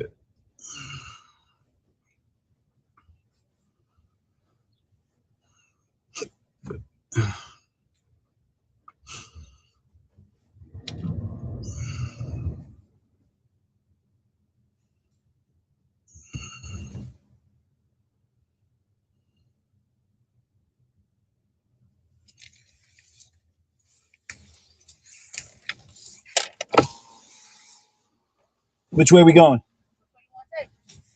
Want me to lead or you lead? Lead. Lead. I follow you. Watch out. Get out of his way. Watch it. I'll follow you, whatever you want to go. All right, whatever.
You make sure everything is off in the car, the lights, the radio, everything. Yeah, everything is on. Okay. Every time the radio on. Huh? Every time the radio on. Yeah. It's off. It's off. Off. Yeah, as long as everything's off, that battery should charge up. The lights are off. Everything's off. All right. I've never heard the alarm go off. You never what? Never heard the alarm go off when I was home. That's why it didn't make sense either. The alarm was going off because I never heard it. And the parking in the same spot is. So it's not like I can't hear it from my apartment. Right. So yeah, it should be fine now. I mean, it's going to be parked for the unforeseeable future until we decide what's going to be done with it. I think if you fix it up, it'll be a good car to keep. You already paid it off. And I'll just ask for it. Yeah. Having to move it back to forth and getting tickets and paying the car insurance for a car that's not being kind of just don't make no sense. Like I said, she could have took the type, could have went and put $1 a day on it. That would have been something to do. It ain't going nowhere, but around the block a few times. Yeah, but she ain't gonna be able to put shit on it now until she get her license right. She can't do shit. Yeah, I mean, she could go back to her insurance. They don't need a license to insure. But that $1 a day shit, because it's government, they need all the paperwork straight. And I don't think that's true though, because I got my license once. I got insurance through them one time when they said my license was suspended. I went and had renewed policy, and then I ended up getting into a fender bender in my Honda, right? And the nigga was like, "Oh my god, he popped out this U-Haul Indian nigga." I'm like, this nigga just wowed me out in a U-Haul. Like, I'm talking about my chains came out my cup, everything, like from behind, smashed my shit. Damn. That nigga gave me hard as hell. I pulled over, he's like, "I'm so sorry, I'll pay." I'm like, well, you're gonna have to pay a nice hefty motherfucking rack. Did you rack? You said you could have fucked me up. If not, I'm gonna call the cops. We're gonna have to go through the insurance. He was like, no, I'll pay you right now. The bank right here, pull into the bank. That nigga dealt me $700 and gave me $300 in cash. I went on about his business. I know that. I ended up finding out like 2 days later when I went to America, my license and that big shit. Ain't that big shit. You could have put that all in the lane a little bit better though. You ain't got it. No, he got it. He did it right. I watched him. He did it right. He took a good turn, but he could have had a 50. No, because the back of the truck was too close to the car.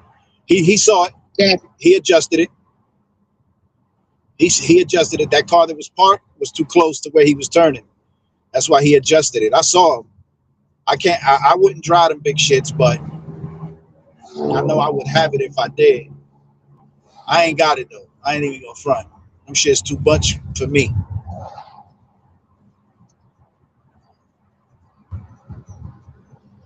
Oh my God, I'm ready to go lay down.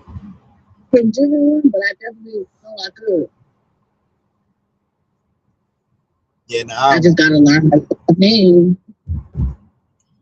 Well, they got them automatic now. I know. But I feel like it's asinine for me to not know how to do. Come on, Dad. Take it. Take it right now. Take it. No. Just go. I'm right behind you. You couldn't took it. He dropped it like a pussy. I'm dizzy. The car is spinning. So I got to be cautious. Yeah, you can go your ass to the hospital. I'll be all right. Nah, that's not good. You brushing it off like that's just kind of good. Yeah, I got Jesus. I'm good. What? I know the fuck it is.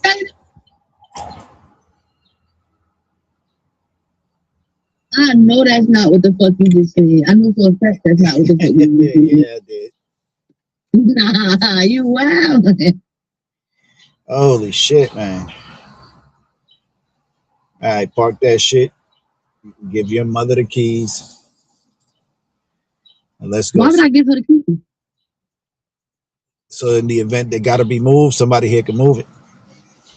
Hey, ain't nobody here got no license. They're not taking this car. Clint does. They don't got to move. If they got to move, she could come call me. I'll move it. No doubt. You should ask her where she wants you to put it. What? The car. Right here. I already put it. She's gone. You can't see it on the street. I don't know. I know Clint on his way back there. Clint car already back there. Yeah, he's on his way back there. Yes? Yep. You don't see him? Yeah, I see him. Yeah, you pulled over. Where you parked it? Right behind the van.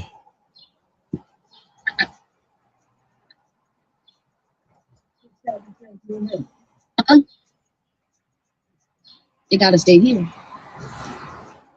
Are they sure? No. Chill. It's fucked up. So the action dropped.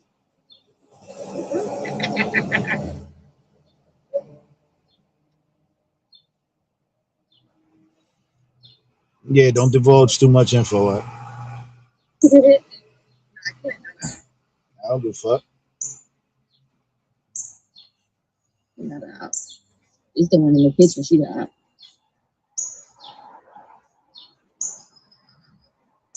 I don't care though. I don't let it be known. I like to play dirty. I get nitty gritty. All right, I'm gonna hang up. Call you. Are you going inside? All right.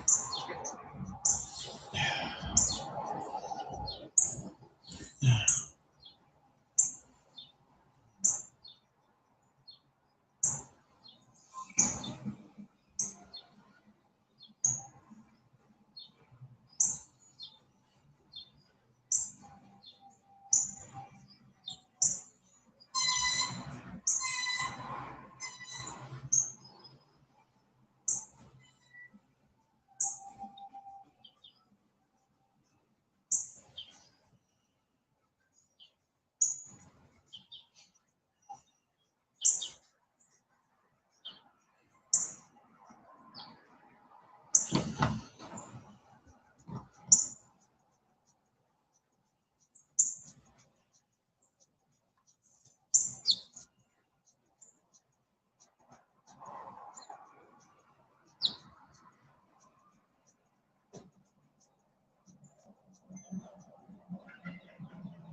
No, I'm going home to try to take it out. I'm not going to the hospital. What are you gonna wait for? You collapse and fucking die? Like I said, you gonna leave us fucked up in that situation? Like, No, man. you are, because I remember. Bro, I'm not going to the hospital. Let's not argue about it. It's not that I'm not doing no hospital. I'll be all right. I just gotta. I think it was this that did it. I think that's what did it. Either that or the fact that I was sitting there that whole time rubbing that car, and the exhaust got in the car. It was either that. I think it was this though, because it after I drank this, I didn't even drink the whole thing. I'm not going to the hospital. I know that.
Did you eat anything?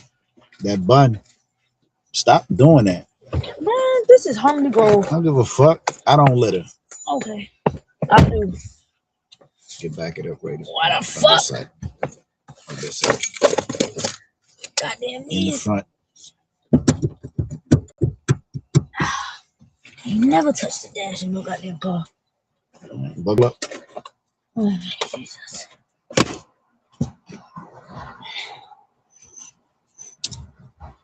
Woo. You should try some orange juice or something. I am.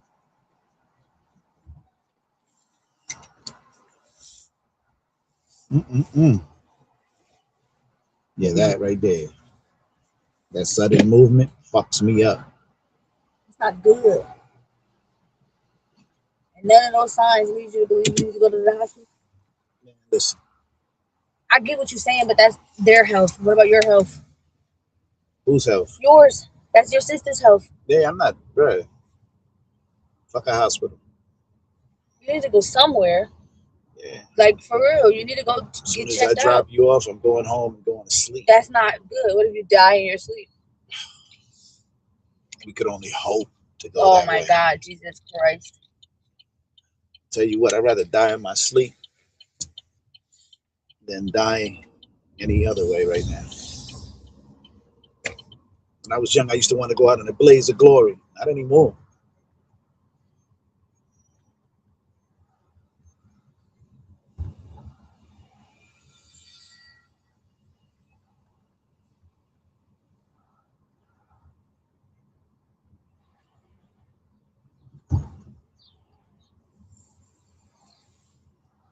Damn. I'm cold.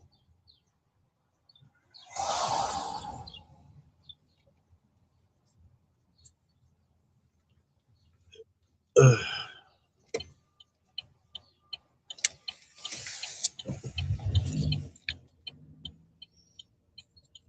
Yeah, I think it was that coffee too. I think that's what did it. Because I could feel it trying to come up. Acidic.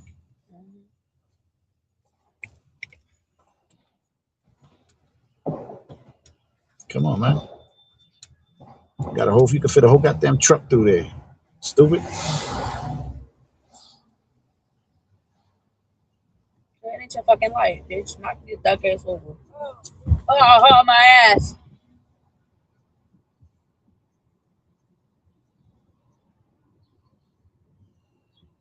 I tell anybody, bitch, if it ain't your life, bitch, it ain't the law. Fuck out my way. Fuck what you talking about? They say stop when it's your chance to go. Bitch, move out my way. I will tap the shit out of you. Bump you. Watch you hit a look. Oh my goodness.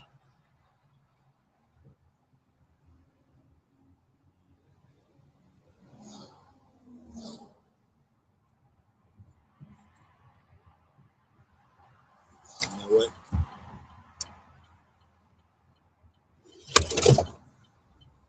Nice.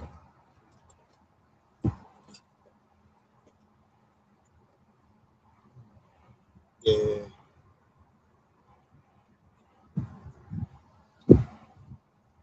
Just got to cut out every fucking thing. Bread, soda.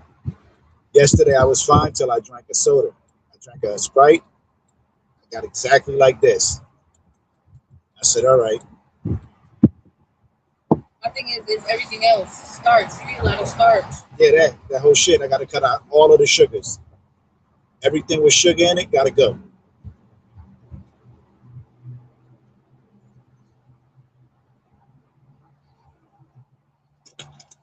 I don't know if I sent you the video. Guy that I follow, during COVID, they canceled this nigga. They ostracized him, shut down his practice, the whole shit. So I was like, yeah, I'm going to follow this nigga because if they did him like that, means he's on to something. Yesterday when I was feeling like this, those 2 charcoal pills helped. So I'm going to definitely go dump 2 Start more. checking your blood sugar. I don't know how to do that. Mommy got a glucose test in her house. Electronic? Mm-hmm.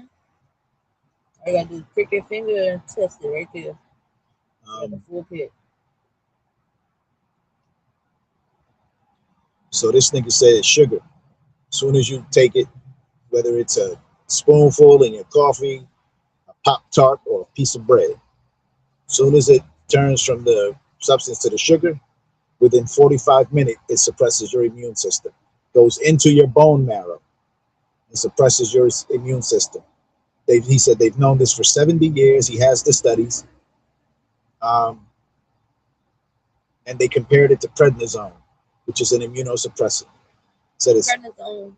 It's an immunosuppressant. They get prednisolone. They gave it to Nehemiah to open up his airways. Why? He was going through that allergic reaction, but they had the EpiPen. The steroid? Yeah, it's a corticosteroid. Yeah. They gave him that, and then when he got sick that one time after the allergies, remember I told you I think Nehemiah developed asthma, honestly, which is why I've been letting him run crazy and then get his coughs out. Yep. As long as he don't hit me with one of those, like lately he just every time he running, I can hear it. If you ask him, you good? He's like, yeah, my throat just weird. Your brother got it. He had I forget what it's called, about the trachea. His trachea get tight. Yeah. I was asthmatic my whole life, which is why I should have never smoked, never did drugs. That's crazy because I can run. My chest be feeling like it's gonna split open, but I can push that limit, like, so where I'm able to, like, once I feel it, I be like, all right, I gotta like get a control of that shit before I lock my own fucking body up. But yeah, sometimes I run and then I know how to calm myself down, and I can keep it pushing though, like, but I can run still, like. It ain't nothing for me to get small on a few pieces. I remember we did a foot race at South Mountain, and I dusted everybody. Mommy, Haja, all of them. Mommy was like, I didn't know you could run like that. Baby, I ain't stay on track fields for no reason. I get skinny on a few pieces. I don't play. Oh! I'm stupid.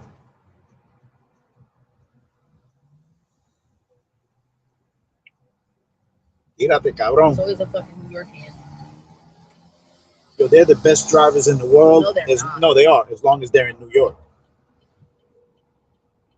The So minute then they that come, makes them shit drivers. as soon as they come here to Jersey, the motherfuckers forget how to drive.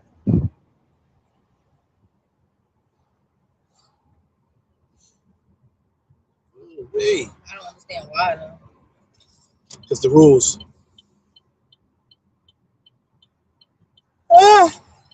Plus Jersey, like, Jersey don't give a fuck. Like, I gotta remember when the World Cup comes to the MetLife, I am not coming out.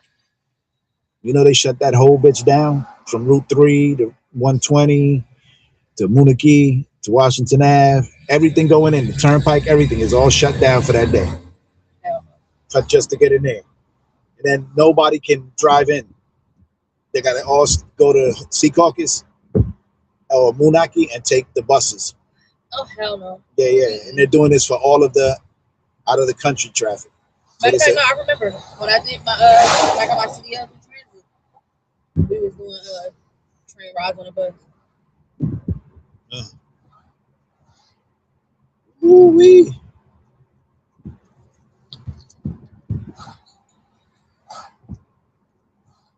Yeah, I'm going right in. I'm going right to bed.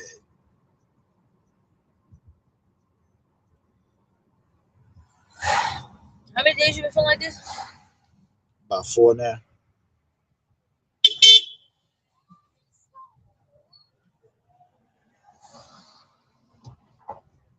Come on, Grandma. Why would you run your ass out there like that? Let her go. You got it. Why would she do that?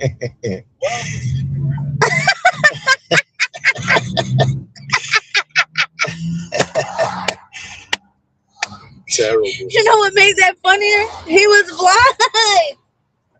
He had a cane. He was blind as shit. He just so happened to hear me and said, "Why would you do that?"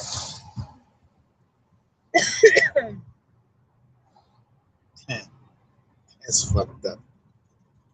People ain't shit.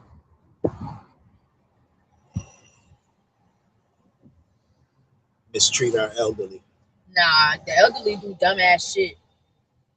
Dumbass shit. The elderly do the dumbest of the dumbest shit. I ain't never seen people that got so much knowledge act like straight dumb asses until they get in a car. There's no way you in this car and you think that it's okay for you to be like, oh my God, I'm supposed to go this way, honey. And then cut everybody the fuck off. And then be like, oh my God, like, oops, it was such a mistake. No, Grandma, you shouldn't be driving. Or then, God forbid, you know, they get on the ramp, on the arm ramp, right? You're doing the speed limit, right? And then they get all the way over to the left and then hit you with one of these. Slow down. Like that. You didn't have to worry. With my grandparents, the motherfuckers had lead feet. The older they got, the faster they drove. And when you ask my grandmother, why? You're like, yo, I'm in a hurry. Okay. I'm old. I ain't got much time left. That's it. I like that answer. Cops did too. When they pull her over, they still gave her a ticket though. They still gave her a ticket. That's why they took her car from her. My aunts. She just kept getting ticketed. Yeah, and it wasn't for dumb shit. It was for speeding. See that smell? You smell that? Yeah, but that's not your car. No, like that shit. Because I was noticing it again. It's not none of our cars when we go up that spot on 280. No, it's No, it's not. no. The whole spot. When you get further down, it smells like sulfur. Yeah, no, but There's something that comes, going on in the it's air. every up there. car. It's every car going and your car as well. But it never smelled like that. Only when you're going up. No, it that never smelled like that incline. right there. As of recently, it started smelling Nah, like that. nah, that's since I was a child. You knew you wasn't going to be able to get over your dumb ass.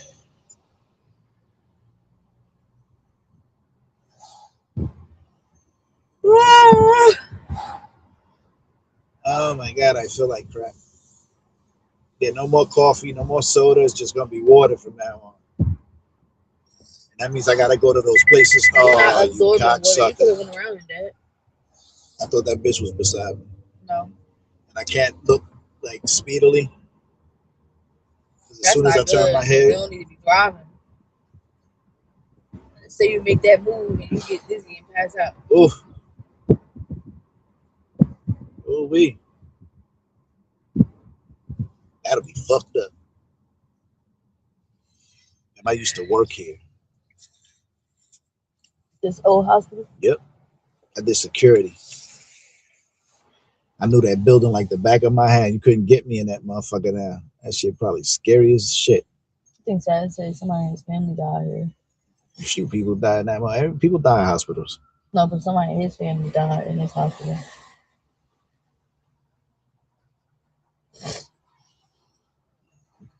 Mm. Go ahead, white dude. Take the light. He's either a fireman or a cop. He is not neither. He's a construction worker. How do you figure? He got on a bright yellow shirt and a construction hat. Oh, yeah. Probably work for the city. No, that's not no city car. No, it's his car. He don't work for no city out here. He passing through our city. It looked like that's a white man. Like cracker white. Yeah, they still control the government here. In Orange, they give you black mayors and Latinos. I don't know how, because everybody that's up for election right now for mayor and all that is black. They got a LaQuinta Robertson or some shit, or LaQuinta Johnson. Can't turn on red, buddy. Oh, he's going to. I'm not. He's going to watch. I'm not. I ain't doing it.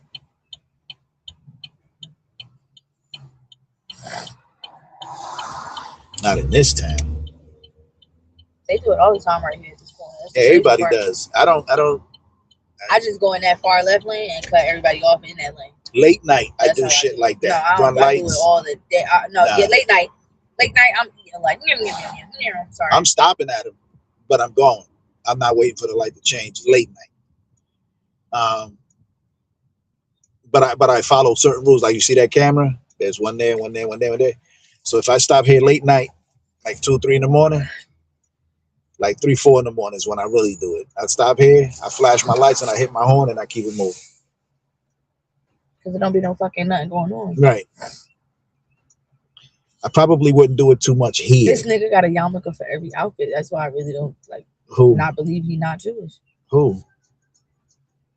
Oh. Probably African. Nah, dad, he black. Yeah, he probably. You mean like African American black? Black. Crazy part is you see his little fringes. He be having a little train. Seats, yeah, he do. He got a yarmulke. Nothing more offensive than to see a fucking black person convert to that shit. Nothing more offensive. You're the fucking Jew. Why are you converting to a goddamn Jewish person? He stand on my block all the time. He got a By the corner on. store, by the liquor store. Ugh. He stands out there, and I be like, so lost. Like, I remember when I first ever seen him, I was like, is this man really Jewish? Like, Oh, they got black Jewish people. Don't get it fucked And I up. was like, let me not sound stupid, because you know that why would it be a crime for a black person to be Jewish? Like, some of them fucking white cracker bitches think they not fucking black. And some of them is black. But then I start seeing him with like different ones. Like, it's not like he just got that green one. He got like a blue one, like a white one. And I was really bugged out by it, because I'm like, damn, do he just be playing in their face, or is this nigga really Jewish? Like, he be standing out here on this block knowing everything out here Jewish owned, and it's like, am I bugging? Or like, is he sending a message or some shit? Like, 'cause I was really fucking lost. No, they got him. But it's offensive because you're the tribe of Judah. If you African American, you're Judah. Or you're Gad, one or the other. Either way, you're the Jews. There's no fucking, like, I would never.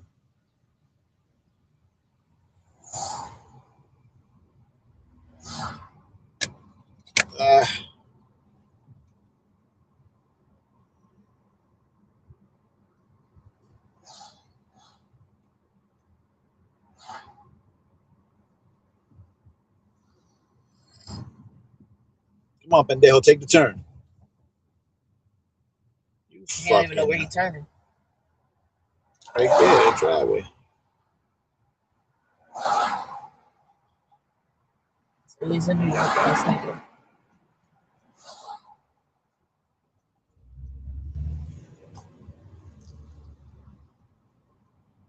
You get your mother the key. No. What you gonna do with it? I got the key.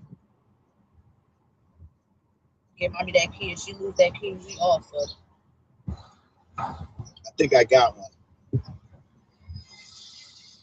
That's the last thing she needs to know. What's that? That you got an extra. And she'll lose it when I see. And he be all up and down this block, man. And he be all up and down this block too. And I be feeling like he be doing that shit over. Nah, if he got the ZTs on and he knows like he got the whole hookup, The whole hookup. he's probably. And I think he's low key like a little like mental though. Like I think he's from one of these like I think it's a residential home somewhere around here. Probably. Because there's another one, right? And I think he stay in this building right here, this brick building, right?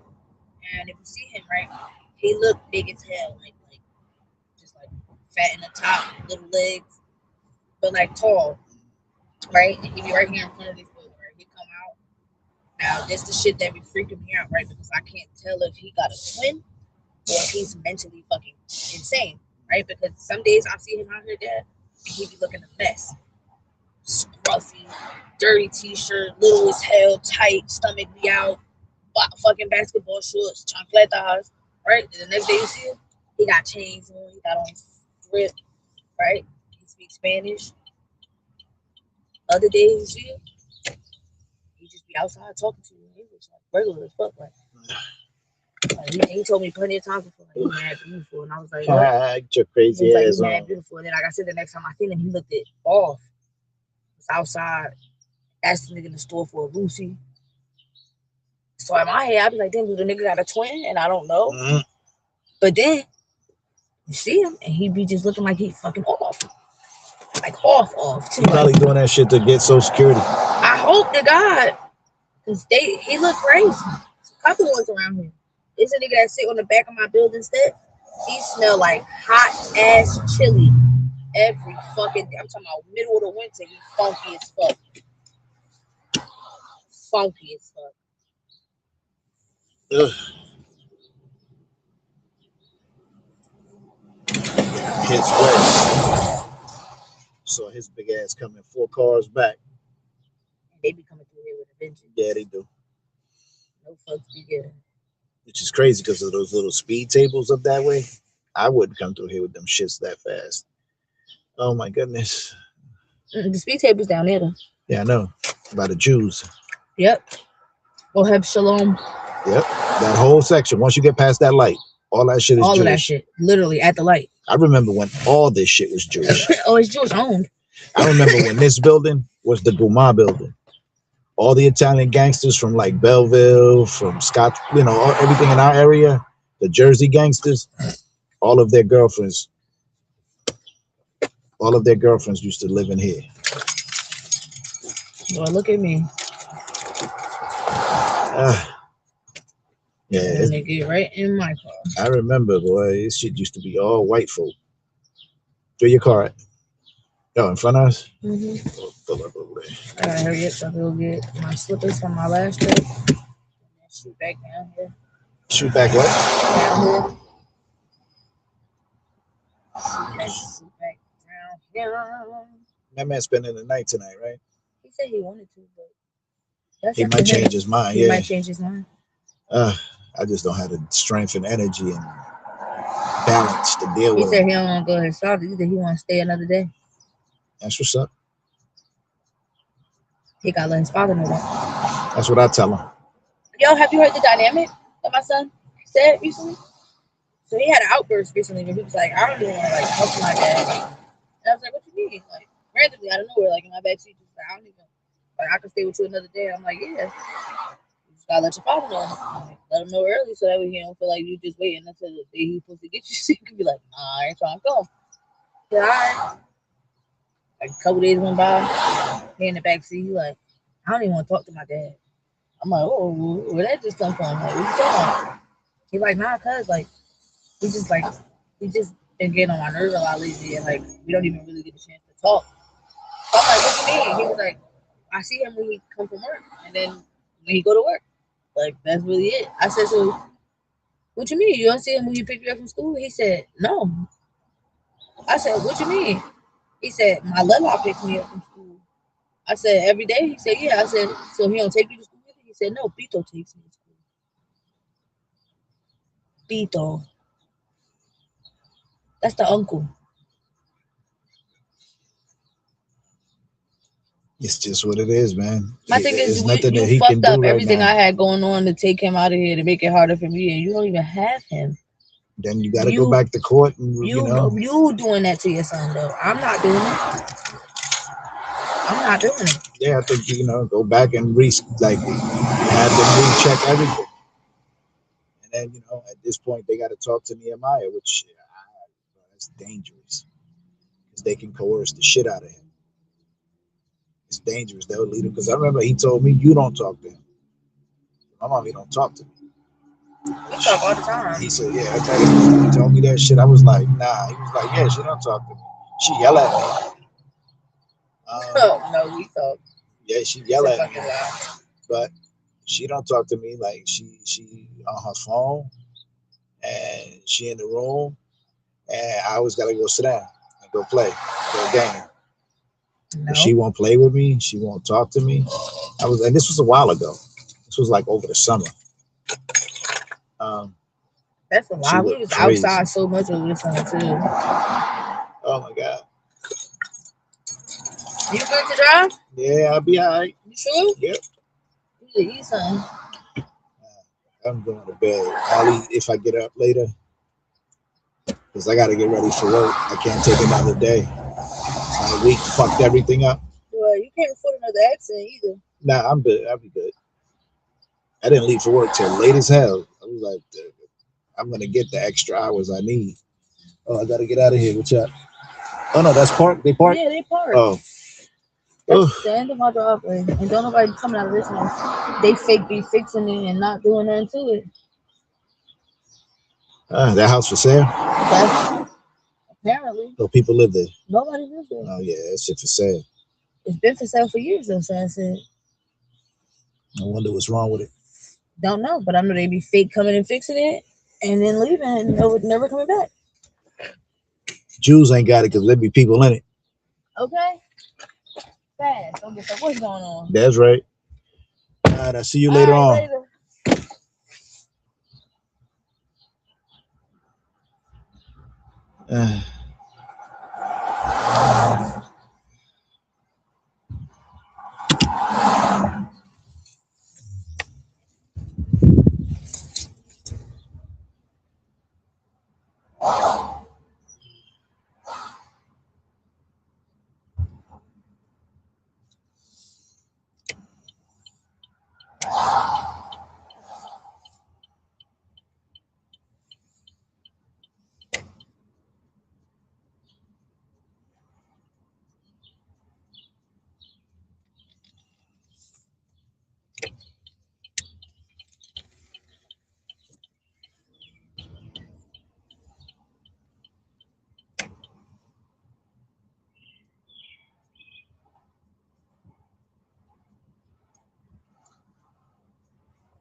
Let's go.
You remember the short arm dude?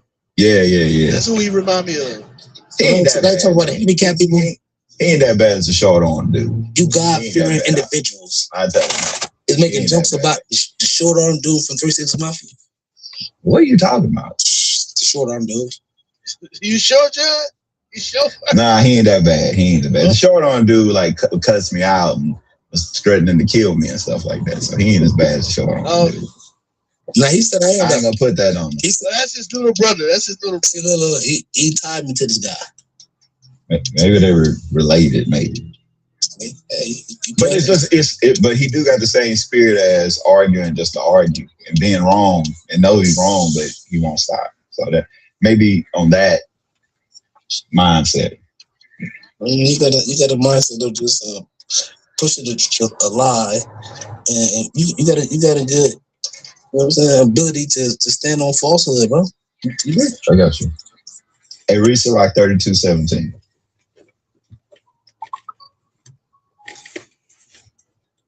Sirach chapter 32 and verse 17.